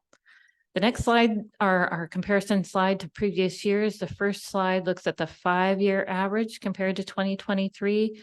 And just overall, the bottom row, you can see that it's down in 23 by 10% of the metric tons of halibut mortality, and for the rate by a negative 7% for the rate. There was a few positive numbers. One for hook and line catcher processors, they had a slight increase in their metric tonnage of halibut mortality and in their rate. And then for the AFA catcher processors, they had a slight increase in their metric tons of halibut mortality, but their rate was lower. Moving on to the next slide just compares 2023 to 2022. Again, at the bottom of the slide, overall, the metric tons is minus 20% and the rate is minus 27%. And again, I think there's only a minimal positive amounts there under the CDQ non-pelagic trawl vessels. Their metric tons didn't really change from 90 metric tons, and then their rate increased by about 3%. Moving on, we'll get to the crab PSE slides, starting out with Zone 1 trawl red king crab incidental catch. Overall, they're at 18% of the PSE limit. Most of the incidental PSE was in April in 2023 in the yellowfin sole target. Next slide looks at the fixed gear catch of red king crab, reduced from the high year in 2021. And overall, they catch most of that in area 512. Looking at Opelio crab or snow crab in the C. Opelio bycatch limitation zone at 19% of the PSC limit. Most of that is in the fall in the yellowfin sole target. Next, we have a slide that looks at the rate of Opelio per metric ton of groundfish. You can see in the top upper left-hand slide is for non-pelagic trawl gear, and those high rates show up in area 524, where most of the PSC was reported. Fairly minimal in the next slide over to the right for pelagic trawl gear. Below that is for Opelio in the pot fishery. Its rates are a little spread out over for that fishery. And then on the far left bottom slide is for hook and line gear, and that rate is fairly consistent over the hook and line fishery area. Then moving on to Zone 1 Bairdi crab PSE, overall at 2% of the PSE limit, mostly in the A season in March and April in area 509 in yellowfin sole and rock sole. Moving to zone 2, Bairdi. Overall at 20% of the PSC limit. You can see it's more consistent catch over the year than previous crab for previous slides. And it's also distributed more over different targets. Most of catch in area 513 in the A season. Next, we move on to the herring slide. We had some higher PSC for herring in 2023. First, the rock sole fishery got into it in late May, I think April, May, and they did end up reaching their PSC limit here, and we closed the 3 herring savings areas. So that those closures start June 15th and go through March 1st of 2024. And then also the pollock fishery started getting into herring in July, August, June, July, late June, July and August. And then herring PSC started to decrease in September, and they didn't end up triggering any of the closures. This is a look at the incidental catch of herring by all trawl. And you can kind of see the 3 herring savings areas. The first one is the box on the far right. And these are the rates associated in those areas. The highest rate was in this the second herring savings area, which is just to the left. And then the winter herring savings area is further up north to the northeast and had much lower rates in 2023. Then moving on to our salmon slides, starting out with Chinook salmon incidental catch. Overall, compared to previous years, a little up from 2022, which is was our record low year back to the early 90s. But in 2023, Chinook was down back to about 2012. Overall, the next slide shows the PSC limits for the pollock sectors, the 3 AFA sectors and the CDQ pollock, well below their PSC limits, overall at 26%. You can see most of the Chinook salmon was in the A season in area 509. Then for the non-pollock fisheries for Chinook salmon, most of it, there's a lot going on in this slide, but overall, most of it is in trawl gear spread out over several target fisheries in that top table. Most of it is Amendment 80, but of course they have the highest catch of non-pollock in those 4 sectors. And again, most of it was in the A season. Moving on to non-Chinook salmon incidental catch. It's just a little over, or it's under half of what it was last year. Moving on to the slide that looks at where it occurred, fairly spread out for non-pelagic trawl gear, and then kind of follows where they're fishing pollock for the pelagic trawl gear. Here's a slide that shows the non-Chinook salmon incidental catch by the AFA sectors. They don't have a PSC limit associated with them. Most of the PSC was taken in August in area 517. And I think this is the last slide for the Bering Sea, Aleutian Islands, for the non-pollock, non-Chinook salmon. Again, most of the catches in the trawls CP sector, mostly in Atka mackerel, and most of it in the Aleutians in the fall. That's the last slide for the Bering Sea, Aleutian Islands. If you have any questions.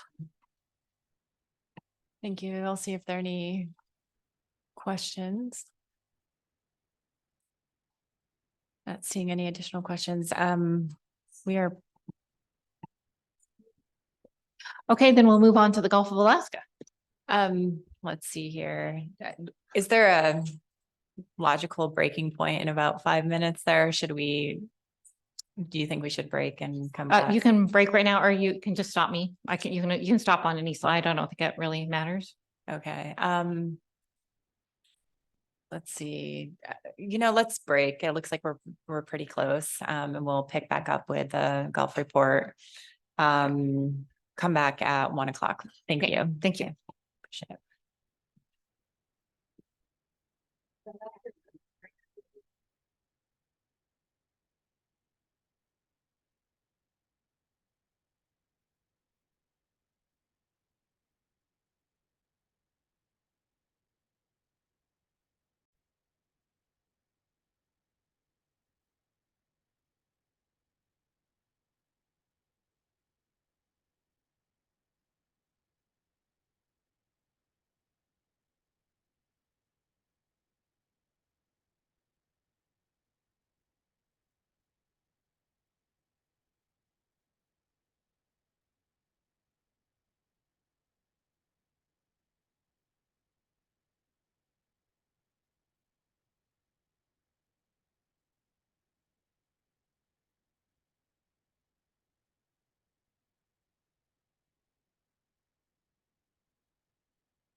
Council members, please come back to order.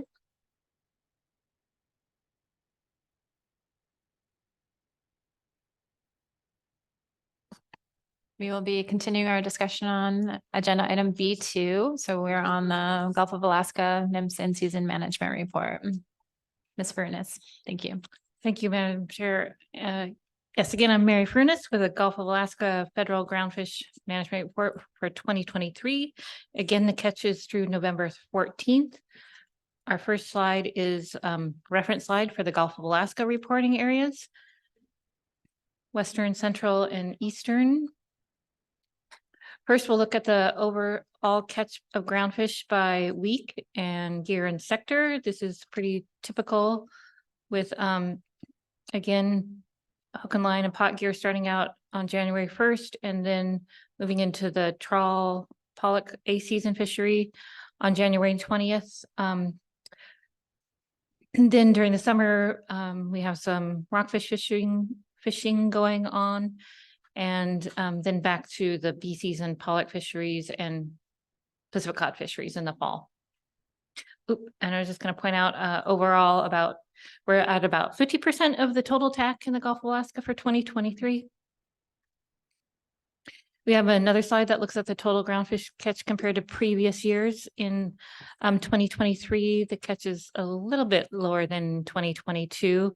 And we also have been tracking the the maximum weekly catch over the years. In 2023, it was in March 11th, about 14,200 metric tons compared to September 17th in 2022, about 15,200 tons. Then moving on to the pollock fisheries, first slide shows where the directed fishery for pollock occurs, basically fairly similar to previous years. And then looking at the catch by area for pollock, and the overall, they're at about 91% of the total TAC Gulf-wide. That's a little low. We didn't catch all of it in 620. You can see at 85%. The fisheries, how the fisheries work is most of the pollock is allocated to the A season in 620, and then less to this area 630. And then most of the allocation for 610 is to the B season. So we haven't been opening directed fishing in the Western area 610 for the last 3 years. But the fleet has been starting out on January 20th in area 640. That doesn't have a seasonal allocation. It's only an annual allocation. And they moved into 620 and then back to 640, which is a little longer for them to travel to. And then fisheries were over in the A season. It's a little bit incidental catch during the summer, and then back on September 1st, the fisheries open and 610. And most of the catch was in 610 and 630 and a little bit in 620. So just looking at the count of the vessels targeting pollock over the years, this is organized by the spring and fall. So basically the A season is spring, B season is fall. At the very top is in orange is for all areas.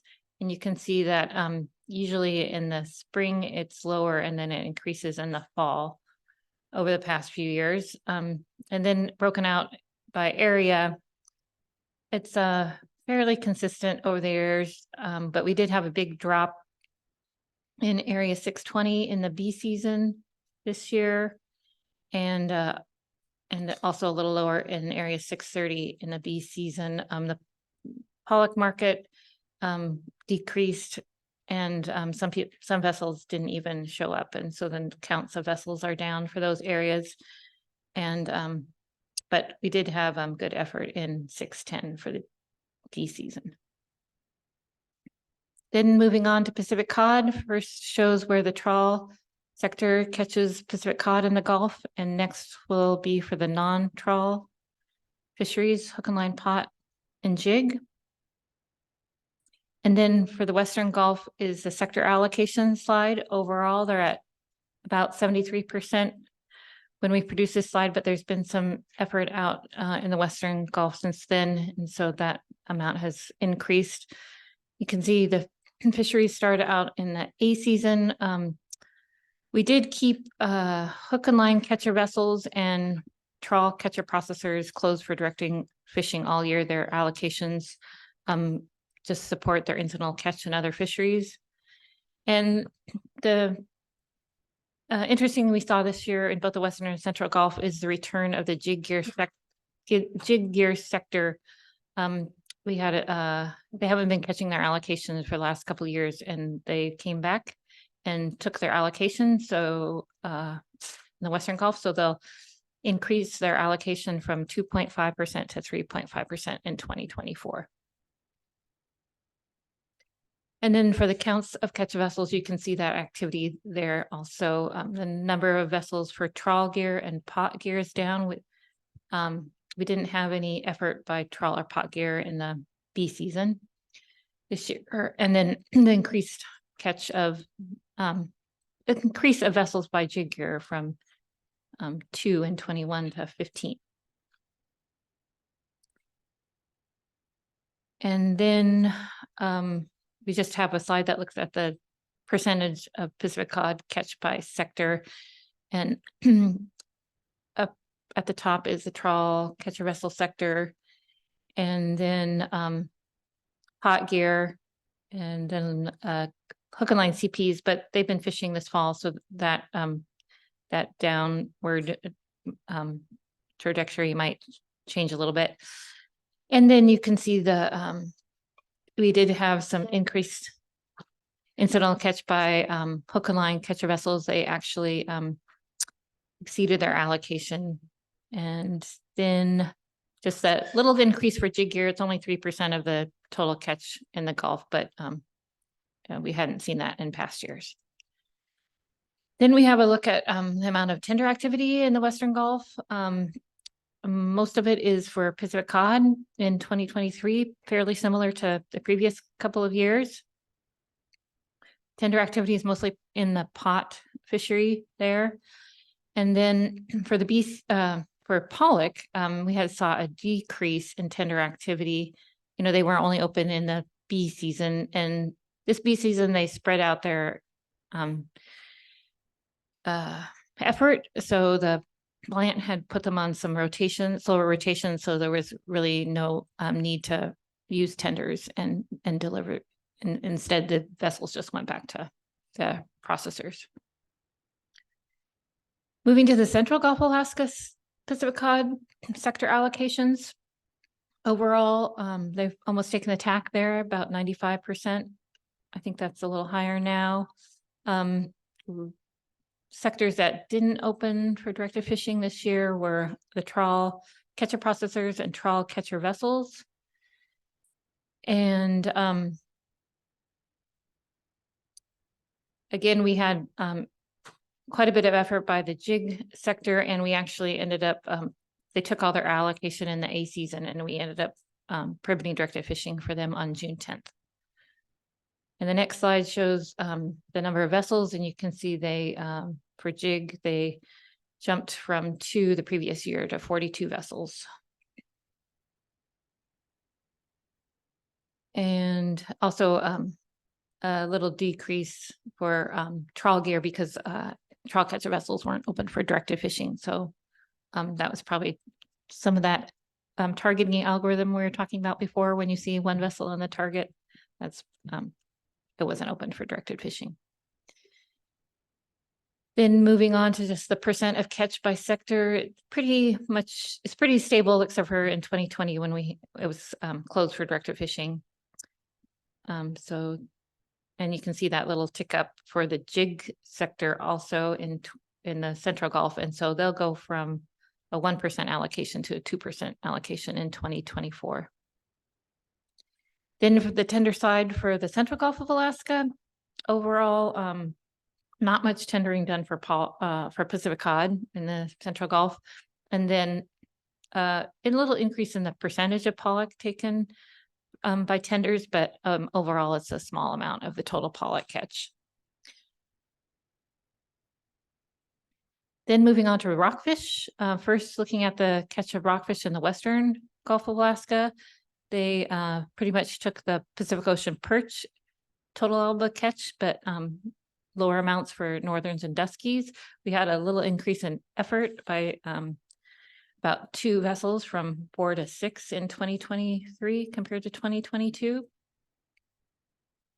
Then moving on to the Central Gulf of Alaska, where the rockfish program operates. We've been showing this slide since the start of the rockfish program because before it, all the catch was, it didn't open until July. So most of the catch was in July, but you can see in 2023, most of the catch was in May, and then it decreased in June and July, and then there was a little bit of catch in August, but that was confidential. And then they come back to the fishery after the bee season pollock fisheries and target some in October. This is the rockfish program allocations. First at the top is the entry level fishery, and we didn't get much effort there, so there won't be any change in that allocation in 2024. For the cooperatives in the middle of the slide, they took 84% of their Pacific Ocean perch and about 80% of their sablefish. That was their highest catch of their allocated species. And their Pacific halibut PSC was at 21% of their 191 metric tons, fairly low. For the incidental catch that we set aside for the non-cooperative and the entry-level fishery, almost reached the POP limit, but still below it and well below the northern and dusky incidental catch amounts. So moving on to other rockfish species, starting with shortwaker. Overall, they're at about 70% of the total Gulf-wide TAC. Most of the catch is in the central and the eastern. Most is in non-pelagic trawl for rockfish fisheries, and then some pelagic trawl and hook and line sablefish. Moving on to rough-eye black spotted. Again, overall, we're at 56% of the total TAC, more spread out over the year. And most of the catch is in the central and the eastern first, and then the central. Let's see, most of the catch again is in non-pelagic trawl, hook and line, sablefish target, and pelagic trawl. For thorny heads, catch is down at 12% of the total TAC. Again, most of the catch is in the Central Gulf of Alaska, and then the eastern. Thorny heads is mostly non-pelagic trawl, rockfish fisheries, and hook and line sablefish. And then for the other rockfish species, we did have an overage of the Western Central TAC fairly late in the year, November 13th. We prohibited retention. Other areas were well below the TAC set there. We have this table on the right-hand side that shows the predominant species, since this is a complex. So for trawl gear, they mostly catch red striped rockfish and then harlequin and widow. And then for hook and line gear, yellow eye rockfish, a bunch of other rockfish, and then red banded rockfish.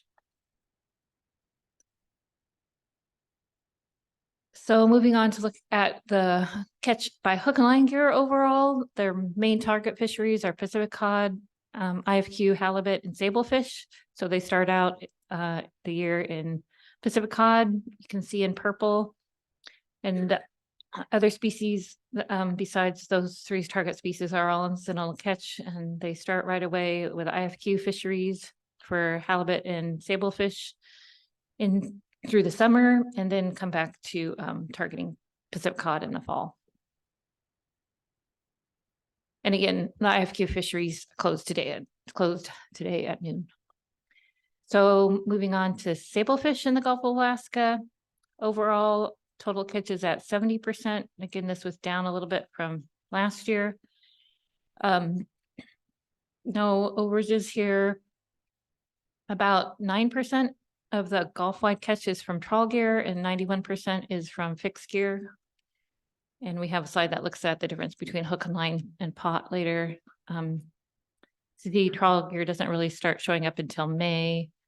And it's mostly incidental to the rockfish fisheries in the Western and West Yakutat. Here's another slide that shows you this sablefish catch by trawl vessels compared to previous years. You can see the decrease there. For the catcher processors, they catch most of their sablefish in the non-rockfish program fisheries, as I said, in the Western and West Yakutat. And then for the trawl catcher vessels, they catch most of their sablefish in the rockfish program in the Central Gulf. Here's a slide for sablefish that looks at the catch by hook and line and pot. So we've been seeing the increase of use of pots over the years. It's kind of stabilized now at about 83% of the overall catch in the Gulf. You can see that it depends on the area. In the graph, you can see that it depends on which area you're in. So more pots used in the Central Gulf than any other area. And then we have a table on the left-hand side that shows the difference between hard pots and slinky pots, and more hard pots used in the Western Gulf. And then as you move to Southeast, there's more slinky pots used. And those little numbers in the graph there are at the top, I think, is showing the discard amounts. So fairly low discards. And we have the next slide that looks at the incidental catch between pot and hook and line gear. And again, just showing that not much incidental catch by pot gear, and the main species that are caught by hook and line is incidental catch in the sablefish fishery. Then moving on to the skates, starting out with big skates overall, we're at 39% of the TAC. So fairly well spread out over the years. Most of it is in the Central Gulf from the hook and line halibut target. Then moving on to longnose and other skates. For longnose skates, we did have some increased catch in the Eastern Gulf, and we had to prohibit retention of longnose skates on July 2nd. And again, that was mostly in the hook and line halibut target. And then for other skates, the catch was fairly low. That's a entire Gulf-wide allocated species, so it's not apportioned by area, and it's at 46% of the catch. Moving on to sharks and octopus. In the Gulf of Alaska, most of the sharks are spiny dogfish in hook and line gear, and again, most of the pot octopus, most of the octopus is pot gear, but still well below their tax in the Gulf. Moving on to the flatfish species, in 2023, there was a little bit increase of catch by the trawl catcher vessels compared to the previous 2 years. They've been having some problems with markets, but they did do some arrowtooth flounder and I think some other, maybe some shallow water flatfish. And then a decrease of arrowtooth for the trawl catcher processors in 2023. So here's a table that just, like in the Bering Sea, shows the TAC and the use of that TAC. It's fairly low for the flatfish species. And then we include skates in this one too, and it has a little bit increased use compared to flatfish and then that overage in long-nosed skates in the Eastern Gulf. The next slide looks at the species that we did have to permit retention for over the years. 2022 is on the top and 2023 is on the bottom. A few different species this year than previous years with, permitting retention for jig gear in the Central Gulf, long-nosed skates. Also in the Central Gulf for trawl catcher processors and catcher vessels greater than 50 feet length overall. And then other rockfish that we mentioned in the Western and Central.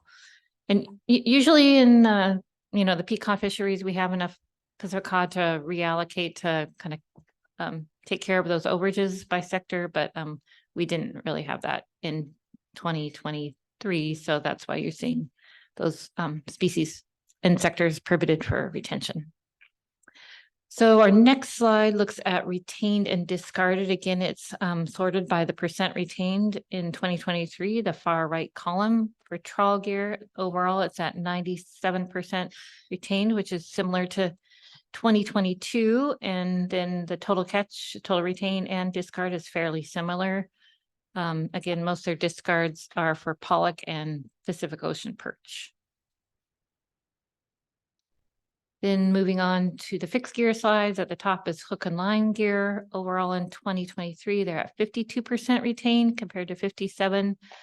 So a little less, and also a little less total retained and discarded catch in 2023. And I think that's mostly due to a decrease in sablefish and also Pacific cod. And again, most of their discards by species are skates and then sharks. And then at the bottom for pot gear, I can't see that number, but I think it's fairly high. I think maybe I could just move this. I don't know. Oh, there we go. Oh, 98%. So a little higher than in 2023 than 2022. Overall, their total catch is down a little bit, mostly for sablefish and then cod.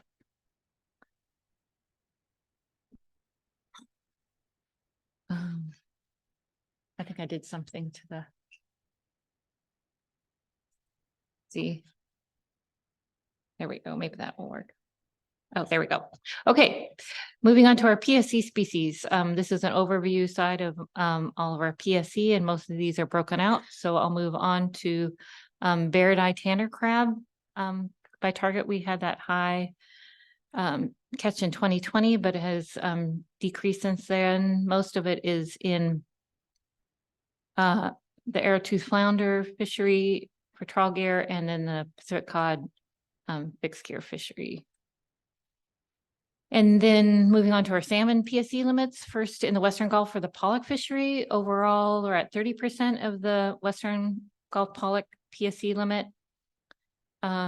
Most of it's taken in the B season because that's the only directed fishery that was open this year.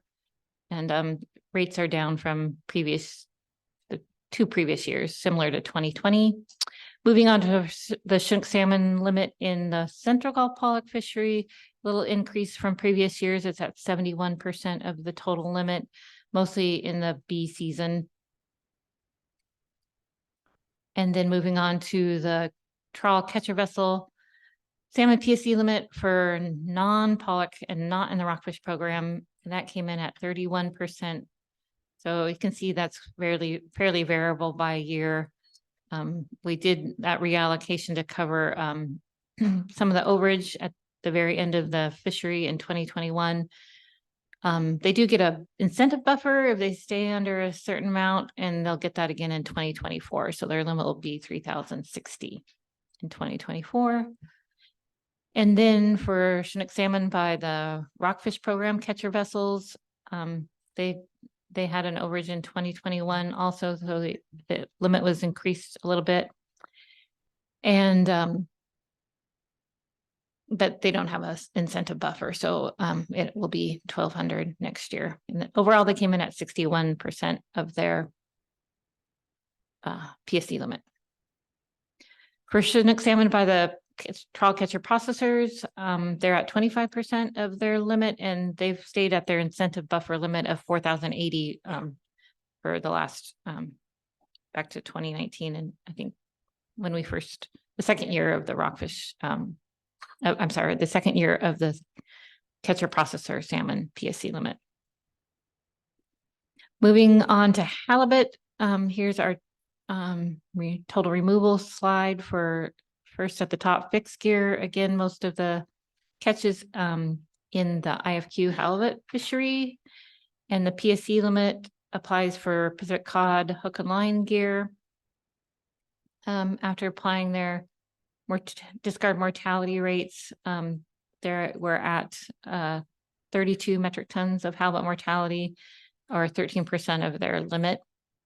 Then at the bottom is for trawl gear, fairly low halibut mortality in 2023, most in the arrowtooth flounder fishery. Overall, they're at 17% of their limit. There is some deck sorting by trawl gear in the Gulf of Alaska. 81 metric tons was deck sorted by 6 catcher processors. That's in the footnote there. Next slide, we just look at the halibut mortality compared to their target fisheries for trawl catcher vessels. Again, it was fairly low. They did get into some in April, mostly in arrowtooth flounder, and then again at the end of the year. And then the next slide shows it just for the trawl catcher processors. They didn't do much fishing in the Gulf until May, and got into their halibut mostly starting in June and then July. The next slide just shows how the trawl halibut mortality is specified in the harvest specifications between the deep water and shallow water species and their 4 seasons. Most of it was taken in the second season from April to June in the deep water species. That's arrowtooth flounder. And then we have the allocation to the rockfish program in the 5th season. It starts October 1st, which is just the deep water and shallow water species just share that limit. And then the total halibut mortality at the bottom.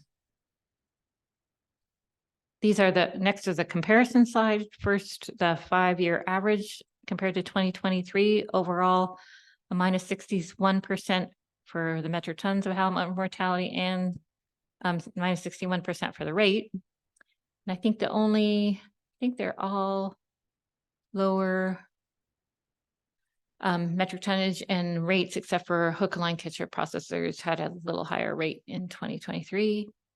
Then 2023 compared to 2022, again, overall, and minus 19% for the metric tons of halibut mortality and minus 18% for the rate.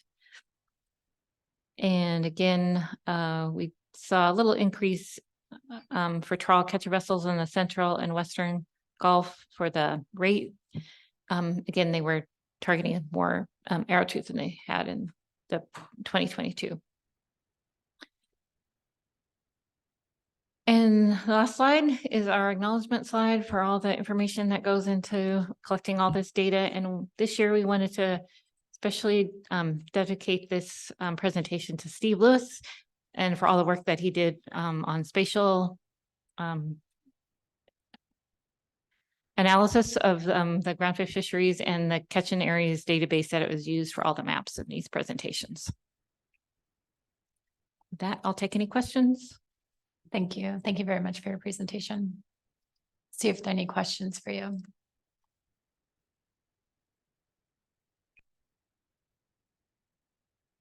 Thank you. Is Alicia with us or? Okay.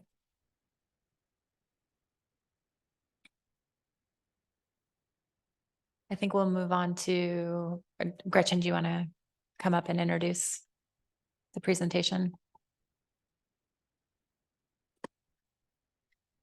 Hello again, Madam Chair and members of the council. So we're continuing with the balance of the NIMS B2 report. And the next section will be Alicia Bishop presenting on the Alaska Aquaculture Opportunity Areas request for information. And she is remote. Thank you. Ms. Bishop, are you with us? I am. Give me just a second to share my screen.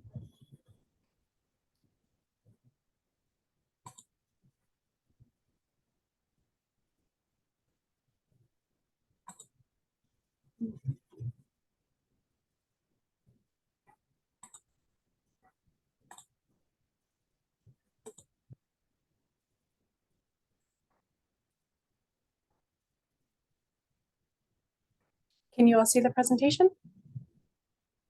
Yes, we can. Okay.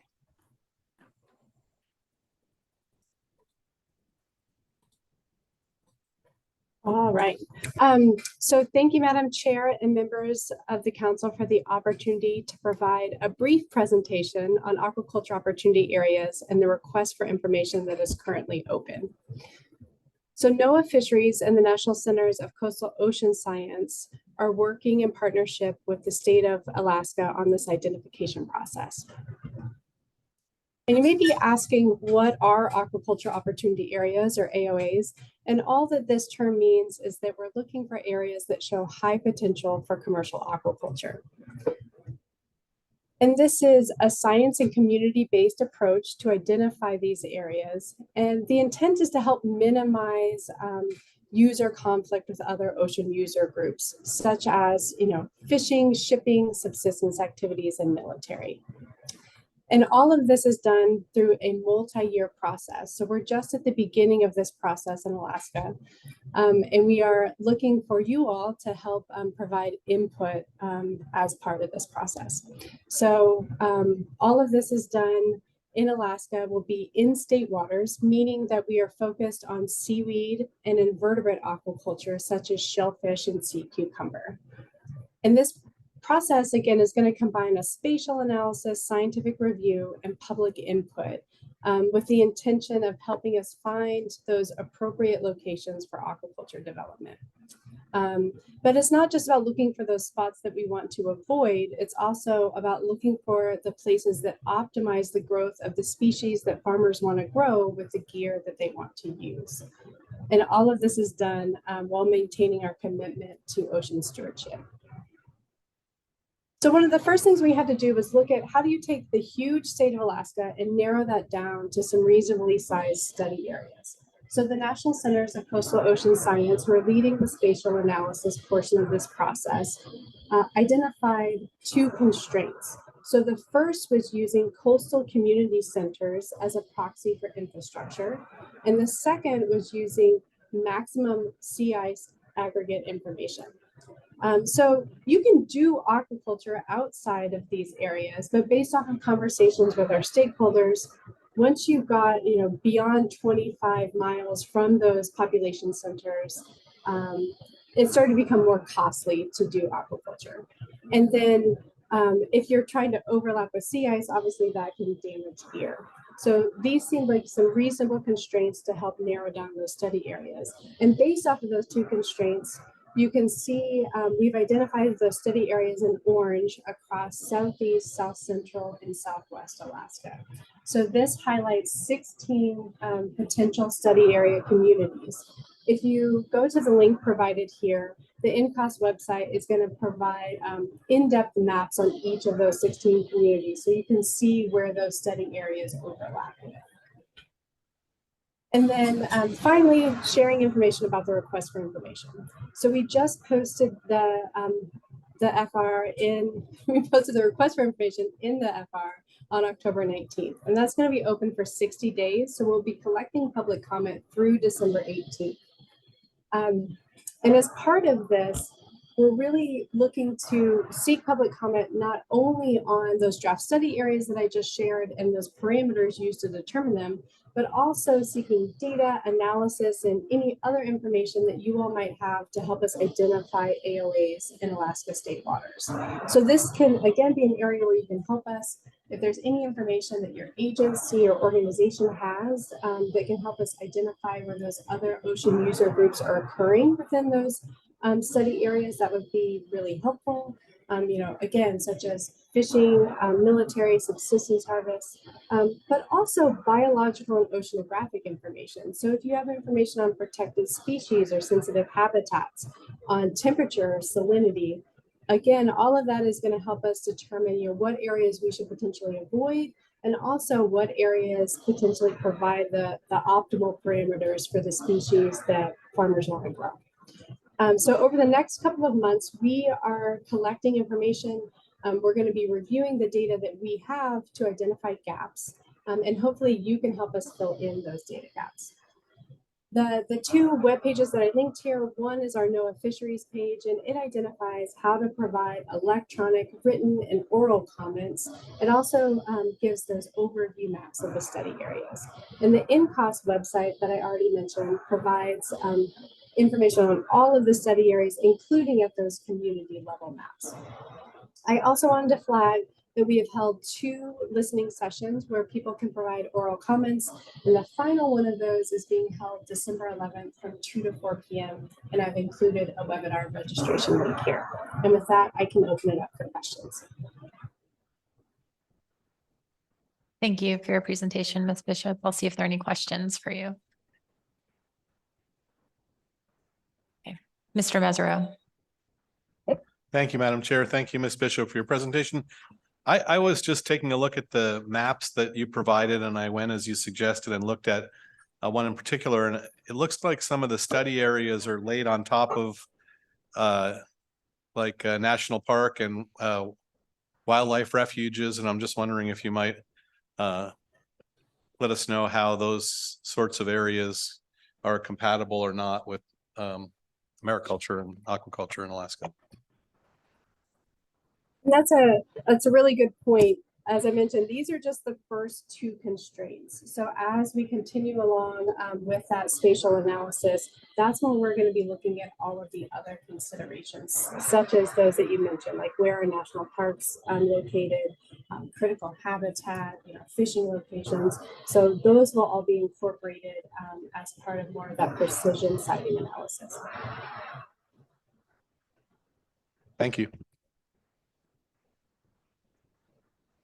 And seeing no further questions, thank you again for your presentation.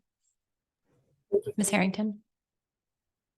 Thank you, Madam Chair, members of the council. All right, so I have one correction from the progress on rulemaking. So the harvest specifications for the Gulf of Alaska published today. So that's pretty exciting. And so now moving on to the Alaska region priorities for FY 24.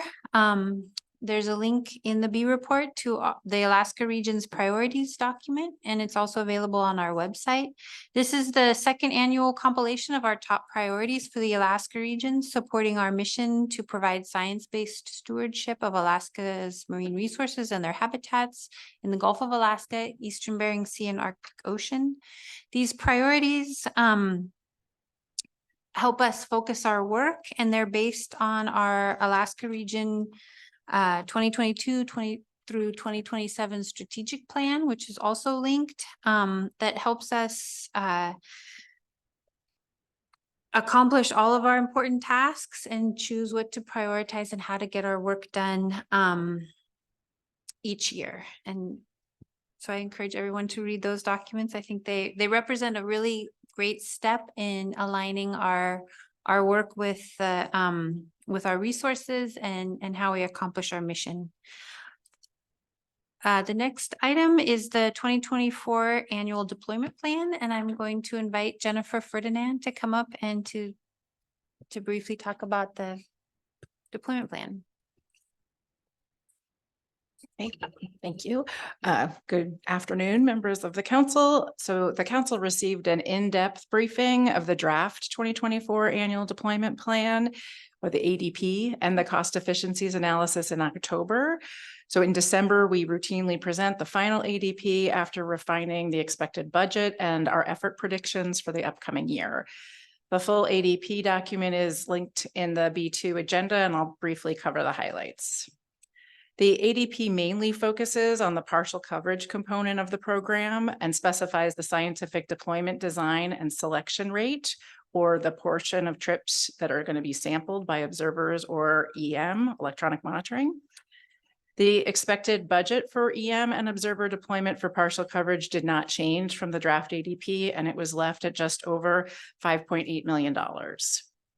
The fixed gear EM pool was set at 177 vessels. That accounts for one vessel that was removed from this pool after not adhering to its vessel monitoring plan for over a year and having several chances to improve. 4 vessels opted out of the EM program, and 3 new vessels were requested to be added to this pool and were approved by NPFMC. The trawl EM pool operating under the exempted fishing permit. These are pelagic catcher only pollock vessels, which opt in on a trip by trip basis to participate in that EFP. And 108 vessels are expected to participate, 55 of which are covered in the partial coverage sector. For both observers and EM, we will use the new proximity allocation method for deployment. This allocation method spreads sampled trips throughout the fisheries to increase the proportion of trips that are sampled or near sampled neighbors, while also protecting against small sample sizes within an individual stratum. The method's precautionary with respect to obtaining data from all types of fishing activity, which decreases data gaps and protects against high variance associated with low sample sizes. As in prior years, fishing trips will be divided into groups or selection pools that are defined by the type of monitoring, either observers or EM. The FMP area, that's new this year, either Bering Sea, Aleutian Islands or Gulf of Alaska, and gear. Although we've used gear in the past, it's new this year that we've lumped all fixed gear into the same strata. So hook and line and pot are in the same strata this year, and then trawl. Overall, that means there will be 10 sampling strata in 2024, and the selection rates will be for trawl observed trips in the Bering Sea, Aleutian Islands at 72%, trawl observed trips in the Gulf of Alaska at 21%, fixed gear with observers in the Bering Sea at 44%, fixed gear with observers in the Gulf at 13%. The trawl EM EFP in the Bering Sea will have both 100% at sea coverage with electronic monitoring and 100% shoreside monitoring for salmon. The trawl EM EFP in the Gulf of Alaska will have 100% at sea EM coverage and 33% shoreside monitoring for salmon. The fixed gear electronic monitoring in the Bering Sea is will be at 74% monitoring, and fixed gear in the electronic monitoring strata in the Gulf of Alaska will be at 24%. And of course, we will maintain the 0% strata at no selection. So thank you for your time, and I'll take any questions. Ms. Kimball. Thank you. And thank you, Ms. Ferdinand. I think just on the selection rates, a little more clarity around who's in the trawl observed BSAI sector. When I go to the actual ADP, I mean, where we've moved is 100% or 200% coverage for trawl in the Bering Sea, Aleutian Islands. And so when I looked at the actual ADP that's not in the NPFMC management report, it was in partial coverage, it was only anticipating 30 trips. So can you remind me, who are those tiny 30 trips that are left that are still in partial coverage? And do we really know if those partial trips are anticipated to be taken? Through the chair, thanks for that question, Ms. Kimball. So the 2024 ADP did incorporate the Pacific Cod Trawl Cooperative into that full coverage sector. So those trips are not included. So what's left, those 30 trips are most likely the sea season of the PCTC fishery. And no, we don't know whether or not those trips will really be realized in 2024. We just need to make sure that we have an adequate budget set aside in case they are realized. So since that's a brand new program, we really don't know what to expect yet. So we'll learn more next year. Thank you. Mr. Twite.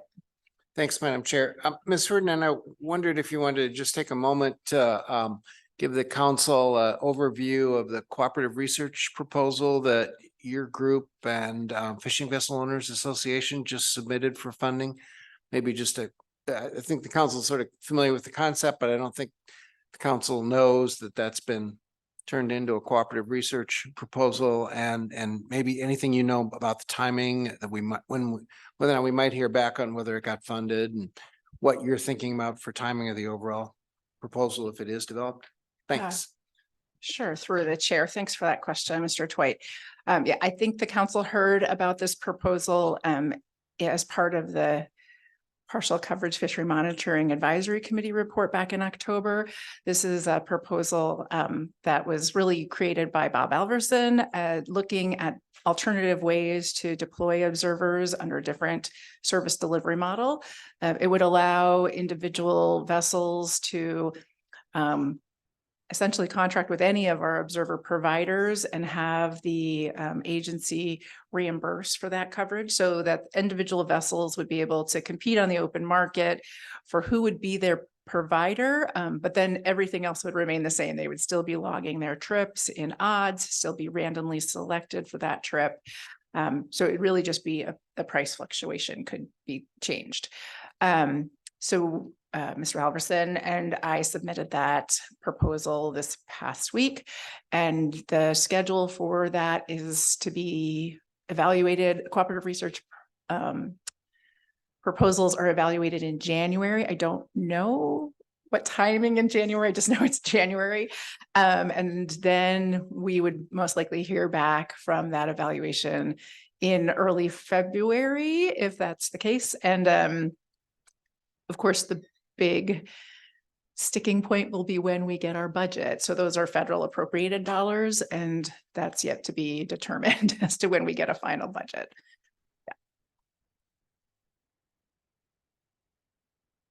Thanks much. And I just wanted to thank you for the work that you and your group put into forming that up as a cooperative research proposal. I know when I had the chance to read through it, it really looked good, and I'd vote for funding it, but. Thank you for that, Mr. Twait. And I will say that Mr. Alverson did all of the heavy lifting, so I am very much a rubber stamp on that one. I will carry it forward, though. Thank you. Thank you for the report. Appreciate it. Ms. Harrington. Madam Chair, members of the council. So our next issue to talk about is equity and environmental justice town hall meetings. So NIMS released its National Equity and Environmental Justice Strategy in May, and the strategy guides us to serve all communities more equitably and effectively. And the NIMS Alaska region and Alaska Fisheries Science Center have formed an environmental or EEJ, so Environmental Equity and Environmental Justice Working Group to advance equity and environmental justice through our marine conservation and management work in Alaska. This group is seeking public input to be considered for an inclusion in the Alaska Equity and Environmental Justice Implementation Plan. And there's a flyer also posted under this agenda item that provides more information. And we are currently seeking initial feedback to be included in a draft of the implementation plan by December 31st, 2023. And then throughout 2024, we will seek additional public feedback on the draft plan, which will be incorporated into a final Alaska Equity and Environmental Justice Implementation Plan, which is due of December of 2024. And I encourage interested folks to look at the flyer. Next is a little bit more information about the halibut abundance-based management final rule. So as you know, part of that action is to receive halibut abundance indexes from the Alaska Fisheries Science Center and the International Pacific Halibut Commission. So the Alaska Fisheries Science Center submitted its 2023 abundance index, and the index was in the high category, is in a high abundance state. The IPHC index estimated halibut in the low range, and we apply both those values in the table, which is in federal regulations. And so the PSC limit for 2024 will be 1,396 metric tons. So providing that information. Next, I'll talk about the implementing the Pacific Cod Trawl Cooperative Program. So the final rule implementing that program was effective in September. We had a period for applying for quota share, and NIMS issued quota share to 95 license limitation program permit holders. And that represented 66 different participants. We also issued 12 PCTC processor quota share permits to 9 separate participants. We're reviewing these. We're reviewing claims for additional quota share and the supporting evidence. But this will be the quota share issued for 2024. Fishery participants then formed cooperatives and applied for cooperative quota. We're in the process of reviewing those applications, and we received applications from 6 cooperatives. And we will issue cooperative quota share to cooperatives after the intercooperative agreements are submitted to NIMS, and those are due December 31st, 2023. NIMS did not receive information from the Aleutian Islands communities that they intend to process Pacific cod for the 2024 fishing season by October 15th, which is our deadline in regulations.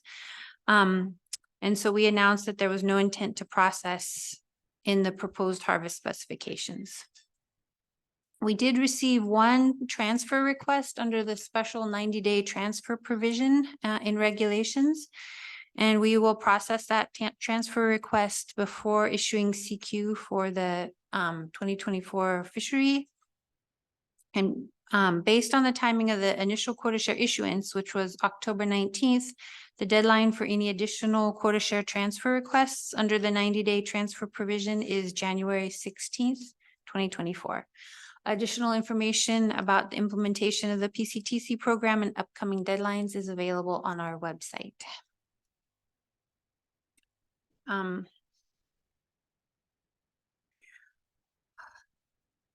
So we are still making progress on implementing the recreational quota entity.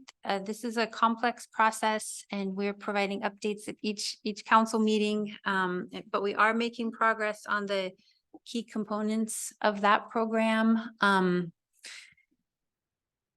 think it's still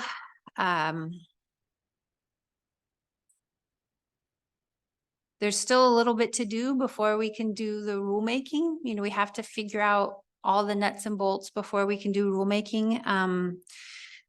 But we are actively engaged in figuring those out. We held a series of scoping meetings with charter operators in the summer of 2023 to explore the utility of program and how to collect the fees, how to recognize when stamps are validated, and then how to take the fee money that goes into the US Treasury, how to then be able to provide that back to the RQE to to purchase quota shares. The next the next item is the 2023 guided anglerfish annual report. Ms. Harrington, before you move on, it looks like we have a question. Okay. Mr. Mesereau. Thank you, Madam Chair. Thank you, Ms. Harrington. I just wanted to thank you and particularly Kurt Iverson has gone out of his way to communicate with me since the last meeting and kind of explain those nuts and bolts and the challenges. And it's really helpful for me to get that information and be able to convey it back to the industry when they're asking where it's at and what's going on. So I just wanted to take this moment, since it's on the agenda, to thank both you and him for going out of your way to try to keep us abreast of what's going on with this important rule. Madam Chair, Mr. Mesereau, thank you. We appreciate that. And I've been very impressed with Kurt's work on this issue, because all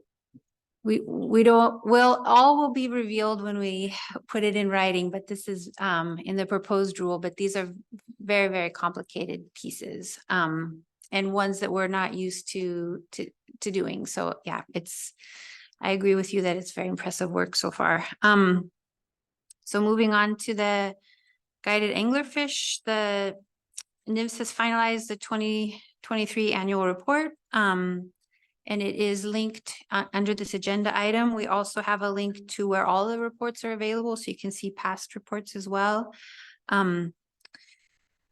The halibut catch sharing plan prioritizes annual transfers of commercial halibut to annual transfers of commercial halibut annual fishing quota as GAF or guided angler fish to qualified charter halibut permit holders. Using GAF, charter operators may offer charter anglers the opportunity to harvest up to 2 halibut of any size per day. NIMS issues GAF in numbers of halibut based on a conversion factor from the average weight of GAF harvested in the respective areas in the previous year. And there's a little bit more information on that in the annual report. So the next 3 items, I'm going to invite Anne Marie Ike up to talk about the killer whale incidental catches in Alaska and the Northern Fur Seal Conservation Plan update and petition to change the Northern Fur Seal subsistence regulations. Thanks. For the record, Anne Marie Ike, National Marine Fisheries Service, Protected Resources Division. Nice to see you all this afternoon. So as Gretchen mentioned, I have 3 updates. The first is we're providing a update back on the killer whale bycatch that was reported previously to the council. So sorry, the tape was falling apart.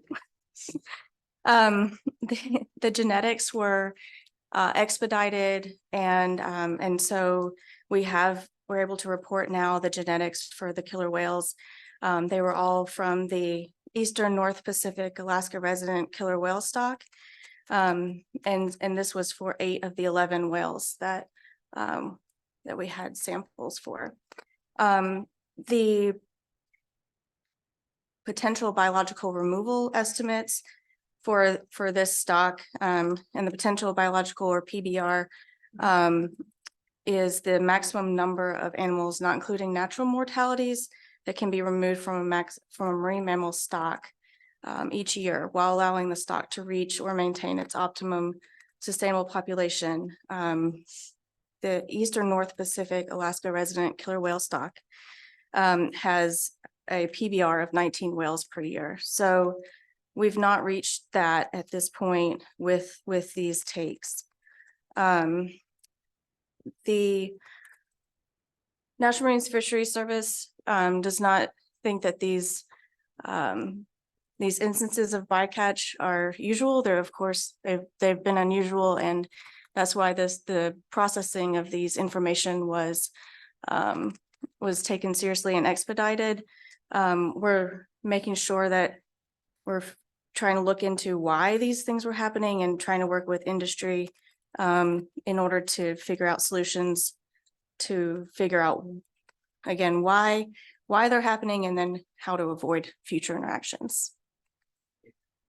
There's more information that can be found on the link in the e-report.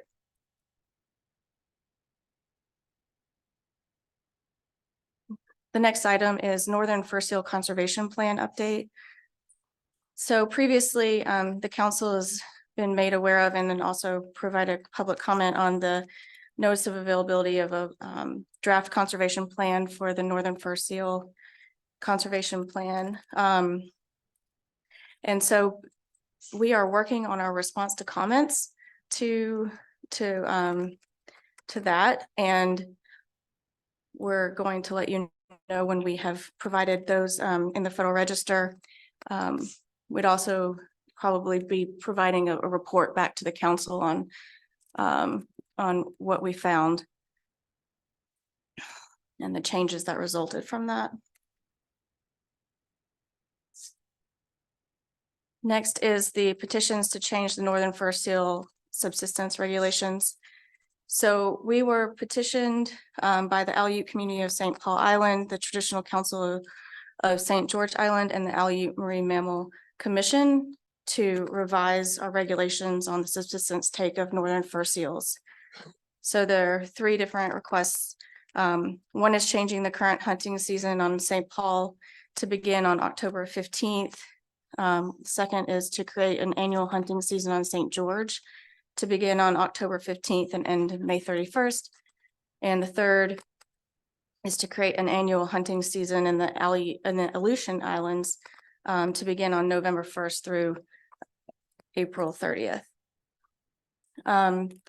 We are currently accepting public comments, and this is open through December 11th. And we will let you know as we proceed through that process.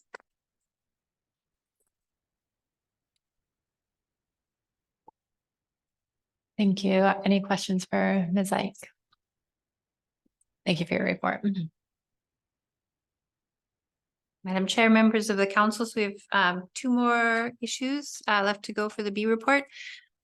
Moving on to the tribal relations update. So we have done something new, which is pretty exciting to report. As you know, there are two EISs underway, the Chum Salmon EIS that the council's familiar with. We're also working on a Southeast Alaska Salmon EIS in response to recent litigation.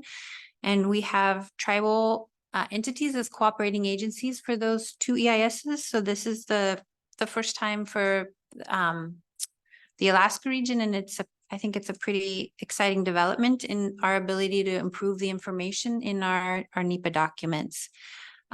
We also have information in our December edition of our tribal newsletter that we send out prior to each council meeting to talk about the issues at the upcoming council meeting.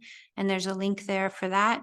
We did conduct a consultation on the Southeast Alaska Salmon EIS, and that's what led to having Tlingit and Haida Central Council as a cooperating agency. And there's more information linked in the document. And finally, we have a couple of personnel changes to announce. We have an additional 2 new hires in sustainable fisheries. Caleb Taylor and Liz Henderson joined Sustainable Fisheries Catch Share Branch on November 6th in Juneau. There's short bios for both of them in the B report, and we're very excited. They both bring skill sets that we need, and we're getting them engaged on some pretty exciting topics. So we look forward to their work in the future. Also, Protected Resources hired Sierra Franks. She joined Protected Resources on November 20th, and she is backfilling for Greg Balo, who will retire in mid-December as the PRD branch chief and ESA Section 7 coordinator, and Sierra will be in Anchorage. We don't want to steal the thunder from the OLE report, but we would like to note that in recognition of Nathan Lagerway's last meeting, that SF has greatly enjoyed working with him over the years. We have appreciated his patient, kind, and respectful approach to navigating the challenges that arise at the intersection of science, compliance, and management. When we wish him the best in his retirement. So with that concludes the NIMS B2 report. Thank you, Ms. Harrington. I'll see if there are any final questions for you. Seeing none, thank you for the extensive report. Appreciate it. Okay, I think we will, we have a number of written reports, so I'll just list those off and pause to see if council members have questions. So next is the B3 NOAA General Counsel report. Just a written report. Wondering if there are any questions from council members or Mr. Fortenberry. Seeing none, thank you. B4, the NOAA enforcement report. This is only a written report as well, but like to see if folks would like to come up and say a few words. Welcome. Nathan, I saw your eyebrows go up when Gretchen said you were patient.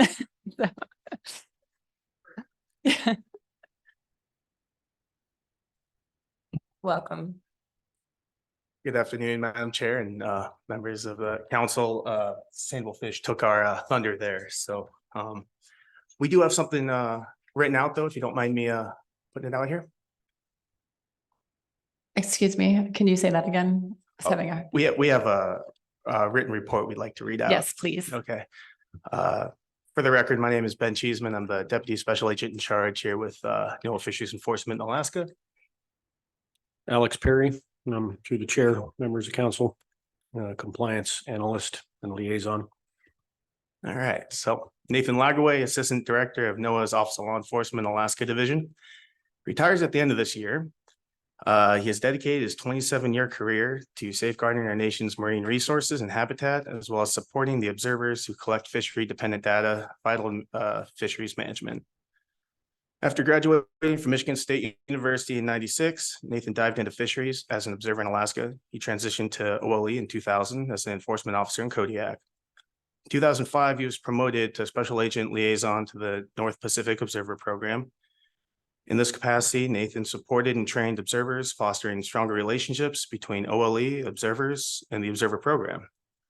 He spearheaded innovations to enhance the flow of potential violation information between observer programs and enforcement, both in Alaska and nationally.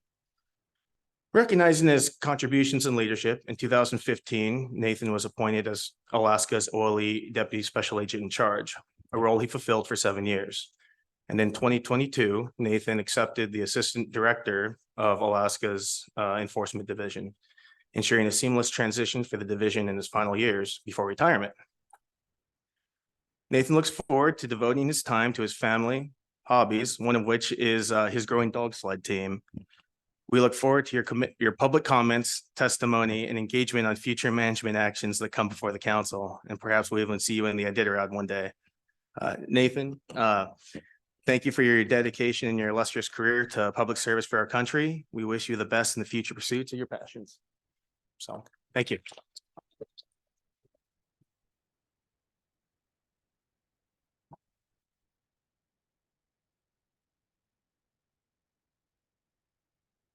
Thank you. While we're in the hot seat, if there's any questions that you guys may have regarding our report, we're welcome. We'll answer those as well. Yeah. Thank you. Thank you. Mr. Twite.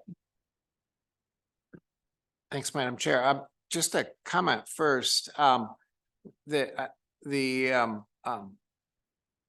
The change in the report that gives us kind of the ability to look back quite a bit further and to more clearly understand trends is definitely really appreciated. And of course, you know, anytime you do that, the tables are bigger, it can be a little bit harder. And so I was just wondering, I didn't see you calling out any particular trend in there, and I nothing jumped out at me, but I have to admit I didn't look at every single table either. But and I'm sure that both the enforcement committee and I think for the observer related issues, the fishery monitoring advisory committees will dive into these further. I think they'll be a useful tool for both those committees. But I was just wondering if there's anything you wanted to sort of highlight as you took this more like a 5-year look at trends and in different infractions or trends and emphasis of reporting.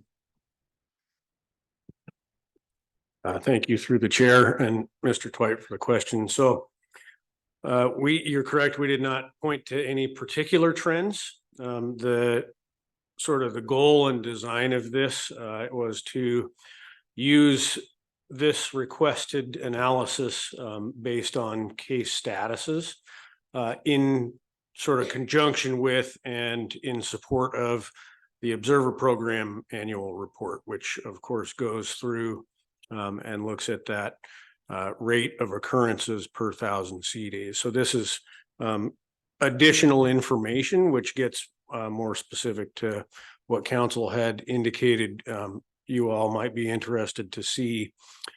So I guess what I would suggest would be to look under each year under the count of the statement subjects, and then to look through the columns for unique incidents. And then, you know, come up with the addition of those to essentially look at a proportion of the statements which result in actions by enforcement. And so to read that in conjunction with that Observer Program annual report, I think is a useful way to look at this. And then I don't have any particular trends to call out at this time. Thanks. but again, definitely appreciate it. I hope it wasn't a lot more work because it's a lot more informative. So I just also noted that two novas for harassment of observers, both sexual harassment, which just I'm so glad you stay on that. Wondering if you can give us a bit of a sense. They were both apparently on sort of company-owned boats. I'm sure the companies themselves were as horrified as you, but I'm wondering if you're working with the companies, the sectors, what in order to continue to work towards as safe as possible working environment for our observers. Through the chair and Mr. Dwight, thank you very much for the question. Absolutely. You know, we do the meetings annually or biannually with the industry representatives and industry groups. We bring this information forward, and one thing that I think is important to point out and note is that whenever the company's industry becomes aware, captains become aware, we have noted that in general, they are extremely proactive in taking care of any occurrences that they become aware of. And so we very much appreciate that. And then in addition, we just recently sent out a communication to the industry asking for those meetings and trainings. So ensuring a safe working environment. We will be putting on, trainings for those and conducting the compliance meetings later this month and into January. And the industry has been very interested in hearing about those trainings and participating in that. Thank you. Ms. Kimball. Thank you. I had a question on the report also.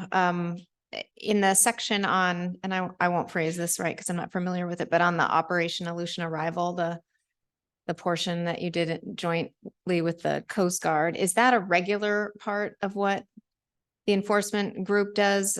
It was all about trying to identify and monitor trampers that were foreign trampers, but that were in the EEZ. And I just didn't know if that was like a special team situation or if that's something that the agency, the enforcement section regularly does with the Coast Guard.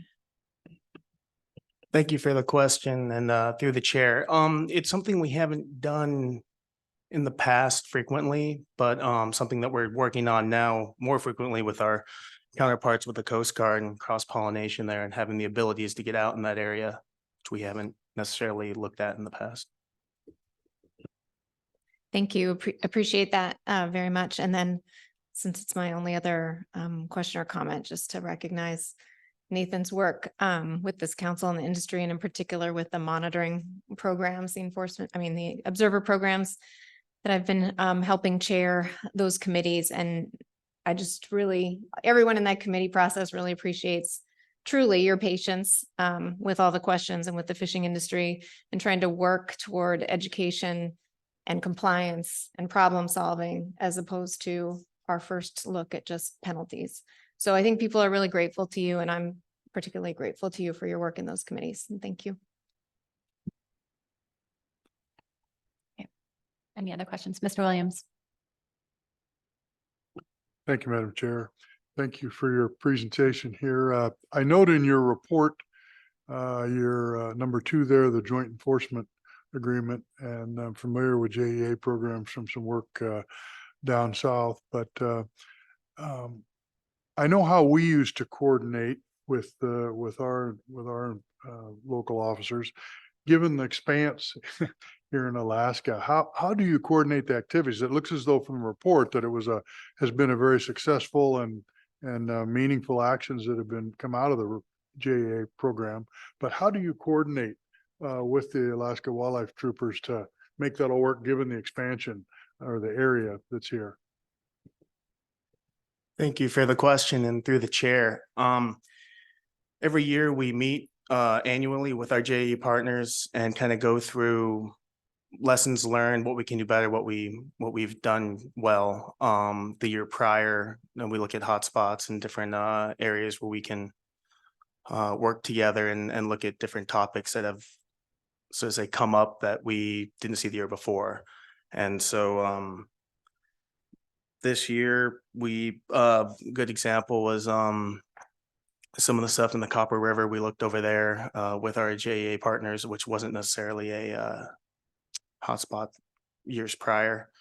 And so it's just a good communication exercise. We call every, I don't know, monthly, you know, to kind of give each other updates on what we're looking at. And then as far as patrol vessels and assets, you know, sometimes we have breakdowns. Everyone here is familiar with boats. And so we're able to swap over to different assets and cross-pollinate and force multiply.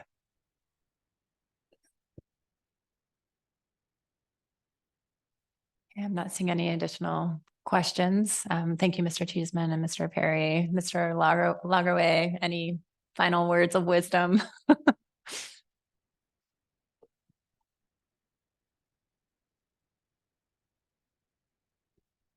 Through the chair, council members, maybe not so much wisdom as it is appreciation for this process. You know, as Ben mentioned, I came on in 2000, and one of the first things I got to do with Ken Hansen was to work on Amendment 80.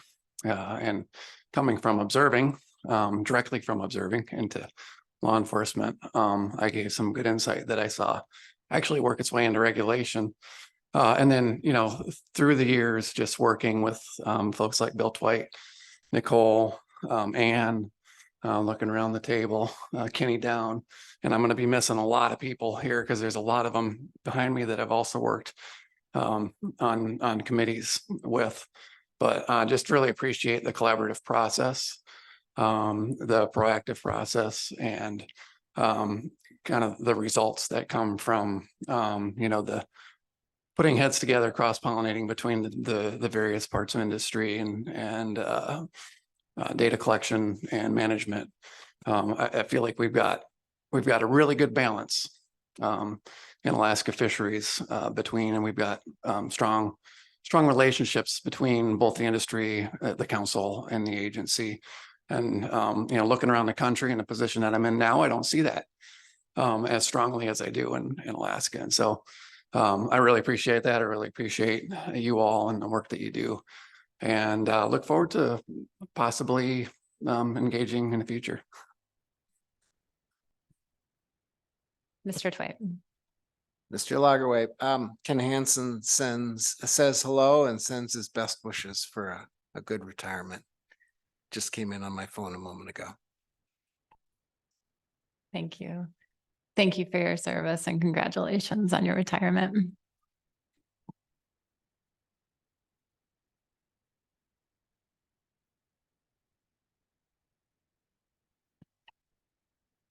I think we can move on to B5, the ADFNG report.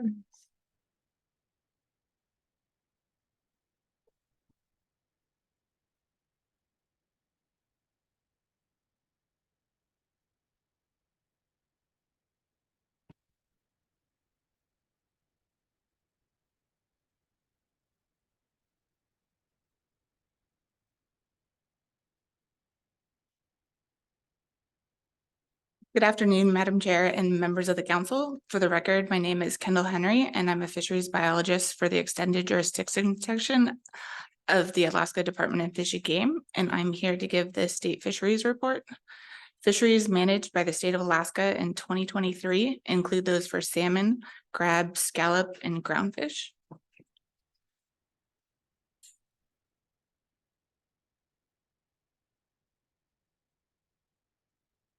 The Southeast Alaska summer troll fishery, which targets the annual Pacific Salmon Treaty Chinook salmon quota, opened on July 1st as normal. The summer fishery is open during multiple periods from July 1st to September 30th. During the summer season, most waters of Southeast Alaska and Yakutat are open to commercial trolling, including the outer coastal waters in the EEZ. Chinook harvest during the summer troll fishery was 96,000 fish, of which 94,000 were estimated to be treaty Chinook salmon. And the final numbers will be reported at the Pacific Salmon Treaty meeting in January. The 2023-24 Aleutian Islands Golden King Crab TAC is 5.5 million pounds, a portion east of and west of 174 degrees west longitude. The eastern TAC is 3.7 million pounds and the western TAC is 1.8 million pounds. 10% of the eastern TAC is allocated to CDQ and 10% of the western TAC is allocated to the ACA fishery. The CDQ fishery opened on July 1st and the ADAC community allocation and IFQ fisheries opened on August 1st. Harvest in the eastern area is confidential and total harvest in the western area is 1.1 million pounds. Both areas closed by regulation on April 30th, 2024.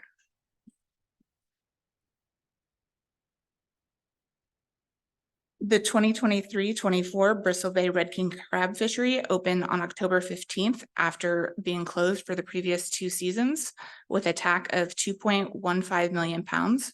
10% of this TAC is allocated to the CDQ fishery. 31 vessels fully harvested the TAC and catch rates during the season averaged 20 crabs per pot, which is below the 10-year average, but similar to what was seen in 2021.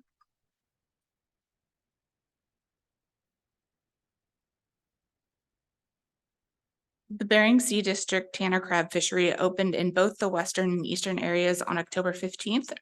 TAC in the western area is 1.3 million pounds and TAC in the eastern area is 760,000 pounds. 10% of the TAC in each area is allocated to CDQ. Harvest in the western area is currently 136,000 pounds and harvest in the eastern area is 455,000 pounds. Both areas closed by regulation on March 31st, 2024.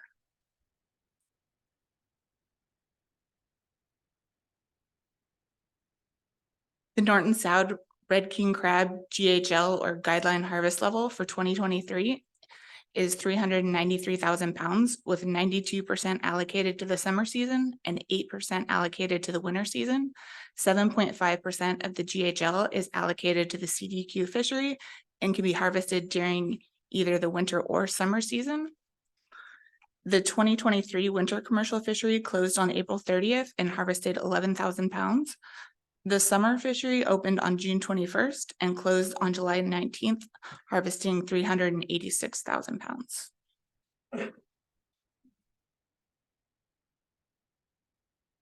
Weathervane scallop fisheries in the Yakutat, Prince William Sound, Kodiak, Alaska Peninsula, Dutch Harbor, and Bering Sea registration areas open on July 1st, and the cumulative GHL for the 2023-24 season is 375,000 pounds of shucked meat. To date, 318,000 pounds have been harvested, and there is currently no effort in the fishery. GHLs have been achieved for the Kodiak Northeast District, Prince William Sound and West Kayak subsection, the Yakutat area, and the Kodiak Shelikof District. All scallop fisheries closed by regulation on February 15th.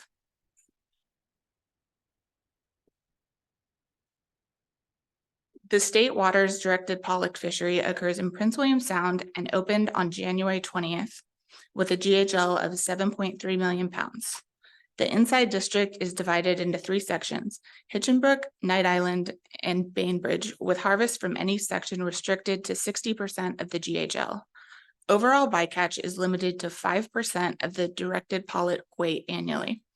Bycatch limits are set at 0.04% for all salmon species, for rockfish at 0.5%, shark at 0.96%, squid at 3%, and all other species at 0.5%. Vessels must also adhere to trip limits of 300,000 pounds of pollock, and logbooks are required, as is daily reporting of catch. On January 30th, the Hitchinbrook section closed because harvest reached 60% of the GHL. The Night Island and Bainbridge sections closed on March 20th. The total fishery harvest for the Prince William Sound pollock fishery was 7.17 million pounds. I think we have a question for you, Ms. Henry. Mr. Mesereau. Thank you, Madam Chair. Thank you, Ms. Henry, for your presentation. this may not be something you're able to answer, but I'm just wondering why there's no observer coverage in a pollock fishery like this in such a sensitive area as Prince William Sound, which is sort of central to sport fishing and commercial fishing operations for a lot of Alaskans. I'm just wondering if you could tell me why we have no observers on that fleet. Through the chair, Mr. Measure, I can give it a try. The state doesn't have a groundfish observer program, but in this fishery, the bycatch as well as the pollock is sampled when they come to port. So we get information on what the catch was when they bring it into port, just we don't have onboard observers.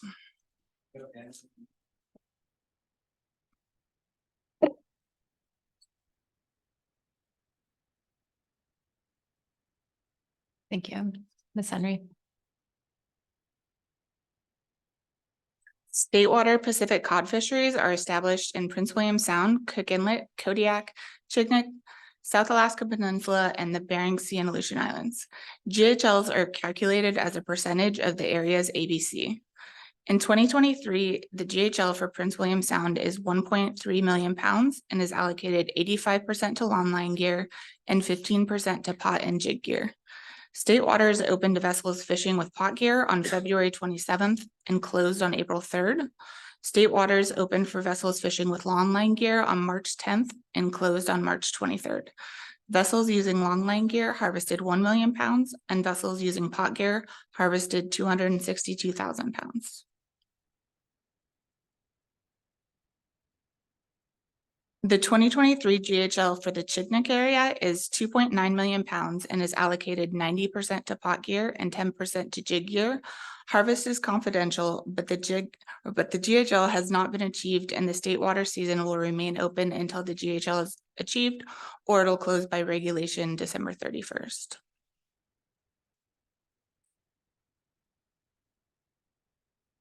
The 2023 GHL for the Kodiak is 4.1 million pounds, allocated 50% to mechanical jig and hand troll gears and 50% to pot gear. The pot fishery opened on March 5th and closed on March 15th with a total harvest of 2.2 million pounds. The jig fishery opened on January 1st and closed on April 22nd with a total harvest of 2.1 million pounds.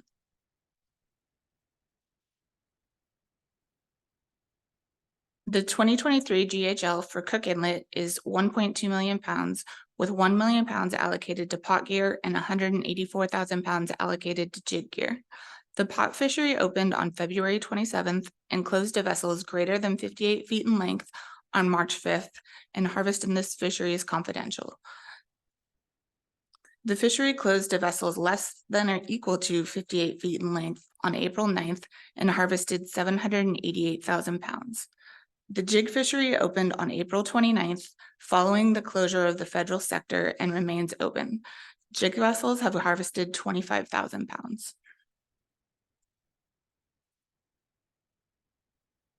The 2023 GHL for the South Alaska Peninsula is 4.9 million pounds and is allocated 85% to pot gear and 15% to jig gear.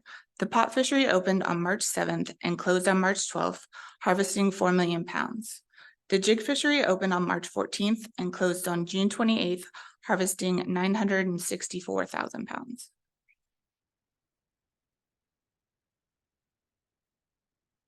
The Dutch Harbor GHL for 2023 is 38.3 million pounds. The fishery is limited to vessels 58 feet or less. The pot fishery opened on January 23rd and closed on April 7th, harvesting 37.6 million pounds. The Dutch Harbor jig fishery opened May 1st with a GHL of 100,000 pounds and by regulation closes on December 31st. To date, there has been no activity in the jig fishery.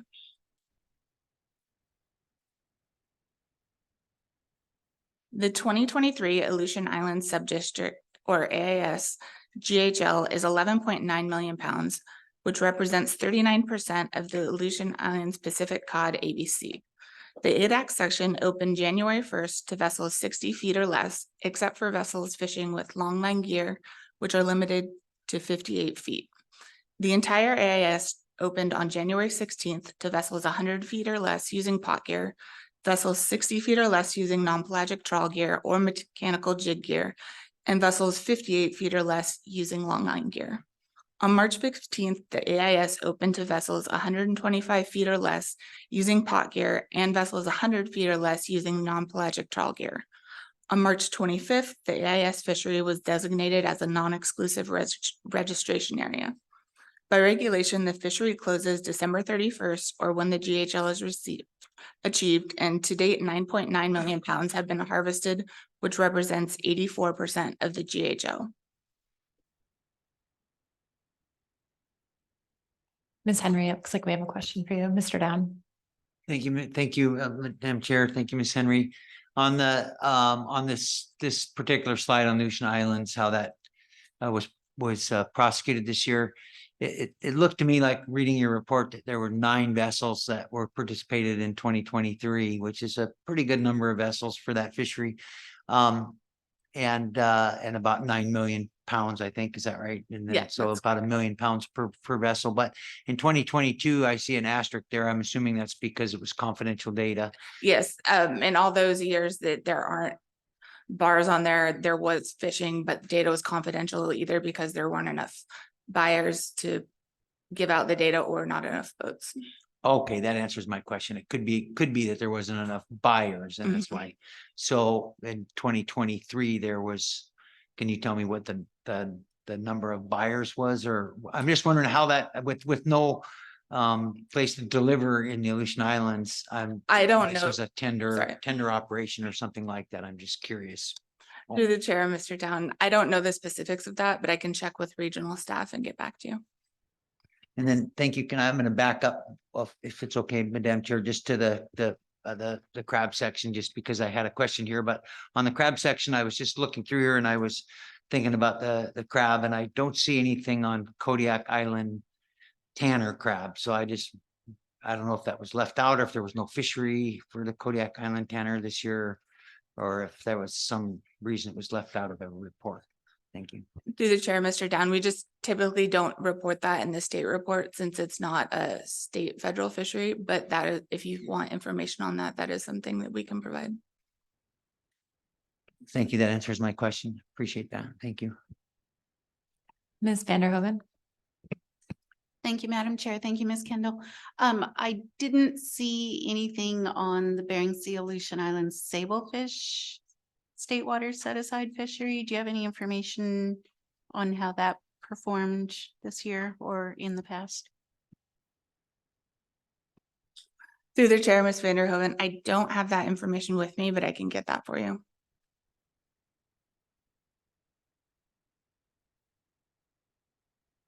Ms. Kimball.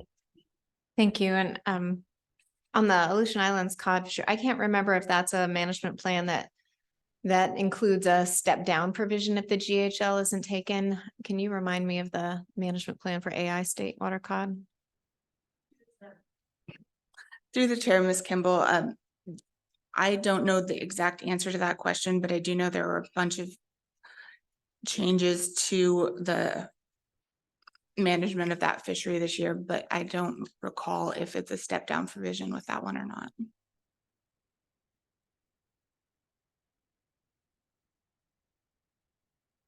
Mr. Down, second question. Yes, thank you so much. And I really just looking for a clarification on Ms. Kimball's.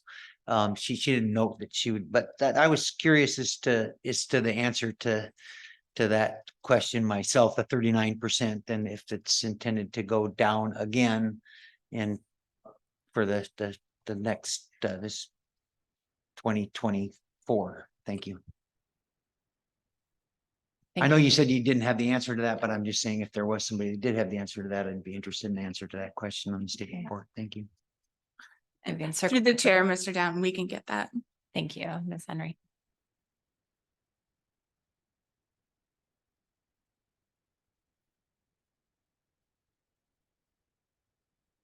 And then for the upcoming Board of Fisheries meetings, the next meeting is Kodiak Finfish on January 9th through 12th in Kodiak, and written comments are due December 26th.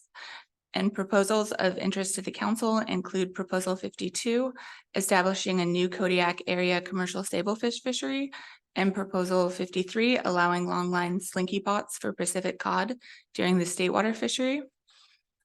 And the other meeting is the Upper Cook Inlet Finfish fishery or Finfish meeting, which is February 23rd through March 6th in Anchorage, and written comments are due on February 8th. And then are there any additional questions? Not seeing any. Thank you very much for your presentation.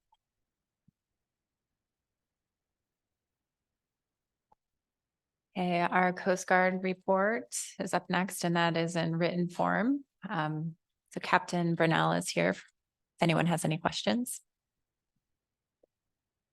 Mr. Twite?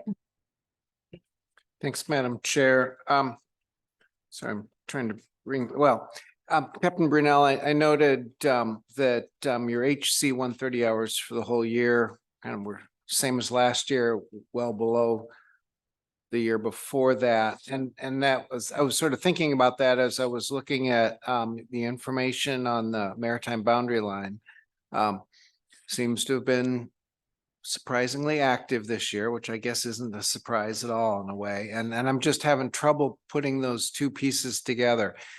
I think we all expect additional problems potentially with the maritime boundary line and with Russian vessels fishing where on the US side. What's your level of concern about our ability to get resources out there quickly, which is pretty much the HC 130s, right? There just isn't any other way of getting out there when we suspect something's going on and we need to verify it. How do you see that playing out?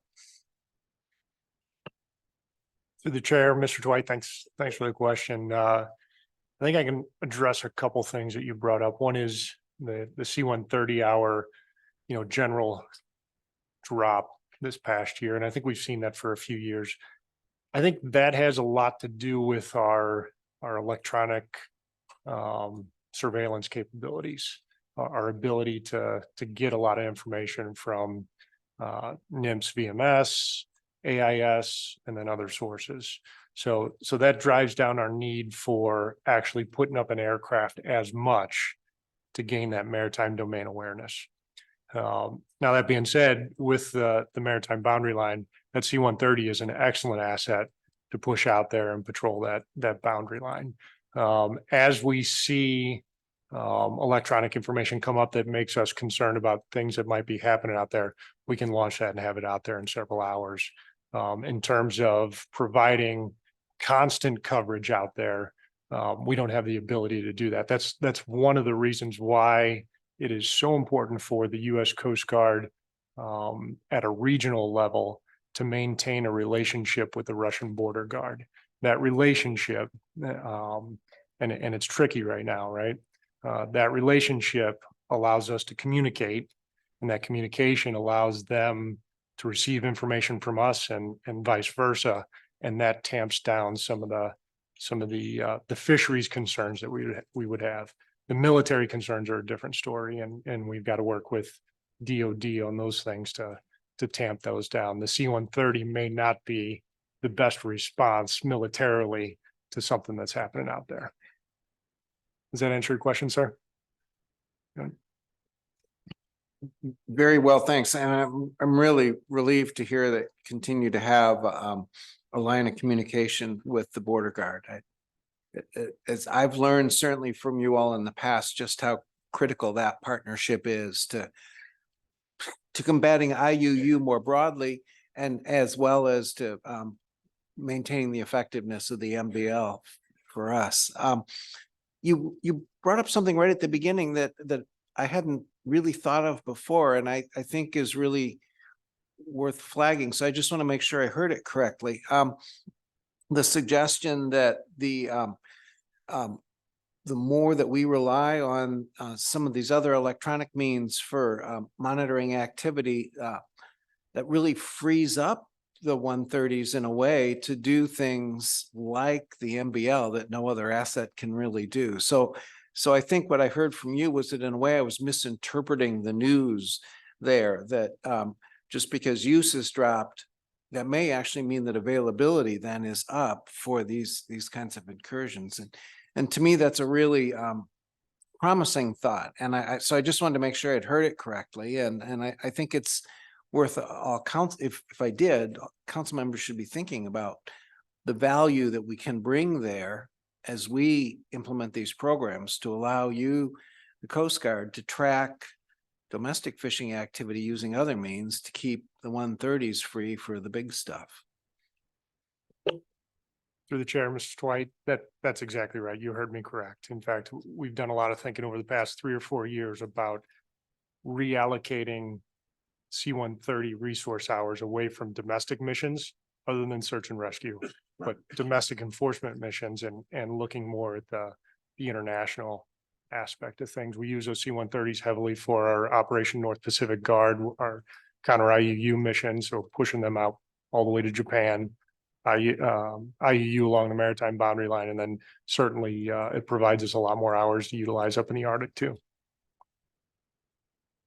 Thank you.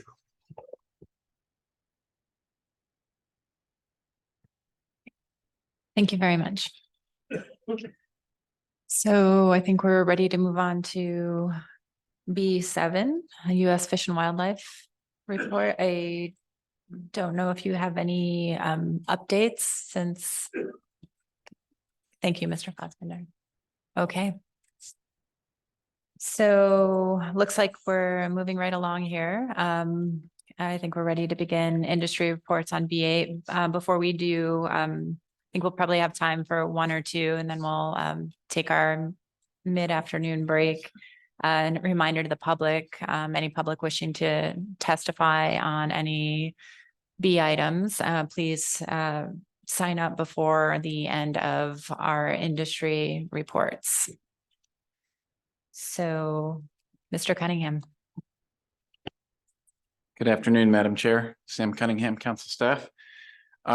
We have this additional B item today because in October 2022, this council passed a motion acknowledging the low stock status of several Bering Sea Aleutian Islands crab species and the impact of that status on harvesters, processors, and communities.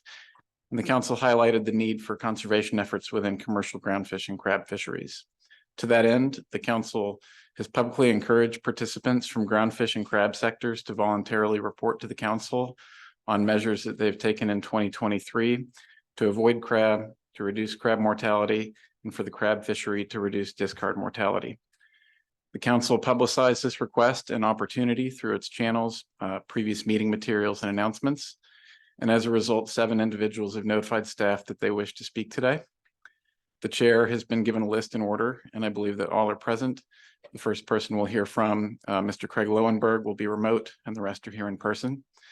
And I would note also that there were 3 written comments submitted to B8. 2 of the 3 submitters are those among those speaking to us today in person. The other letter to which I direct your attention was submitted by Hannah Heimbuck, representing the under 60 cod harvesters. So with that, I think we could. Great. Thank you, Mr. Cunningham. Mr. Lowenberg. Great. I'll see if there are any questions for you or any need for clarification before we begin. Okay. Seeing none, thank you. So, Mr. Lowenberg, do we have you online? Here, can you hear me okay, Madam Chair? You're a little faint.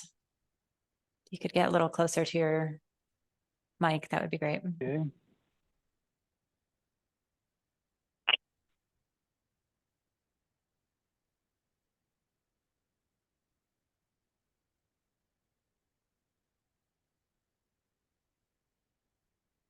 Madam Chair, can you hear me now?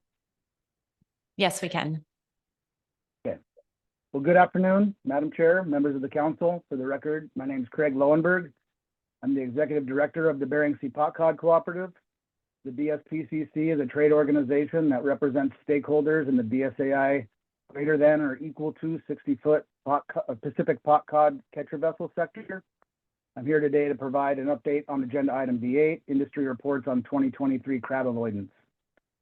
The vast majority of participants in our sector also participate in the directed crab fisheries, Our fleet is dependent on the crab resource and are the most effective harvest sector stewards of the resource.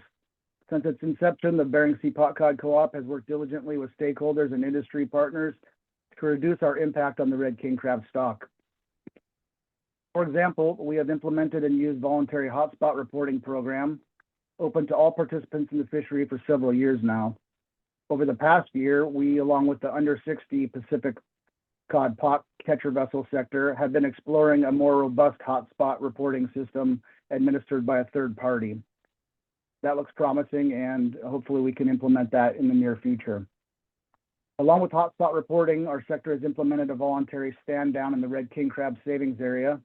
In the case where crab are encountered, vessels are encouraged to use best handling techniques to return the crab to the water as quickly and carefully as possible. Additionally, we continue to participate in innovative gear research to reduce crab bycatch.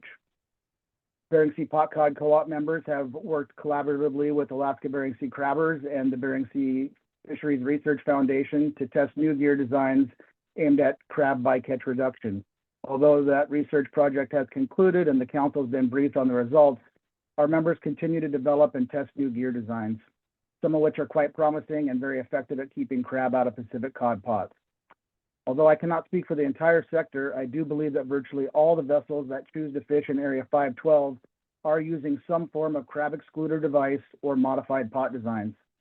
Based on the most recent catch accounting data, the red king crab PSD rate or catch rate for vessels using pot gear in the BSAI for 2023 was 108 animals per metric ton of ground fish harvested.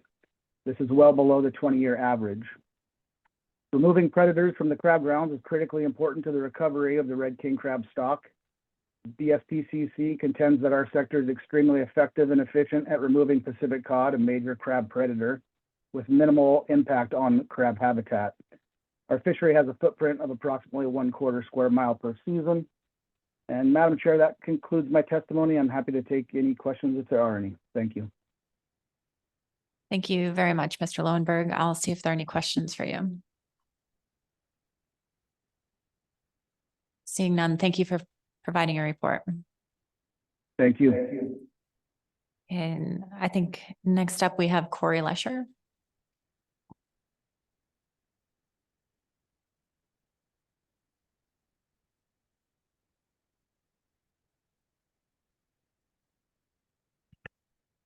Good afternoon, Madam Chair and members of the council.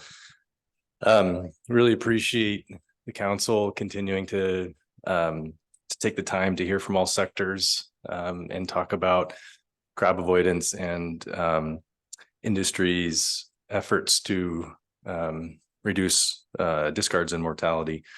And I certainly appreciate the sectors coming forward to discuss this and look forward to hearing from the folks following me.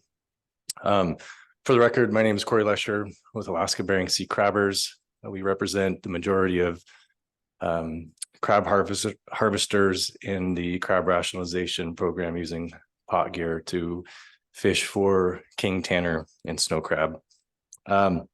We provided a comment letter under this agenda item, so I'll be speaking to that. Really avoiding crab, reducing crab mortality, unobserved mortality in the case of the directed fishery, reducing mortality on our regulatory discards. And I say regulatory discards because we are a sex-specific and size-specific fishery. So females encountered and sublegal males encountered are required to be returned to the seafloor. So to kick things off, throughout the year, Alaska Bering Sea Crabbers has hosted a number of meetings with stakeholders. That includes harvesters, processors, and communities to really talk about this issue within the directed crab fleet. We've held industry science workshops and science symposiums. And lastly, we've had several meetings, in-person meetings with fishermen, crab harvesters, but also including other sectors in some of our fishermen meetings. This was the first year we had a directed red king crab fishery. We had 2 closed seasons the last 2 years. So we were excited to get back out on the water. And of course, ahead of our fishery, it was important that that our directed crab fishery met and really got together to talk about avoiding females, avoiding sublegal males, while at the same time collecting our legal red king crab. So again, at our crab science symposiums and our in-person fisherman meetings, we discussed a number of things to really improve our efficacy of catching legal size males and avoiding sublegal males and females. To start things off, we send out a flyer every year to a number of sectors, including our own. This is a best handling practices flyer. Again, it just talks about safe handling methods for crab. Along with this, we send out a flyer that is the best sorting practices. And so these two together ideally are hung up inside the vessels, the directed crab fishery, but also other fixed gear vessels where crab will be handled. And just remind our fishermen best methods to handle crab. And we've talked about this before, but our fishermen do a pretty good job sorting and handling the crab as it is, because the crab are landed live at the dock, and so they need to be handled so that when they're in the tank, they have the best chance of surviving, and we can minimize any dead loss. And numbers are really high as far as a percent that are alive when they're landed. Again, something that we talk with our fleet about is longer soak times. This is some information that we've received from ADFNG from historical catch data. The longer the soak typically allows better sorting of the crab within the crab pot, a higher retained CPUE. We've known this for a really long time. However, this is something that's a little trickier to have longer soaks with these low quota years. But talking with our fishermen, these guys know it best, and they're able to maximize their efforts, long soak times, reduce the regulatory discards, and have a higher CPUE for their retained crab. Something that we did differently this year, we wanting to increase fleet-wide communications. So this is in-season communications across the fleet. We started a WhatsApp message group to include all the skippers from our fleet this red king crab season, with the idea that they would have extra or additional communications with one another on a platform that includes all vessels, to talk about areas to avoid, areas of good fishing. And we were pleased to see the communication back and forth from our captains talking about areas where they're getting a higher CPUE of retained crab versus areas to avoid female discards. So that's something that we'd like to continue in the future, and over the years we might be able to refine it even more. Another thing that came out of that increased communication was skippers talking to one another about cleaning gear. This is something that may become more common with low quota years. And what I mean by cleaning gear, when a crab vessel has reached their allocations for the season and they may still have pots in the water, they can contact other skippers who have not yet caught their allocation, and they can pull their gear and clean the crab. So what that does is that reduces rail dumps, which is a really good thing. One more thing that we continue to do, we have end of the season skipper survey, and you guys have heard me talk about the skipper survey several times, and the crab plan team uses this directly in their ESP reports that tie into the stock assessment reports. this is a really important survey that we collect some incredible information and observations from our fishermen at the end of each season. So because we've had 2 seasons of closed red king crab fishery, this is the first year that we were able to roll out the survey past the pilot phase. So looking forward to presenting this information to the crab plan team. But again, the first half of the survey is really collecting our fishermen's observations of what they're seeing on the grounds during the fishery. And of course, the second half of the survey is information that helps ABSC and crab scientists and managers look at ways that we can help the fleet. So the combination of questions and the information that we collect is really valuable and really important. And so we're happy to have a season and start collecting some of this data again. Of course, we provided our research recommendations to the council, to the crab plan team. In our research recommendations, we split out different recommendations for bycatch, for habitat, and of course, research ideas that other sectors, including our own, might be able to do to look at cooperative and collaborative projects, again, addressing crab bycatch. We had an in-person meeting in Newport, Oregon a few weeks ago with the invitation from Mr. Kurland and MTC Cooperative.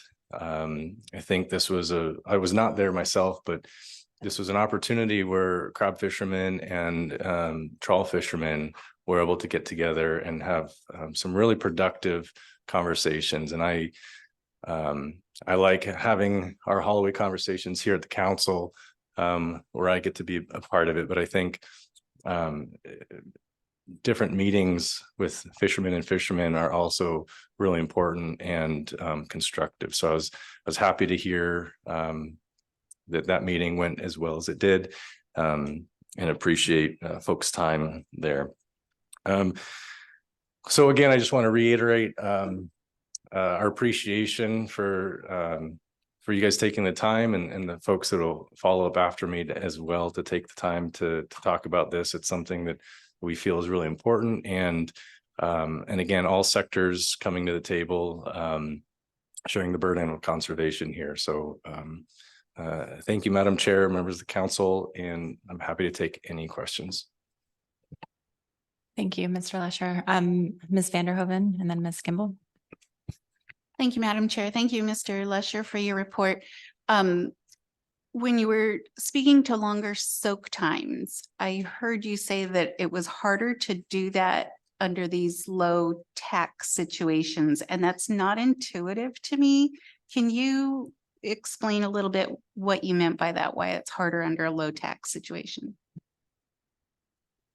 To the chair, Ms. Vanderhoven, yeah, sorry about that. So with a small season, we had just over 2 million pounds with 31 vessels fishing this year. That's not a lot of quota for each vessel, and longer soak times, typically what you're going to see is a lot higher CPUE for retained crab, and it's really difficult when a vessel has a small quota to allow their gear to soak, because they may catch too many crab, if that makes sense. And so it's tricky. They used to have 5-day bait up periods where you'd soak your gear for 5 days and run back to town. And that's when tax were tens and hundreds of millions of pounds. And so it's just really not practical to do that. We did have several vessels that reduced the amounts of pots that they fished, and were able to give a good 72-hour soak, and they had great results. And so it's difficult time of year, weather conditions, et cetera. It is hard to do that, but we appreciate when our fishermen are able to put even an extra 12 hours on their soak, 24 hours, and really the ideal from historical data, the ideal soak time in our fishery to maximize, retain CPE and minimize discards, and this is coming from NPFMC, is between 70 and 90 hours. And I think our average is sitting around 2 days soak time. So thank you. Thank you, Ms. Kimball. Thank you. Thank you for the report, Mr. Lesher. And I'm glad Ms. Vanderhoeven asked that question. I appreciate that you put out and did a lot of outreach on the kind of the tools or practices, best practices. Do you have any, or do you plan to try to track in some way the use of those tools? Like if people are able to do longer soak times, or if people are using the WhatsApp communication for the way in which you intended it to be used, like basically vessels getting a high rate of discards and then talking to other vessels to tell them places to avoid. I really appreciate the report outlining all of the tools. And I just wondered if you had even a sense of if they were used as intended. Through the chair, Ms. Kimball, thank you for the question. Yes, we had several vessels volunteering to try different methods this red king crab season to reduce bycatch. And the two that we were really pursuing, and this we did as well with the Research Foundation in our proposed efforts during the crab pot sampling project, larger mesh size. And that's something that we've talked about a lot for the kind of CDs or snow crab and tanner crab fisheries. It's something that we've been wanting to experiment with in the red king crab fishery. And so we were unable to get to that part of the project on the crab pot sampling survey. And was hoping that the boat that had the pots with the larger mesh size would be participating in this fall fishery. And they did not, but that's something that we're hoping to pursue in the fall.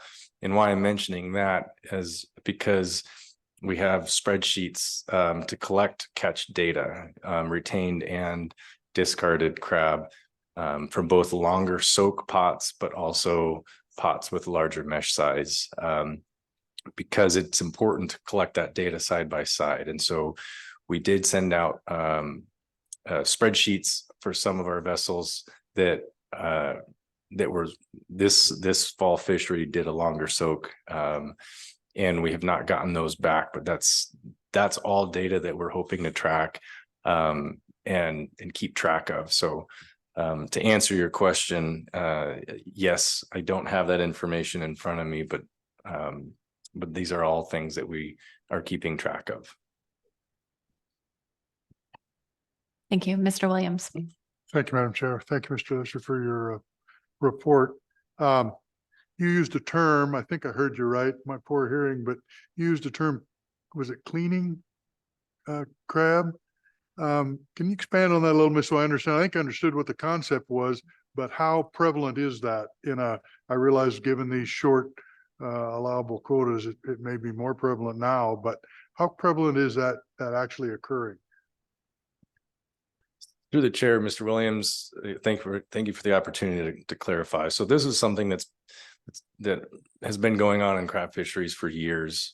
Cleaning pots is what it's called. And again, in years with low quotas, it's really helpful.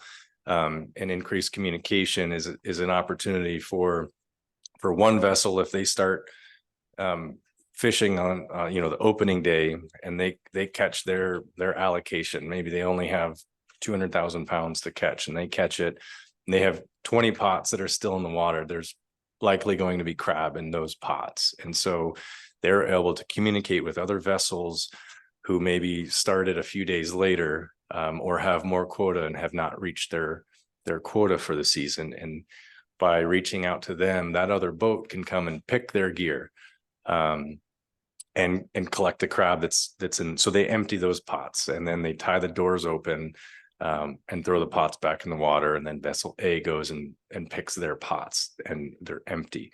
And so when that's in that situation, if that vessel did not have another boat to clean their pots, they would bring them to the surface and they would dump them over the rails. And so that's called a rail dump. And again, this, our guys out there communicate every year, and we, with this WhatsApp group that included the entire fleet, there was opportunity for more skippers to be able to contact vessels nearby and clean each other's pots.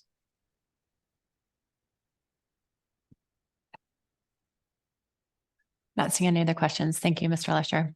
Appreciate it. Thank you, guys. So I think this is a good time to take our afternoon break, and we'll come back and hear from John Govan. Continue our reports on B8. Thanks. So we'll come back at 3:25.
Council members, please come back to order.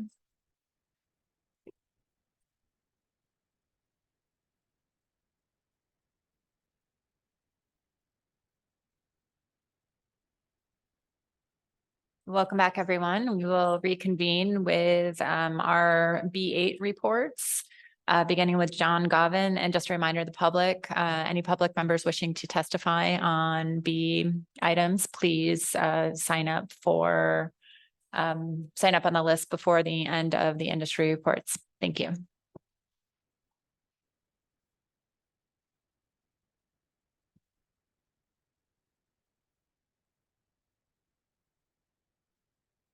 Good afternoon, Madam Chair and members of the council. John Govan, Alaska Seafood Cooperative, and I actually have a PowerPoint. I'd like to review what I'm going to say, and I have a PowerPoint. So, and I apologize in advance. I may have trouble hearing your questions. I flew yesterday and had a cold before that, so kind of having a lot of popping in my ears. That's been an interesting way to communicate with people. So I'd like to review Amendment 80 crab avoidance work for 2023, describing our activities and some information on performance. And I'm assuming I can run it from here. Yeah. Okay, this way. Sorry. Oh, okay, thank you. I thought I'd give a little background on our avoidance activities, but first give you an idea of the spatial aspects of where we can fish, with an eye to just what the opportunities are to find other areas to catch our target fish, in light of the areas that are closed. And so this is a picture of Bristol Bay, and the outer part, that green box there is the red king crab savings area. And because there was no red king crab fishery, and we're at the lowest threshold for the cap for red king crab, we did not have access to the 10-minute strip, as we call it, the sub area of the red king crab savings there, the bottom 10 miles by 60 miles. So this is what is in place starting at the beginning of the year. And then this is what happens after March 15th, entire area 516. So I can toggle that in case you can't. So the entire area 516, if you look at the western portion just above the red king crab savings area, so that becomes closed. So in terms of areas, if we encounter red king crab, we don't have a full array of areas to go to. We have to work with what's open. And I think there's just two, I mean, some of these areas in Bristol Bay obviously are probably likely to have red king crab, but there's probably areas in and around the red king crab savings area that may be better for avoiding red king crab. We just don't have access to them. So I just wanted to bring that up to show you this kind of spatial management that's already in place in terms of year-round closures. And then I showed you what happens seasonally starting March 15th. So as we talked about last year in our report, we started an enhanced crab avoidance protocol in 2021 in response to the red king crab stock decline. And we repeated the same protocol in our fishing in 2023. And so I gave you a fairly detailed description of what that was last year, but I'm just going to run through the high points. This involves essentially using information on a faster turnaround basis. So what we work with our captains who are going to be fishing in any area there may be red king crab to do is to go out on deck when the net is being dumped into the tank to see if they can visually assess whether there's any red king crab in that catch. It's pretty easy to see a red king crab normally. Looks really different from flatfish. If they see any in the catch as the net's being dumped, assume the area is a high bycatch area. And don't wait for the observer data. Make a move. If you have an area in mind that's lower bycatch rate, move there right away. Don't wait for the observer data. And also talk to other boats that may be fishing in the area about the red king crab you encountered. This speeds up the mechanism for making an action to get away from a high bycatch area. It may take 24 hours or more for the observer data to show what that bycatch is. And also, as we know, with observer sampling methods, they're not designed to be accurate on a haul by haul basis. So you may still have a zero in the, if you have some red king crab in a bag. If you see it, you should move. That's been our advice. And we have a follow-up with that where we have the captains fill out a spreadsheet, and haul by haul performance. And so they record whether they saw a red king crab when the bag was dumped. And if they did, what action they took. And for example, moved west to deeper water and reported the hotspot to other vessels. So this spreadsheet is sent into the Alaska Seafood Cooperative on a regular basis at the end of a trip. So we track this as we go. So this is kind of a quick summary of what we decided to do. But if you recall, last year I sent a letter to the council with a more detailed description of this. And so if you want to go back and read that, it's still on the council website under that URL I have there.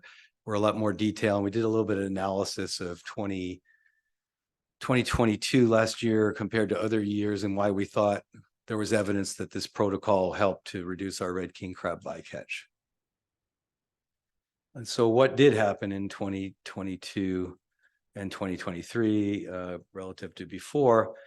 So here is the annual, what we call allocations. This is the portion of the red king crab cap that the Amendment 80 gets for each year based on the different levels of abundance that trigger the abundance-based cap. So the cap's now at the lowest level in 2022 and 2023. 14,282 is the number that the co-op gets for its 20 or so operating vessels. And the actual catch to date is on the right-hand column. So last year was 1,903 and this year 2,516. If you look at the earlier years, that probably was higher abundance, but the fraction of the actual cap, assuming the adjustment of the cap to the biomass is kind of proportional, then we used a lot less of the cap these last 2 years using this protocol. I can't tell you it's because of that. There's a lot going on there. It's somewhat affected by, the luck of whether crab are right on top of the fish or not and all that. But I can tell you that we're following this protocol, and from the kind of evidence that we're using, in terms of the proportion of the cap, it appears to be producing a reduction in our red king crab bycatch. So that's pretty much my report for red king crab. If I did provide information on other PSC species for crab, if the council's interested, noting that most of our effort is focused on red king crab because of the priority that the council's had and discussions about what the fleet can do.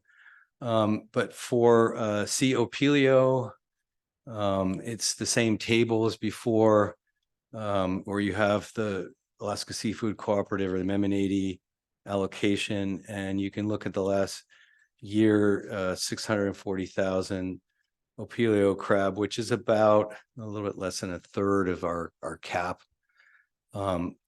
which is a jump up from the year before, but it's pretty typical of the years within that time series where the abundance of opilio was similar to now. So why did we go up this year? I know that our co-op manager had a lot of discussions with the boats asking them, you're encountering red king crab. It's not as rare in the catches as last year. And I think part of it was shifting west to fish yellowfin sole more. And also captains reported it's just higher abundance of opilio on the ground.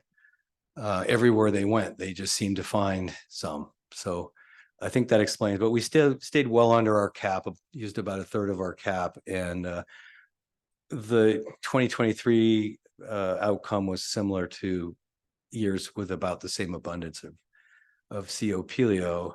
So maybe 2022 was an anomaly for how low it was. For zone 1 Bairdi, our catch was a small fraction of the cap as it's been in recent years. And then for a Bairdi in zone 2, a bigger fraction of the cap, but pretty steady over the last 4 years, around average of about 350,000. So that's been our crab performance. And I wanted to describe the measures we're using to achieve that performance. I'd be happy to answer any questions if you want to pose them. Thank you. Thank you, Mr. Govan. I'll see if there are any questions for you. Ms. Kimball. Thank you. Thank you, Mr. Govan, for your report. And my question is similar to the one that I asked Mr. Lesher about. You're providing kind of advice to the fleet, especially this key one, to move if you see one crab. And so tell me again how I see that you're recording them on these sheets. How are you trying to monitor or understand the sense of like how many vessels are taking your advice and using the guidance that you provided? Yes, thanks for the question through the chair, Ms. Kimball. Well, we're having them fill out a spreadsheet that describes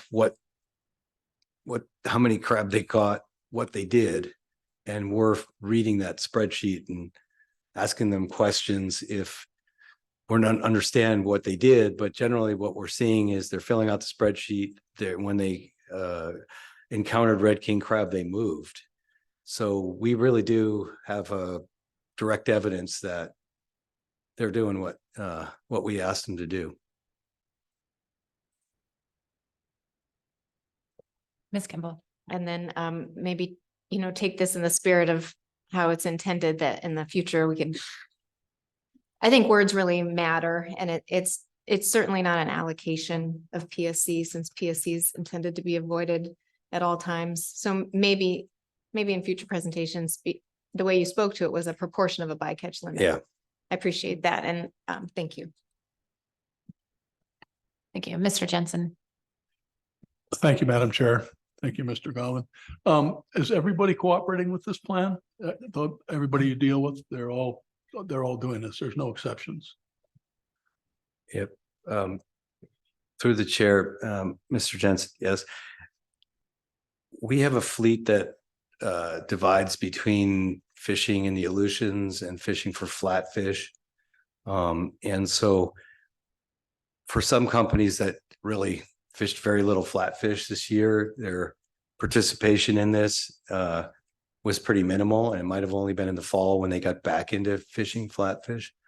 But the dedicated flatfish boats and all the boats that are fishing flatfish, which is where we're going to encounter the crab that we're avoiding, are all participating in this program and following the rules. Thank you for that. Thank you. Remember, we have a fleet of 19 active boats.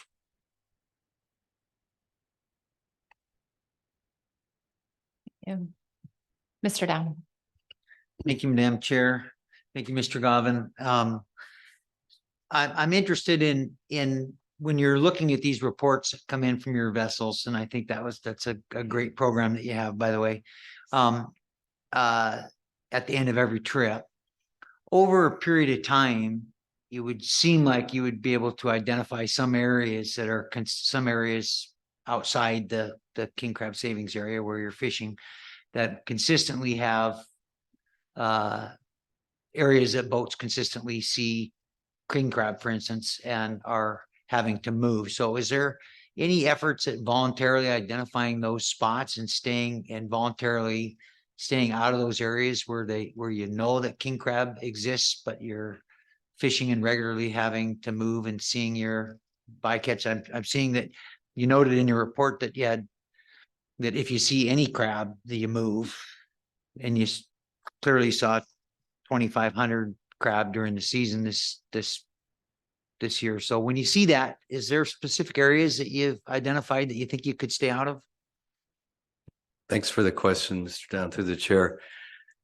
So in my experience, and I've been doing this for a while, the information about where you find red king crab in any one year is useful for a very short period of time. So what we encourage boats to do is if you see them, report that to other boats. But as far as a persistent signal that this area tends to have crab, I don't think there is a pattern there. I think it's different year to year. I think it depends on sort of the general water temperature conditions. So no, I don't think we could figure out like this consistently, this area. In fact, I think we used to think that and all go to some areas thinking we were going to avoid crab, and when kind of didn't help because we might have encountered more crab that way. So I think in a highly motile bycatch species like this that tends to move, it makes its move based on temperature signals.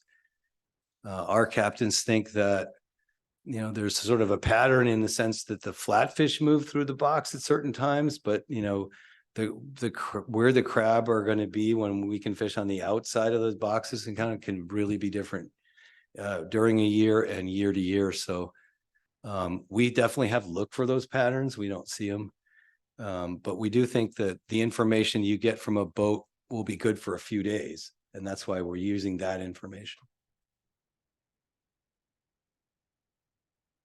Mr. Cicada. Thank you through the chair. Thank you, Mr. Govan. Some of the avoidance measures that I see here seems to be changes in behavior. You see something and you pick up, you move. And I've seen that that's been effective in other fisheries as well. But are there any other technology, gear type modifications that are showing promise in this type of crab avoidance that you see coming down the road? Or are we kind of focused mainly on behavioral changes? Yes, thanks for the question, Mr. Cicada, and through the chair.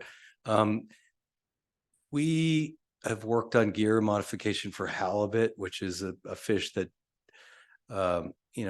we think gear modification will work for, but crab are really not going to respond to a net coming at them. They're basically it's not like a fish that will swim higher than the target fish or something like that. So we've never really had any success or really put a lot of stock and efforts for gear modification.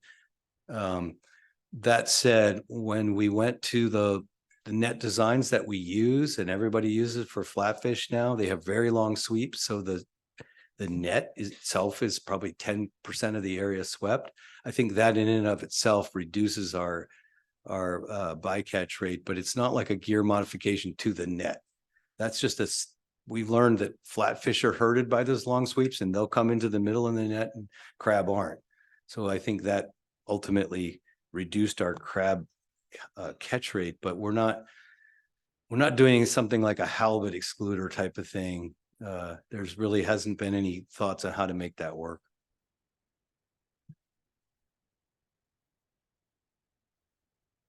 Thank you. I'm not seeing any further questions. Okay, Thank you for your report. Thank you for taking my report.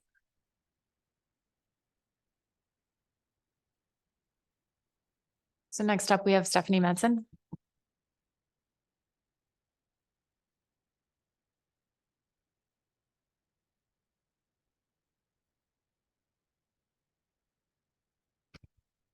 Good afternoon, Madam Chair, members of the council. Stephanie Matson, the At-Sea Processors Association.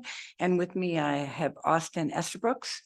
And there's the PowerPoint. So I'm going to, this is in response to your request to come back and talk about what the AFACP efforts have been to avoid crab in 2023. And Austin will present our report.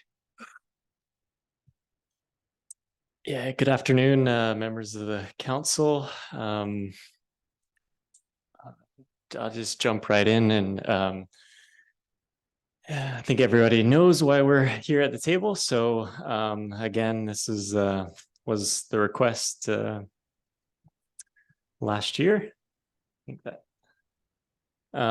And so again, just before we get started, just wanted to highlight all of the existing management measures that impact our pollock fishing operations and sort of the extensive areas that we already are precluded from during and the sort of comprehensive extensive PSC management we have of crab already. These were sort of the additional things that we highlighted in presentations to you last year that we felt like we could do. Again, the primary challenge we face with our operations is that we don't encounter crabs. So implementing sort of rolling hotspot measures was not it's not effective essentially, or there's low efficacy in moving vessels away from locations when you only have a very few number of hauls that encounter crab. So jumping right into the numbers in 2023, we had 2 hauls out of 4,891 that actually encountered crab. There were a total of 4 physical animals that were handled or observed. And one of those appeared to be an out of species comp sample. So there were 3 crab that were found in one haul that weren't associated with a biological sample. And so that leads me to believe that they were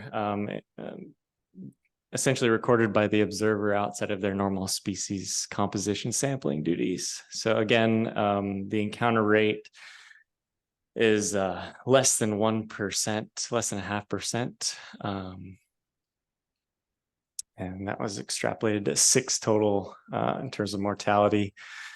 This is a graphic that aggregates fishing effort to the 10th, like 1/10 of a degree latitude, I believe. But the 2 black circles just show you where the 2 hauls were that red king crab were encountered. And this was in the A season. And so one of the questions we wanted to know and thought was important for the council was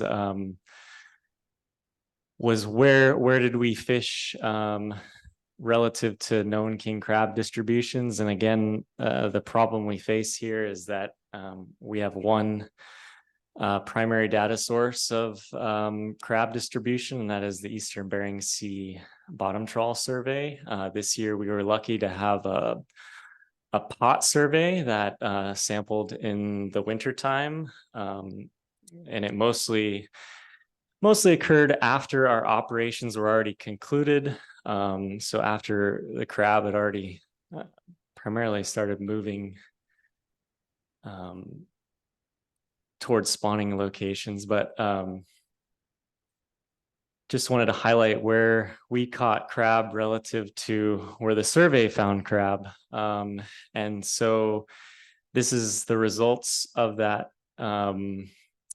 crab survey. I think you all have seen this. And just wanted to point you to the absence or the predominantly absence of crab found in any of the survey locations in the entire southwest corner of the king crab savings area.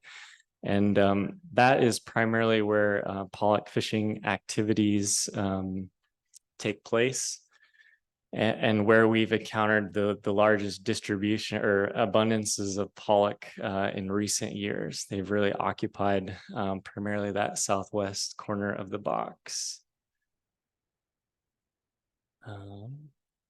And so this is just a visual representation of where all of the zeros are a single pollock trawl. And again, I think an important consideration is that these zeros don't reflect, I mean, they're orders of magnitude larger than the actual area that is trawled relative to the area of that's shown in the box. So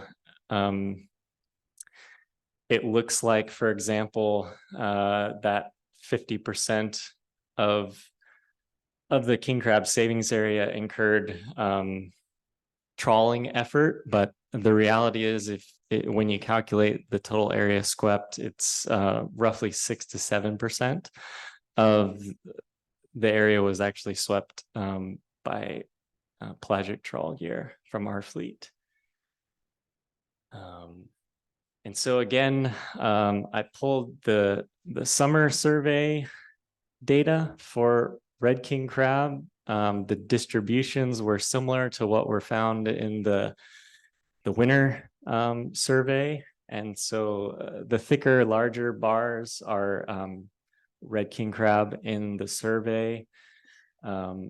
Most of the trawl survey stations, there were only a handful of survey stations that, like I said, caught more than, for example, six to 164 animals was sort of the range that was the high range that was found in the trawl survey. And then this these smaller bars are pollock fishing catch. So also scaled by sort of a summation of pollock that's caught. And these are just hex bends, so it's aggregating data over a slightly larger area. But in summary, again, we don't see any intense pollock fishing effort in areas that are directly related to dense aggregations of king crab.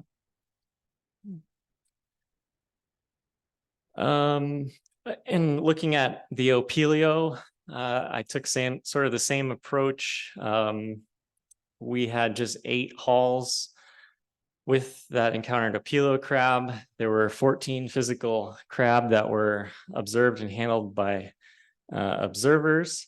Those got extrapolated out to 45 total crab that were estimated to have been caught. And again, it's an extremely low encounter rate in the pollock fishery.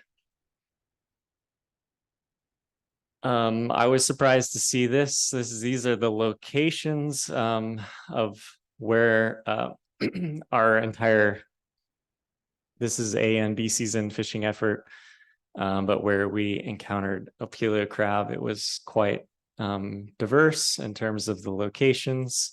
And in some places, for example, down here in the Unimac area, quite unusual to see Opilio down in that area. But and so again, the question is, where are crab distributions relative to our fishing effort? And again, it's more of a retrospective look because we have survey data comes in post-season, and we don't necessarily know in real time year to year even where crab are going to occur. And so this is the same graphic that I just showed for king crab, except this is just B season pollock fishing effort. And this is the survey data. So again, most of the Opilio this year was found over the middle shelf and up around that's St. Matt's, yeah. And pretty much right around St. Matt's Island was where all of the crab were. And our B season pollock fishing effort was, I would say, more along the shelf edge and closer to the shelf than where you traditionally find Opilio, which is, I mean, most likely the reason why we've had such low encounter rates, particularly in the last 3 years of opilio. Again, so this was one of the things that we initiated last year, and we told you a little bit about, but we wanted to come back to you and sort of explain the background and sort of the why and how our research plan is all fitting into the management process, basically. And so again, I'll let you read through these, but basically what we believe is that the fishing effects model, conservatively, there are conservative assumptions in the fishing effects model that estimate bottom contact because we cannot currently empirically measure it in the field in real time. There has been some limited research on that, but again, that research has led us to believe that possibly the bottom contact adjustment parameters in the fishing effects model may be overestimating bottom contact by pelagic trawl gear. And so there's sort of this misconception out there of what bottom contact is. It's not sort of a yes/no question about did the gear touch bottom or not, and it's not just a blanket percent. So when we say your bottom contact is X%, there can be a lot of interpretations of what that means, and that's I guess something that we're working to sort of more clearly define in our research for inputs to the fishing effects model. So again, we feel that there's a clear stepwise process here. First, we have to understand what gears are in use by the fleet and how they're being deployed by the vessel operators. So if you follow top left to right moving, then what we're going to do is we're going to simulate that gear and how we think it performs. And then we're going to use those simulation results to then create an empirical field design to then go out and actually measure, do the research, as you can see down here, to see what components of the gear are making contact with the bottom and at what percent, if I want to throw that term out there. And so, and then the net result of this research is then going to come back and be able to inform the fishing effects model and its assessments on EFH. So we can get essentially way more precise data on when and where certain fishing activities are causing measurable concerns to stock productivity or health. And so that hopefully that sort of puts the sort of management piece into context for the council of why and how we're doing the research the way we're doing it. That's all I had. Thank you for your report. Let's see if there are any questions for Ms. Madsen or Mr. Osterbrook. Ms. Kimball. Thank you. Thank you for the presentation. I think I just didn't understand the presentation of slide 9. And I'm hoping just a brief explanation in case everybody else understood it, because I heard you say that these were each representative of hulls, but the area swept was only 6 to 7% within the red king crab savings area. And I just didn't understand that. So these zeros on the map are actually, if they were scaled to the size of the actual trawl on that area, would almost be invisible. Like you need a microscope to see them. So sometimes we put, for example, if I showed you the same graphic with VMS tracks of our vessels in this area, the whole area would look as if it had been trawled, but the reality is those VMS track, just the scaling of the VMS track to make them visible and like you can actually see them, you have to multiply the relative scale of the background that you're looking at the VMS track against by it's like 50 times. So when people see things like this visually, it looks like something different than it really is, I guess. So, I mean, this box here that you're seeing, the colored box is 13,480 square kilometers. And over the last few years, our estimated trawled area is less than 800 square kilometers. If that helps explain what I was trying to say. Thank you. Any other questions? Mr. Down. Thank you, Madam Chair. Thank you, Austin. I'm thinking, I'm looking at, I guess it's slide number 6, it looks like, but maybe I'm not on slide 6. I'm looking at the pollock directed fishery location, hauls and encountered red king crab within the red king crab savings area slide. It shows on That line one, yeah. 6. Yeah, there we go. Your testimony indicated that the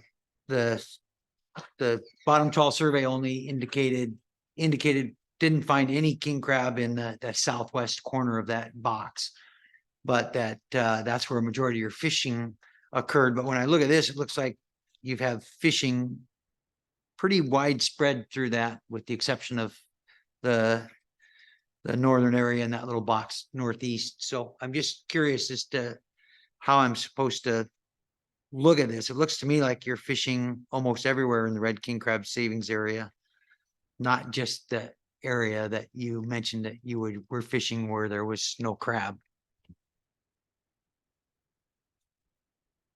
Yeah, through the chair, Mr. Down. Yeah, this is perhaps not the best graphic because it again, it's sort of like a heat map.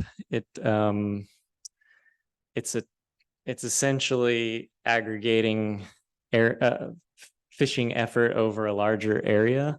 And so this is, I mean, just aggregating any haul that occurred within 1/10 of a degree. And so, I mean, and you are correct there. So as you can see here, there were hauls all over, I mean, in the northern half of the box as well. But in terms of where you see the most pollock and the most zeros is certainly here in this. I mean, in my opinion, I think it's mostly here in the like these areas. You see a handful. I mean, one-off hauls, but and that's what's causing these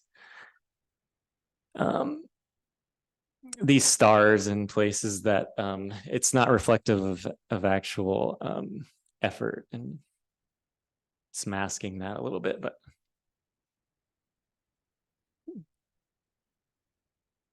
Mr. Mesereau.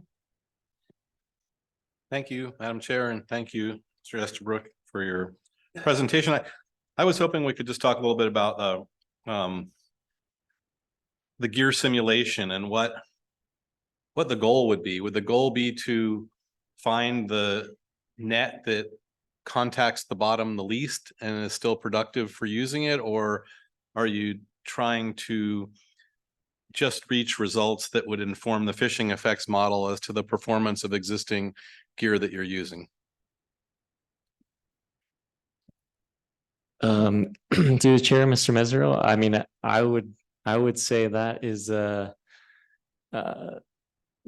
question the council should be asking themselves. What is the management goal, and what do you all want to achieve relative to gear performance?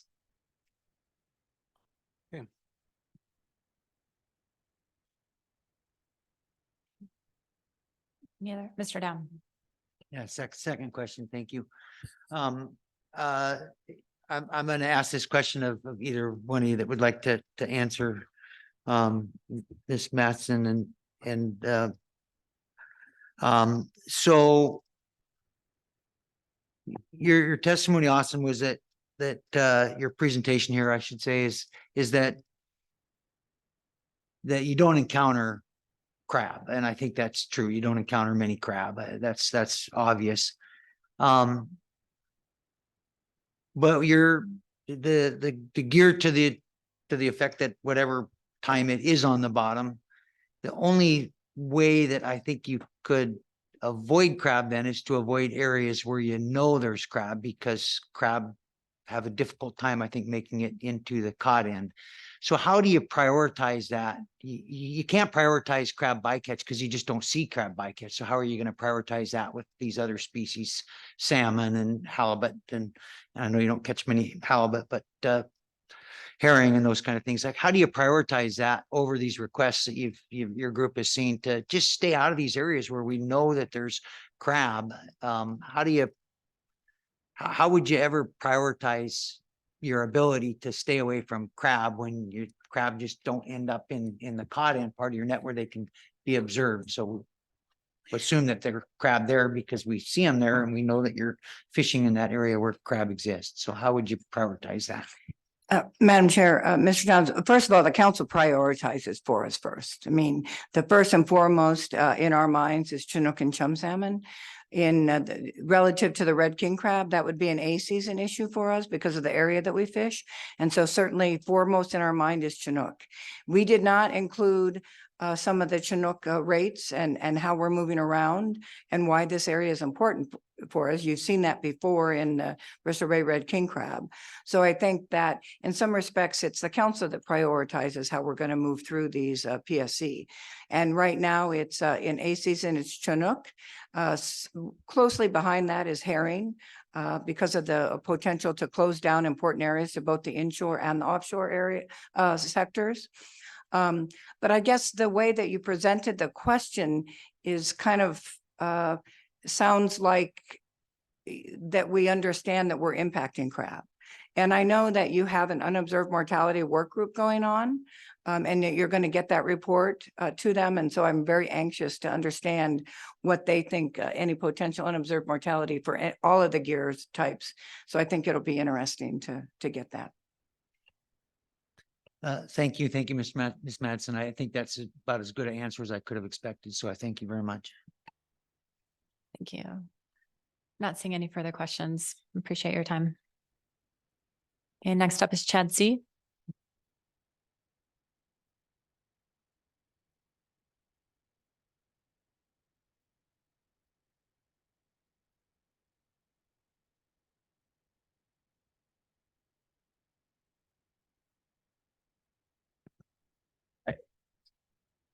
Chair, members of the council, my name is Chad C. I'm the executive director of the Freezer Longline Coalition. I do have a few slides that will accompany my comments here. And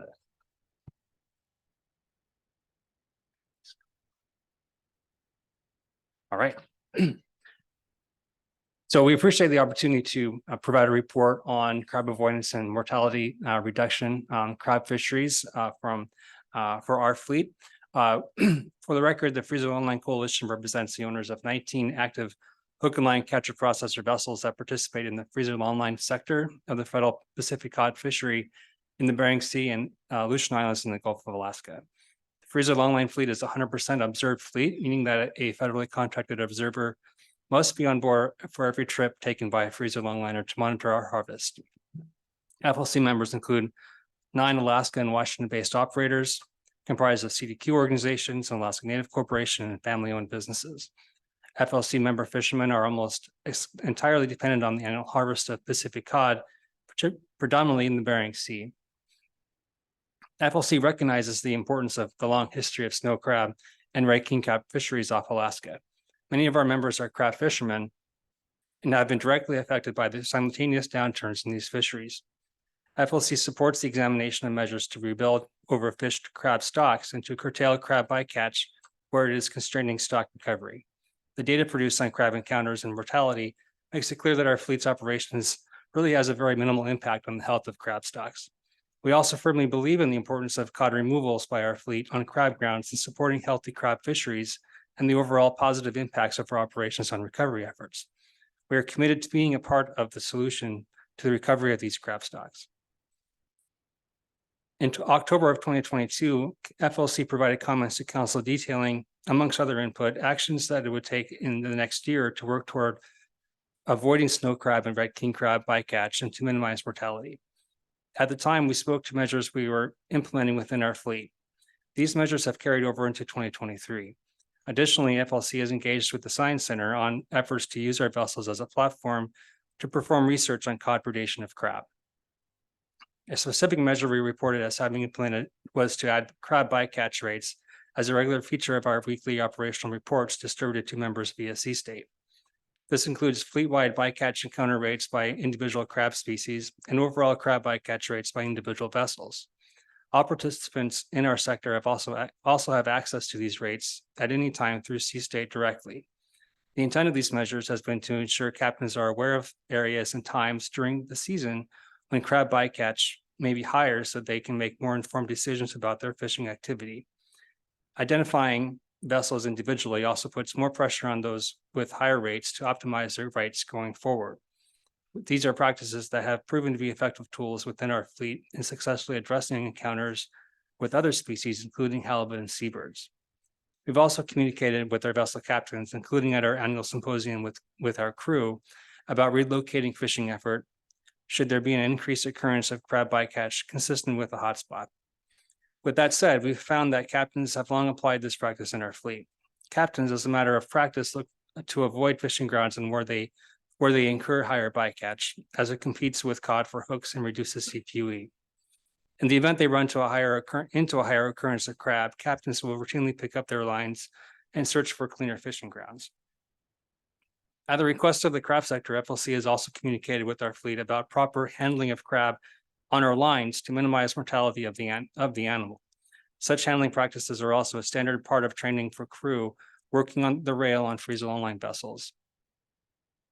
In 2023, FLC furthered its research efforts on the degree and impacts of crab predation by Pacific cod. Cod are known to be amongst the largest predators of crab in the North Pacific. FLC members have long witnessed cod brought up on their lines with stomachs packed full of crab of different species and sizes, including juvenile crab. Crab fishermen have likewise correlated large amounts of cod on crab grounds with lower crab numbers due to predation. The subject of crab predation by Pacific cod is receiving increased attention by the Science Center. As we've highlighted before, the snow crab assessment presentation to the SSC in 2021 included a time series of estimated daily snow crab consumption by cod. The lowest estimated consumption rate in the time series were close to 100 metric tons of snow crab per day. The average was about 500 metric tons a day, and the greatest consumptions were above 2,000 metric tons a day, lending additional credence to observations by cod and crab fishermen on Pacific cod impacts on crab stocks. Going into 2024, FLC is engaged with the Science Center to utilize our vessels to collect data samples of cod stomachs to study their contents, with a specific focus on crab predation. A research plan is being finalized to ensure a randomized collection of stomachs from cod harvested on our vessels, with FLC member crew to be trained to set aside stomachs and preserve them for examination by NPFMC scientists. On turning to the efficacy of some of our measures, it's challenging to draw too many discernible conclusions about the measures based on 1 year of outcomes, particularly without careful analysis of other factors influencing encounters and mortality of crab over the year. Likewise, the ability for the freezer longline fleet to make substantial improvements to our bycatch mortality of crab, particularly in a given year, is limited given the low rates we already are experiencing by our fleet. It is also important to weigh the overall impacts of the sector's crab operations and crab stocks, including the benefits gained from removal of predators from the crab grounds. Turning to some results here. So this was a table that was included in our written comments as well. But the table on the screen provides encounter rates of different crab species by our fleet in the 2023 crab year to date versus the completed 2021 and 2022 crab years. Snow crab and red king crab are highlighted in orange. In the past 2 crab years, bycatch encounters in the fleet has of snow crab and red king crab has increased, though only modestly. In the 2023 crab year that started in July 1st, encounter rates have likewise been higher relative to the crab year. That said, for the 2023 calendar year 2023, on the next slide here, we saw a decline in the encounter rates relative to 2022 for our snow crab. So it's a bit of a mixed bag depending on your data, which data sets you're looking at in terms of our overall activity and encounters by those with the crabs in our fleet. Another thing to note on this slide here is that in the 2023 calendar year, the higher encounter rates correspond with the rates to harvest Bering Sea cod before the closure of the fishery in the bee season. Our sense is that it's possible that that may have had some impact on our crab encounter rates. So if you look at the snow crab in the months of July, August, September, and October, you could see some of the higher rates that we had there in this past year. Another thing to note is that the higher and so I think also it's important to note that with any bycatch reduction analysis, these rates are confounded by the changes in the abundance and the species, and we suggest that these increases are likely impacting that as well as some random variation you get year to year. I'll go to the next slide here. This next slide here too is the red king crab rates. So in addition to the snow crab, and this notes you can see year to year some of the slight reduction in the calendar year, as I was noting earlier, of the red king crab from 2022 to 2023 in the top left corner there.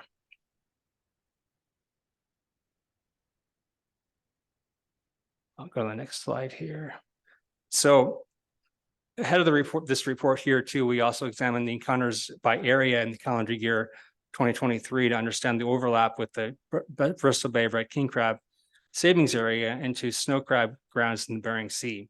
As detailed in our report to Council in October of 2022 and in Council's subsequent consideration of the Bering Sea red king crab savings area measures, in recent years, FLC members have had little to no activity in the savings area, largely due to concerns with the quality of cod in and around the area.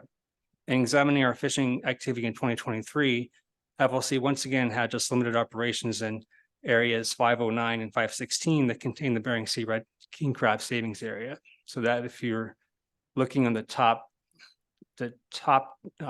chart there under red king crab, you can see those areas for both 509 and 516, and it's really very minimal.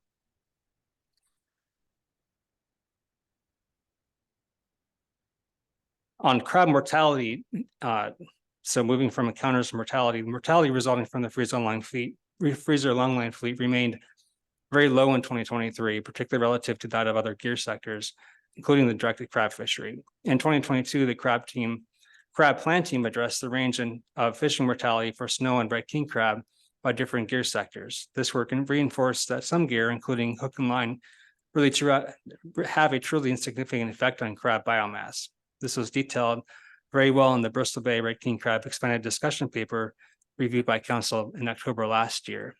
This chart was something that was derived from that discussion paper. This chart notes the overall number of crab removals from area T, which encompasses the savings area and the area surrounding it.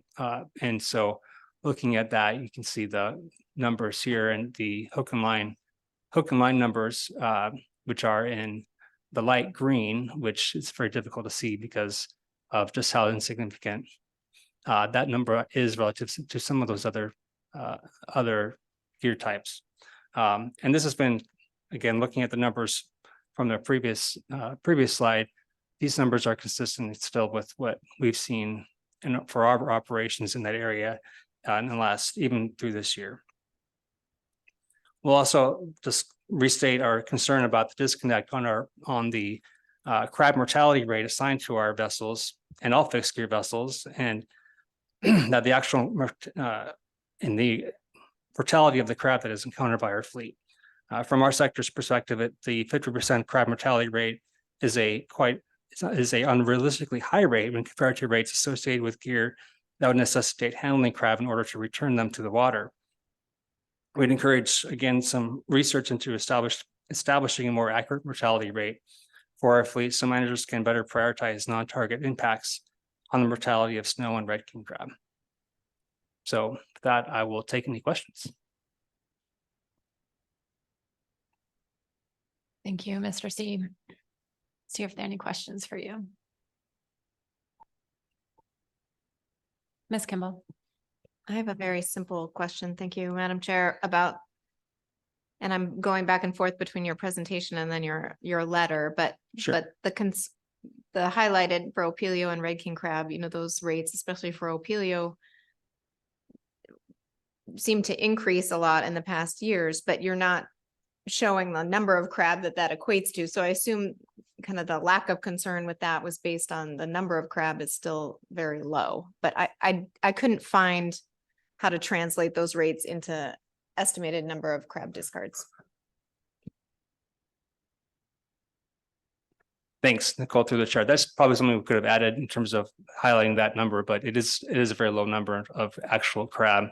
Those rates I was pulling were something that we use on our weekly reports in terms of the rates. So it didn't have that number of actual crab readily available.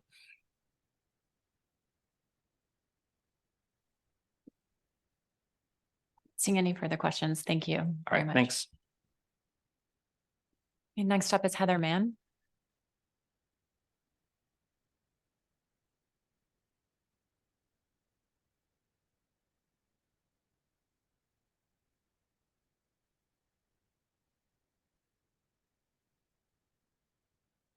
Madam Chair, council members.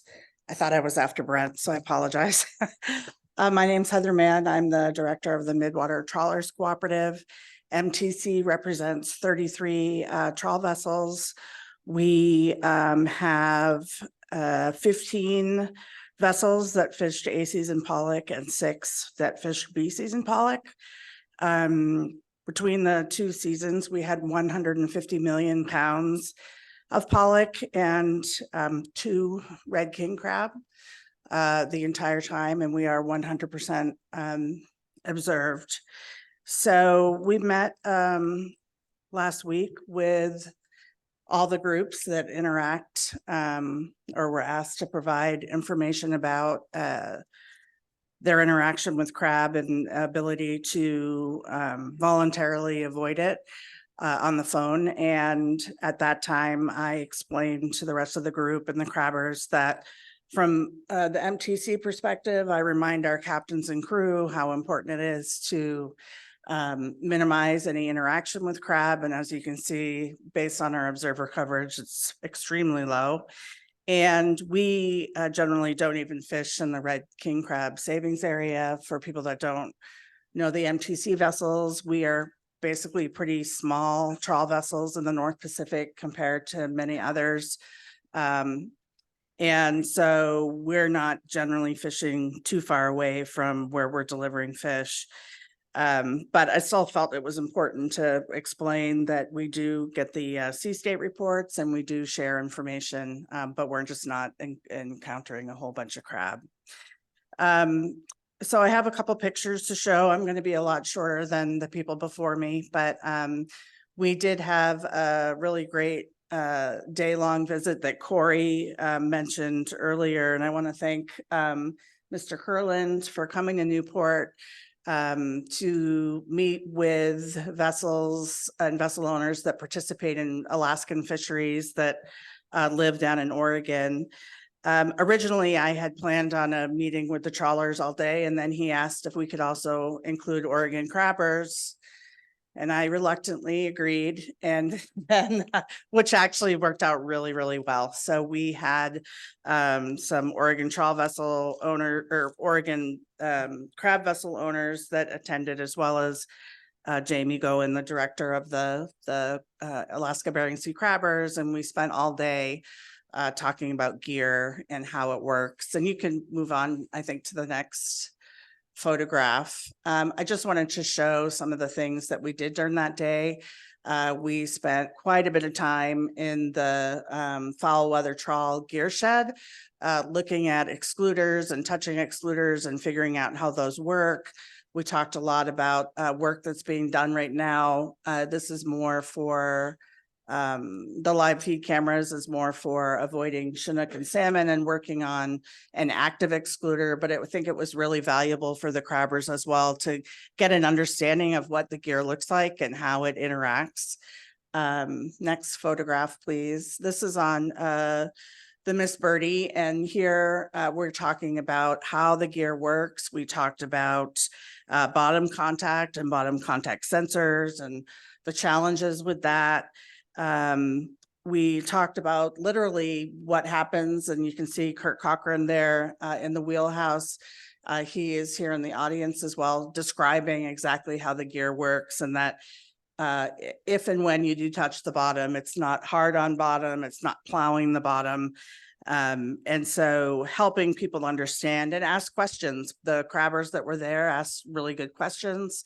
What I really found valuable was some of the crabbers had started out their careers as trawlers, but it had been decades since they trawled, and a lot has changed since then. There's been extensive improvements with gear and behavior.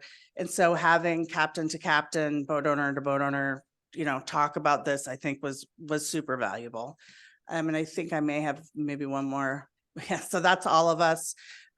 You won't generally see a picture with a bunch of crabbers and trawlers together. So we thought it was worth memorializing, and I think we need to do more of those types of get-togethers. So in general, what the MTC fleet is doing is I am just reminding captains and crew how important it is to minimize bottom contact, to make sure that if we're catching crab, which we aren't, but if we do, like one or two, sharing that information.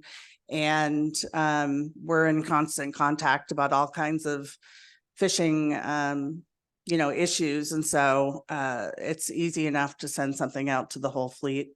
We're a small piece of the puzzle, but I think we're an important piece. And as I said, delivering 150 million pounds of pollock with 2 red king crab, I thought was really important to share. So I am happy to answer any questions and make myself available. And thanks again to Mr. Kurland and his staff for joining us. Thank you for your report. Appreciate it. We'll see if there are any questions for you. Ms. Kimball.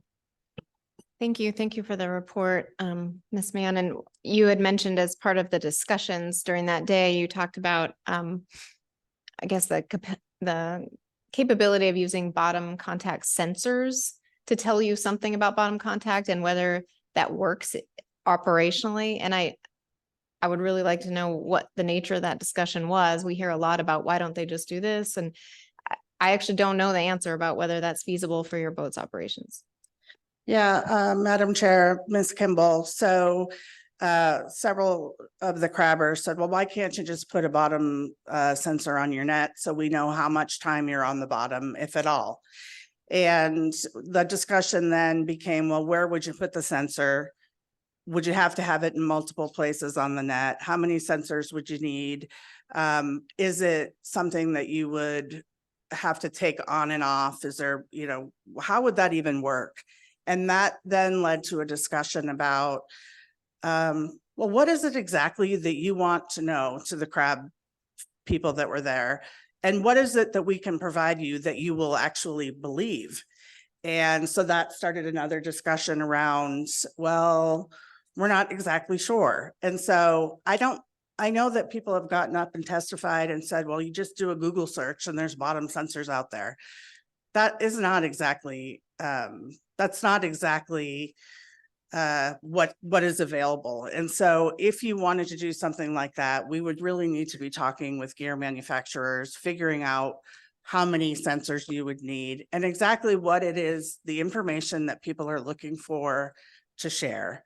And so that is basically, you know, what we discussed around bottom sensors. But as soon as, you know, we were willing to have the conversation. And some of the crabbers still said, well, you just need one, but where would you put it? So it was that kind of captain to captain talking about it. And we didn't resolve that except to say, we're willing to keep talking about it with you. If you come up with, exactly what you would like to see, then we'll see if that's something that from the MTC fleet that we could provide. Mr. Carlin. Thank you, Madam Chair. Ms. Mann, first of all, thanks again for your hospitality to me, and Mr. Williams joined me as well. Appreciated it very much and found it very instructive. We heard quite a bit about the use of cameras in your fleet on the gear to keep an eye on what's going in the net. And I wonder, just following up to Ms. Kimball's question, I wonder if you could speak to the extent to which cameras might be useful in either identifying the level of bottom contact or perhaps detecting unobserved crab mortality. Thank you, through the chair, Mr. Kurland. That is something that we've talked about. We are adopting live feed cameras. I think at least 6 of our vessels have them now. They're fairly expensive, and they are a game changer though for fishing. When Kurt cuts up to testify later, you might ask him. He's one of the pioneers in our fleet using it. There are still limitations to what you can and can't see, but it's very clear in a lot of cases. And what I've seen in looking at the cameras is you're not seeing the bottom at all. You're actually seeing the fish coming through the net. But if there was a crab that was traveling through right there, it would be very clear to see there was a crab coming through. So that's something I'm sure that people would be willing to talk about. I would encourage you to ask Kurt more about it as a captain utilizing that technology. As I said, I've seen maybe an hour or 2 total of different views on the cameras.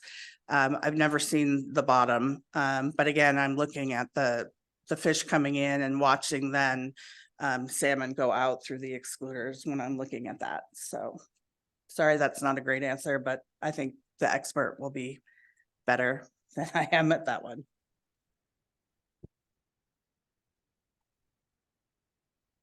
Thank you. I'm not seeing any other questions. Appreciate Thank it. you. So our last presenter will be Brent Payne.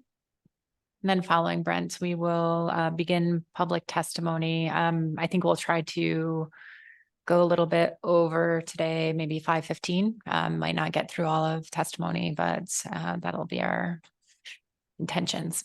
So please do sign up if you haven't done so already. Yes. Thank you very much, Chairwoman Drobnica and members of the council. My name is Brent Payne. I'm the executive director of United Catcher Boats. United Catcher Boats has 70 vessels, primarily fish pollock in the Eastern Bering Sea. We also fish cod as well in the Bering Sea, Aleutian Islands. A couple of vessels fish in the Gulf as well. We also fish whiting off the West Coast. So we'll start my presentation by thanking you for letting us present this to you today. I don't have a real long presentation. I would just start out by saying that, in day-to-day management of the AFA pollock cooperative structure, over the last 23 years, we worked really hard with inter-co-op management to help the fleet minimize and avoid PSC constraining species. Primarily our focus has been on salmon, but we also do it with herring and squid and sablefish. In terms of crab, so we have the structure built, and we have our relationships with Sea State that provides extremely good data. In fact, the chart that I have on the screen here is provided by Sea State to me as a data request that I had. I think much of the information that Austin presented also comes from Sea State. And they provide services to the at-sea fleet as well. So I'm going to talk primarily about the inshore pollock fishery. So I guess I would just say that we've looked at the data really hard, and after that meeting, in October, John Gruber was the inter-co-op manager at the time. we formed a working group and we sat down with a handful of the UCB board members and said, what can we do here? And let's look at the data first. So we started working with C-State and said, what really is, what can we really do here with the data we have? We only can use the move along rules or the hotspot closure program rules, voluntary closures, like we do with salmon or herring or other contained species if we have encounters, and we can see where those encounter rates are really high and where they probably more importantly, where can you move the fleet to where you think they're going to be low rates of those encounter rates. So that's the toolbox that we have to minimize, constraining species. So with crab, I'm just going to go through the numbers here on this table. I guess I'll say we also have 100% monitoring. We had 100% of zero coverage. Now we have a very high percentage using cameras, and cameras is a full retention program. So if there is crab taken in the pollock trawl fishery in the catch vessel world, it's 100% census enumerated. It's not a basket sample. It's not a guess or an extrapolated number. It's actually a hard count number by the census, by the observers that are in the shore-based plants. So we have really good data. If we believe we have really good data that estimate, crab encounters. So with that, let's take a look at what happened in 2023. If you look at this table, we were kind of focusing in on the red king crab savings area issue. And so that's why this table is presented in this way. But you can see that in 2023, just looking at the bottom line, you can see the previous years up to 2008, the inshore catch vessel fleet performed 4,030 hauls to catch roughly about a little over 500,000 metric tons of pollock. So for that number of hauls, at 4,000 hauls, roughly a little more, we only encountered, or the observers only counted 9 red king crab. And so like Austin's report, well, where did they come from? So actually in this case, that this past year, those 9 crab, so the red king crab saving area is part of 509 and part of 516. So as you can see on here, 3 of those crab came from tows that were in 509, the red king crab savings area portion, and then the red king savings area portion 516. There were 6 of them, so that's the total 9. And how many tows were inside the red crab savings area? I don't have tonnage, but I do know 197 of those tows were in the western portion of the red king crab savings area. That's 509, and then on the eastern portions there was 63 tows. So total of 260 tows were taken inside the red crab savings area of those 4,000 tows for the pollock inshore fishery this past year. So, and the reason why those tows were there is primarily because the Chinook salmon savings area SIP program, the inter-co-op manager and C-State closed a number of the rolling hotspot areas in the Umac Pass area and then also the horseshoe area, and that forced the pollock fleet into the red crab savings area, primarily because we found really, really clean fishing in the red crab savings area this past year as far as salmon is concerned. So I guess the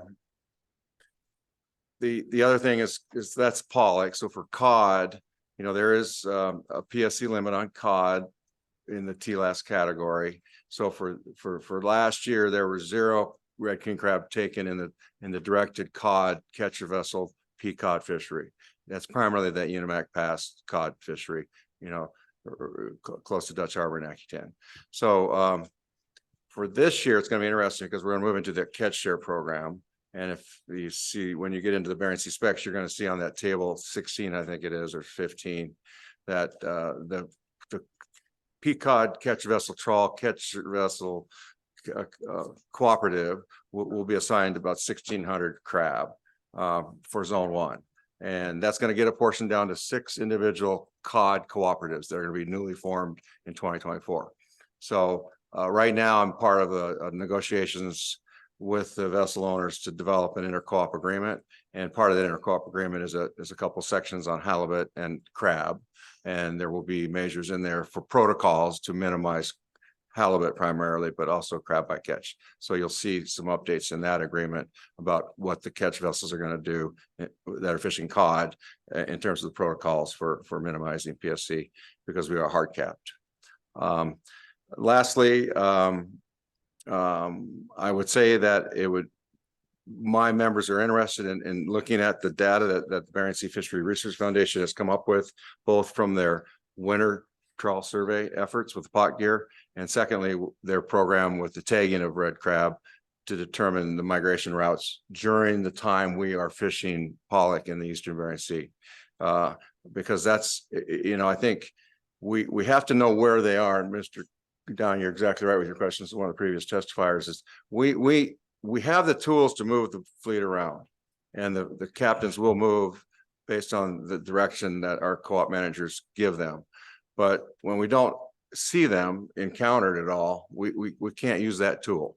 So somehow, if we can get some sort of snapshot of where red king crab are, especially the critical life history stage crab, during the winter months when we're fishing primarily our A season, we can avoid that. I mean, we can do that.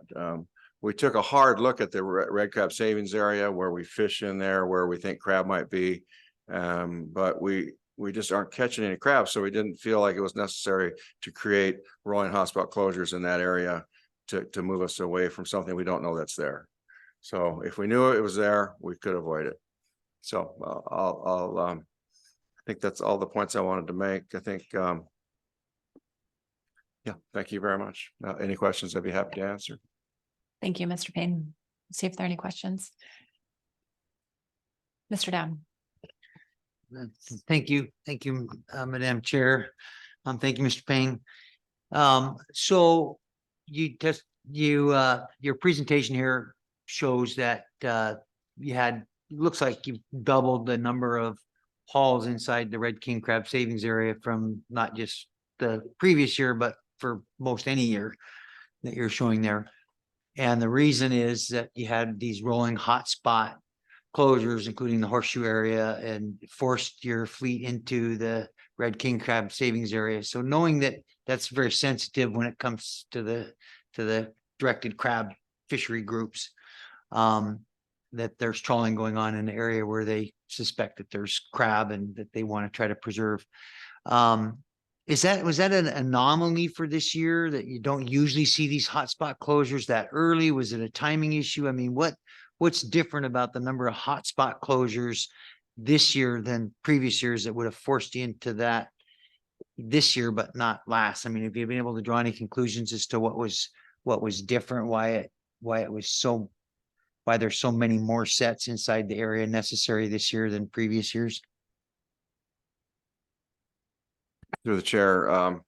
So the artwork of co-op management is not just closing people from areas where you know that there are higher rates of encounter, but it's also knowing where they can go to, and that the encounter rates are lower.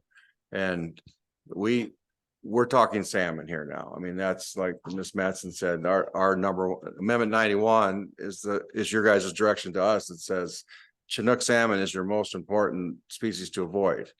And number two, probably Amendment 111, which is chum salmon, is probably the second most important species for us to develop move along rules and rolling hotspot closure program rules and communication to say this is where this is happening, so move.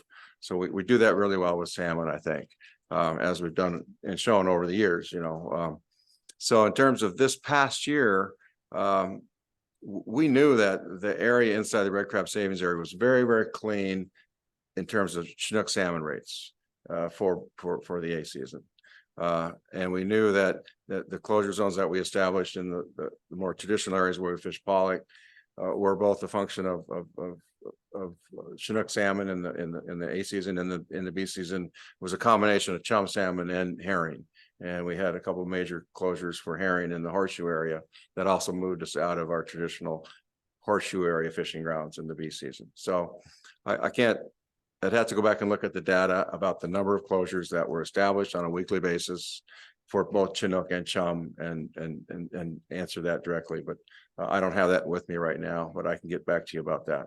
But I think that my answer to you is we just found extremely clean fishing in that southern western corner, as Austin's chart showed, where those tows were. And then we had 200 somewhat, well, especially 197 tows in that 509 side of the red crab savings area. And I probably should have shown the number of Chinook taken in those tows. I could get that for you as well, but it was really low. So I guess we're playing the PSC trade-off game. We don't see any red crab showing up in our data. We do know we have a hard cap on a very hard cap on Chinook with our incentive-based program. So so it's a trade-off. Mr. Curlin. Thanks, Madam Chair. Mr. Payne, I apologize if I missed it. I don't think I heard you address unobserved mortality or time on bottom. Is United Catcher Boats looking into those issues? Yeah, through the chair.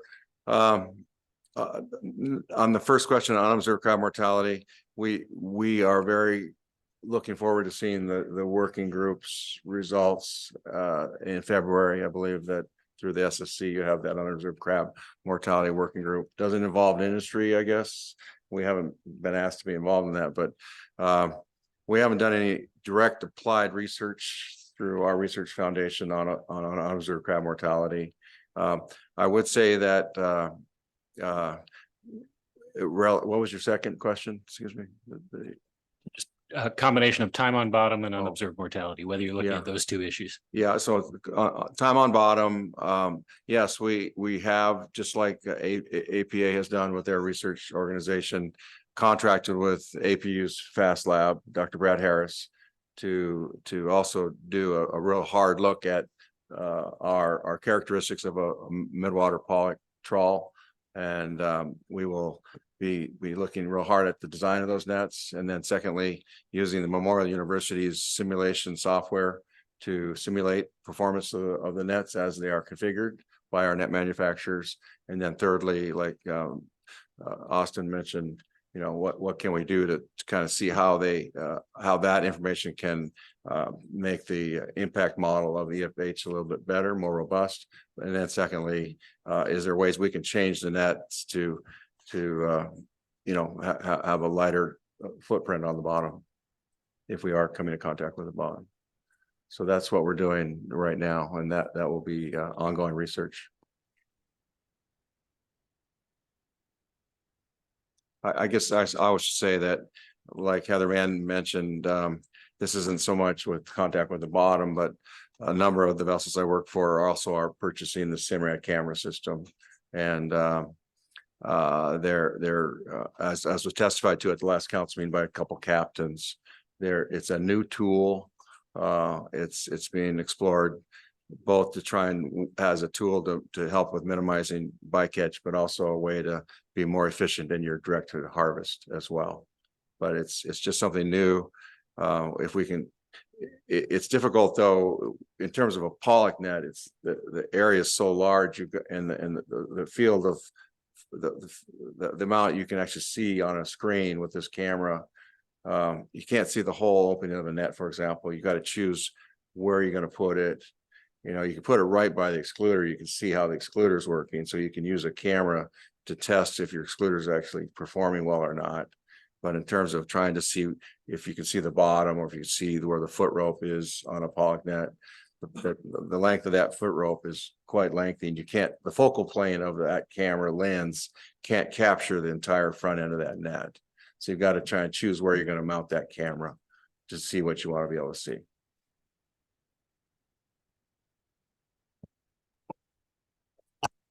Thank you, Mr. Payne. I'm not seeing any other questions.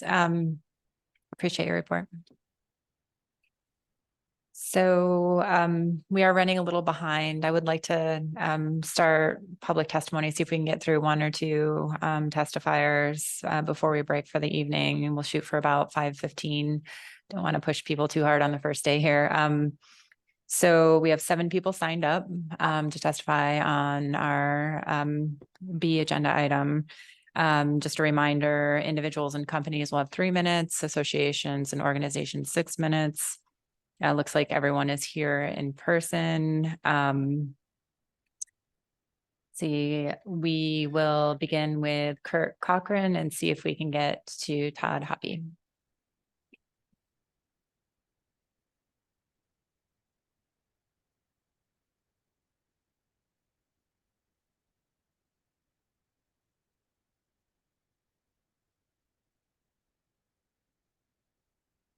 Can you put your mic on, please? Thank you. Madam Chair, members of the council, I'm Kurt Cocker. I'll be speaking on behalf of MTC Gulf Trawl Boats. This is where it kind of gets ugly. You like to say the North Pacific Council is a gold star. Let's talk about the Gulf of Alaska. I would say it's the worst managed trawl fishery in the entire West Coast. As I look back over the last 12 years, the council reduced all of PSC from 2,000 tons to 1,700 tons. And said at that time you would give us the tools to adapt to the reduced bycatch cap. We still have no tools. We had a 20% KMRA in sole. The science said it should be 7.5% was the right number. You went with 5%. How much skate's been left in the water every year at a cost to the fleet and the community? Then we took a Chinook salmon at a 40,000 fish trigger for his ESA consultation. You were bent on reducing it. The problem is you did a poor job of determining the amount and how it gets distributed across the Gulf, the trawl fisheries. You instead put a Chinook salmon cap of 18,316 fish for the Central Gulf pollock fishery and a 6,684 fish cap for the Western Gulf pollock fishery, forgetting about rockfish, cod, and sole. Then the council came back to fix this in Juneau, but with no thought and understanding how the trawl fishery operates. They plugged random numbers in for the CVCP Gulf and the Western Gulf, or fleet in the Western Gulf and the Central Gulf bottom trawl for sole, cod, and rockfish. The numbers are not enough and still are not appropriated right. The first year, 2015, we had a bottom trawl closure because of the new cap. The closure caused a loss in sole markets that still haven't come back today. Again, you said you'd give us the tools and we still have no tools. You took a Tanner crab action. It showed trawl had similar or less impact than other fisheries. We got another permanent bottom trawl closed area out of the action. The good thing that happened is the far-reaching benefit of requiring trawl sweeps modifications with zero unseen crab mortality and 75 to 9% of the trawl equation off the bottom. Even though it is mandatory for sole, it is used in all demersal trawl in the Central Gulf of Alaska with sweep pod action. The trawl has less impact on the crab and the environment. Even though you hit the ball out of the park, I see you have another crab, a Tanner crab on the agenda again. We're still looking for those tools. Next came the warm blowout, the collapse of the Gulf of Alaska cod stock 2018. Due to the lack of annual Gulf bottom trawl surveys and a change in stock assessors at the time, everyone was caught off guard. Disaster funds were approved for both 2018, 2020. We're still waiting for funds for 2020 disaster, 3 years and counting. Is the delay a federal problem, a state problem, or both? Obviously, the disaster funds need to flow to the participants much faster. I like the concept of the new observer program where everyone shares in the cost, but you let the fox guard the hen house, and now there isn't enough money. If the trawl catch share program had put in place, participants would be responsible for their own observer coverage, which would relieve some of the stress within the partial coverage program. You did take a positive action in June 2022 when you took a final action for the Central Gulf rockfish program, changing the season start date. But NIMS hasn't done anything to change the regulation yet. I see a complicated Bering Sea cod lap program getting put into place much faster than this action that would benefit Gulf rockfish boats. You have a 300,000 pound pollock trip limit under stellar sea lion regulations to keep a fleet of smaller boats.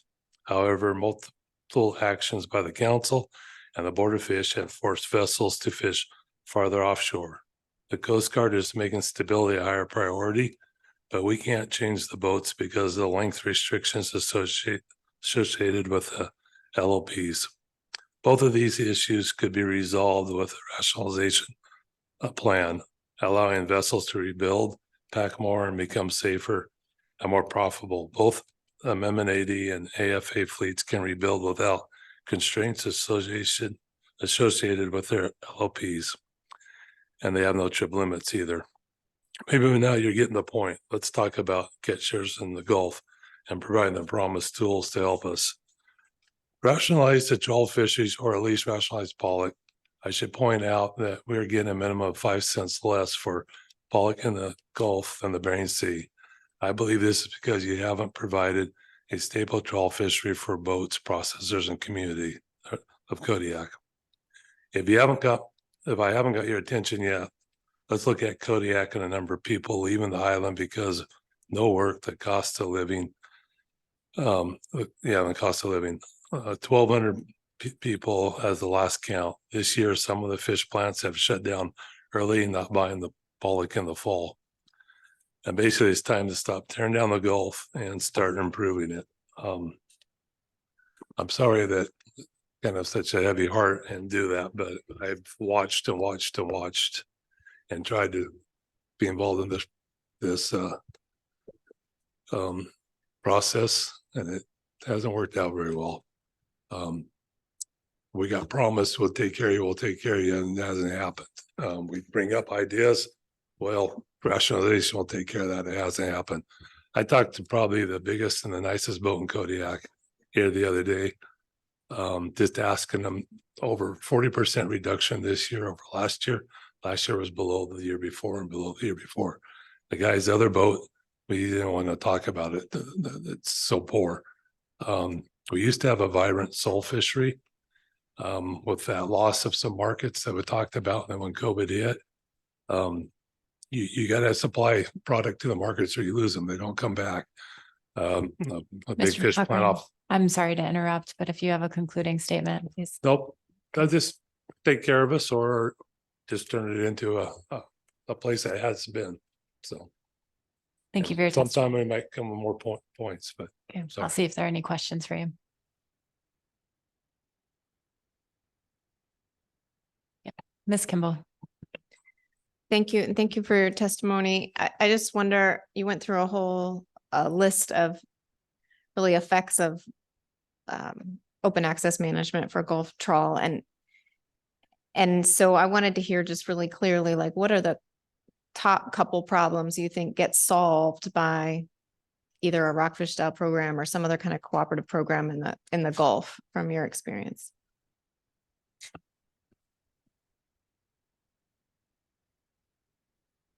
Thank you. I'm nervous because I've lost the faith. That's my problem. The 300,000 pound trip limit, I left a lot out of this. This was a lot longer. I could have talked about rockfish. I could have talked about law enforcement. I could have talked about a lot of things. We're having a real problem with law enforcement. It's under stellar sea lion, 300,000 pound trip limit puts it in a whole different level than just an overreach on MRA. And so that 300,000 pound trip limit is the first thing that could be changed. The biggest boat in the port, well, the Kodiak boat, it's probably about 450,000 pound packer. So if the trip limit is higher than what you mostly are doing, you're not going to exceed it. And pollock, comes in and there's no row in it. Weighs one thing. Next trip has 2% row. You still got the same volume in the thing, but in the tank, but the density is higher. The next trip is 4%. Pretty soon you're having overages. So that's the first one. That also reduces your fuel to gross, which would help people, especially as the prices are really, really low. The salmon, I guess I'll be candid. I got nothing to lose. What the heck? If it was me, I would 18,316 fish in pollock in the Central Gulf. I'm only going to talk about my sandbox. I would take 1,013.16 fish out of pollock, drop that down to 17,000. I'd move 1,000 fish to the rockfish program, and then I'd put 316 fish into the sole program. I don't know that it's enough. 316 is enough to really help us with sole because it's spread out over the Gulf and everything. But it's a good start.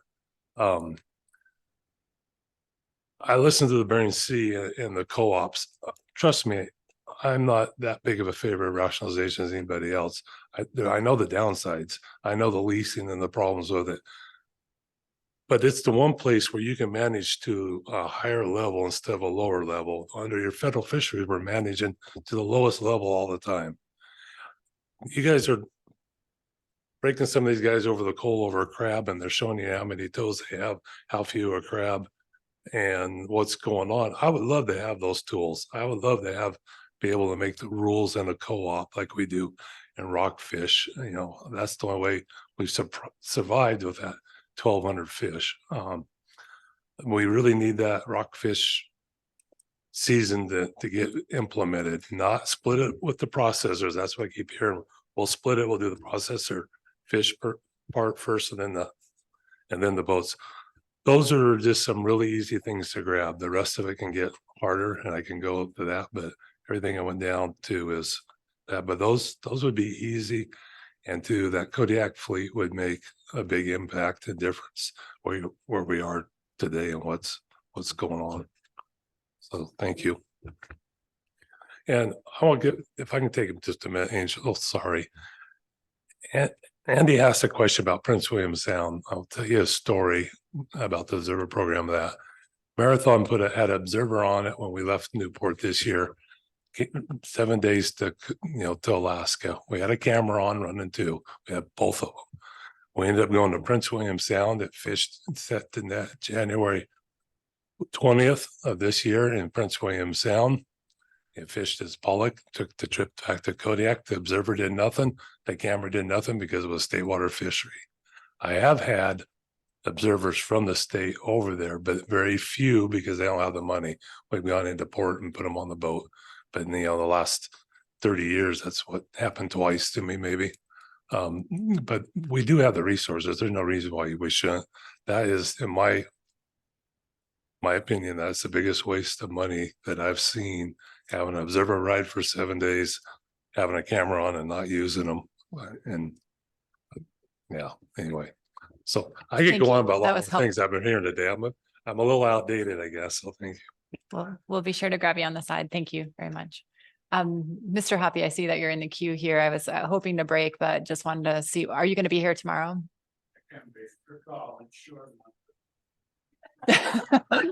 Come on up. All right. Are you sure? Okay. Yes, come on up. Yeah, thanks.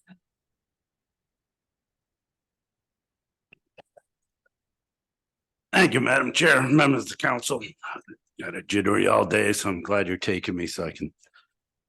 Yes, I don't know. Anyways, my name is Todd Hoppy, testifying of the under 60 cod harvesters. We're a group of fixed gear vessels under 60 feet fishing Pacific cod with pot gear, Gulf of Alaska, Bering Sea, and the Aleutian Islands. Many of our members also fish halibut, sablefish, and crab. I'm here to share some concerns we have around changes in the Amendment 80 fishing activity and the impacts it has on other fisheries. There are issues that need to be included in the Amendment 80 review report in February. It's in with the bounds of the work plan the council approved and relevant to assessing the basic objectives of the program. I'd ask the council to discuss it, whether in B reports or staff tasking, and confirm for staff that information about changes in sablefish, halibut, and Pacific cod harvest by Amendment 80 are useful and important to your February discussion.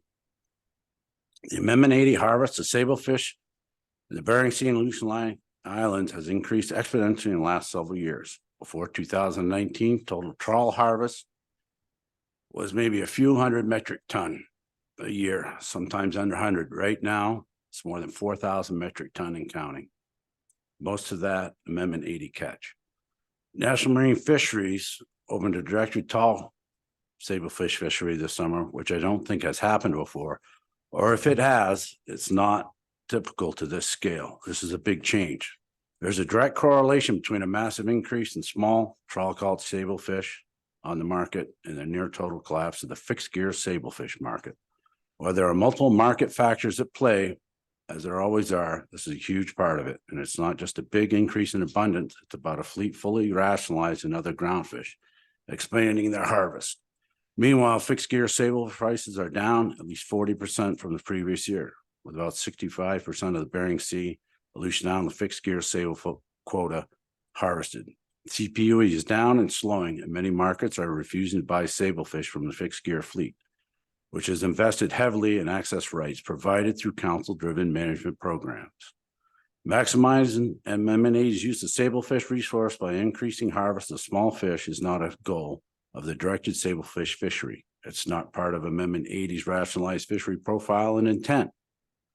It's a conservation and economic equity concern. It's damaging established sablefish markets and undermining the rationalized direct sablefish fishery. We also have to consider that 75% of the sablefish spawning biomass are not sexually mature fish.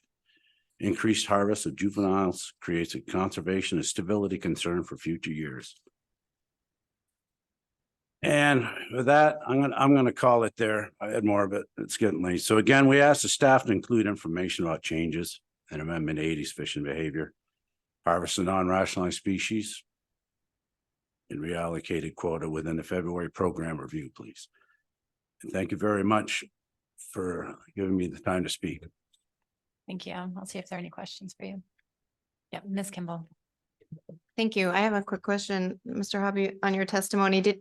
Are you making this testimony under the impression that the non-rationalized species are not included in program reviews or allocation reviews, and you're wanting us to clarify differently? Or I just want to understand if you've been told those wouldn't be included, so you're looking for an explicit change. Madam Chair, Ms. Kimball, we're asking. I gotta look at a note here. I apologize. It's supposed to be Ms. Heimbuck here. We're not asking for a change to the work plan. We're just asking that you highlight emerging critical information on this directed fishery. We don't think you need to make a motion or anything. It's just, this is detrimental that we did not foresee this extra fish come onto the market. And it's, as we know this is coming up in February, we're just trying to do a little homework and get it out there so that staff and the council can look at this and discuss it.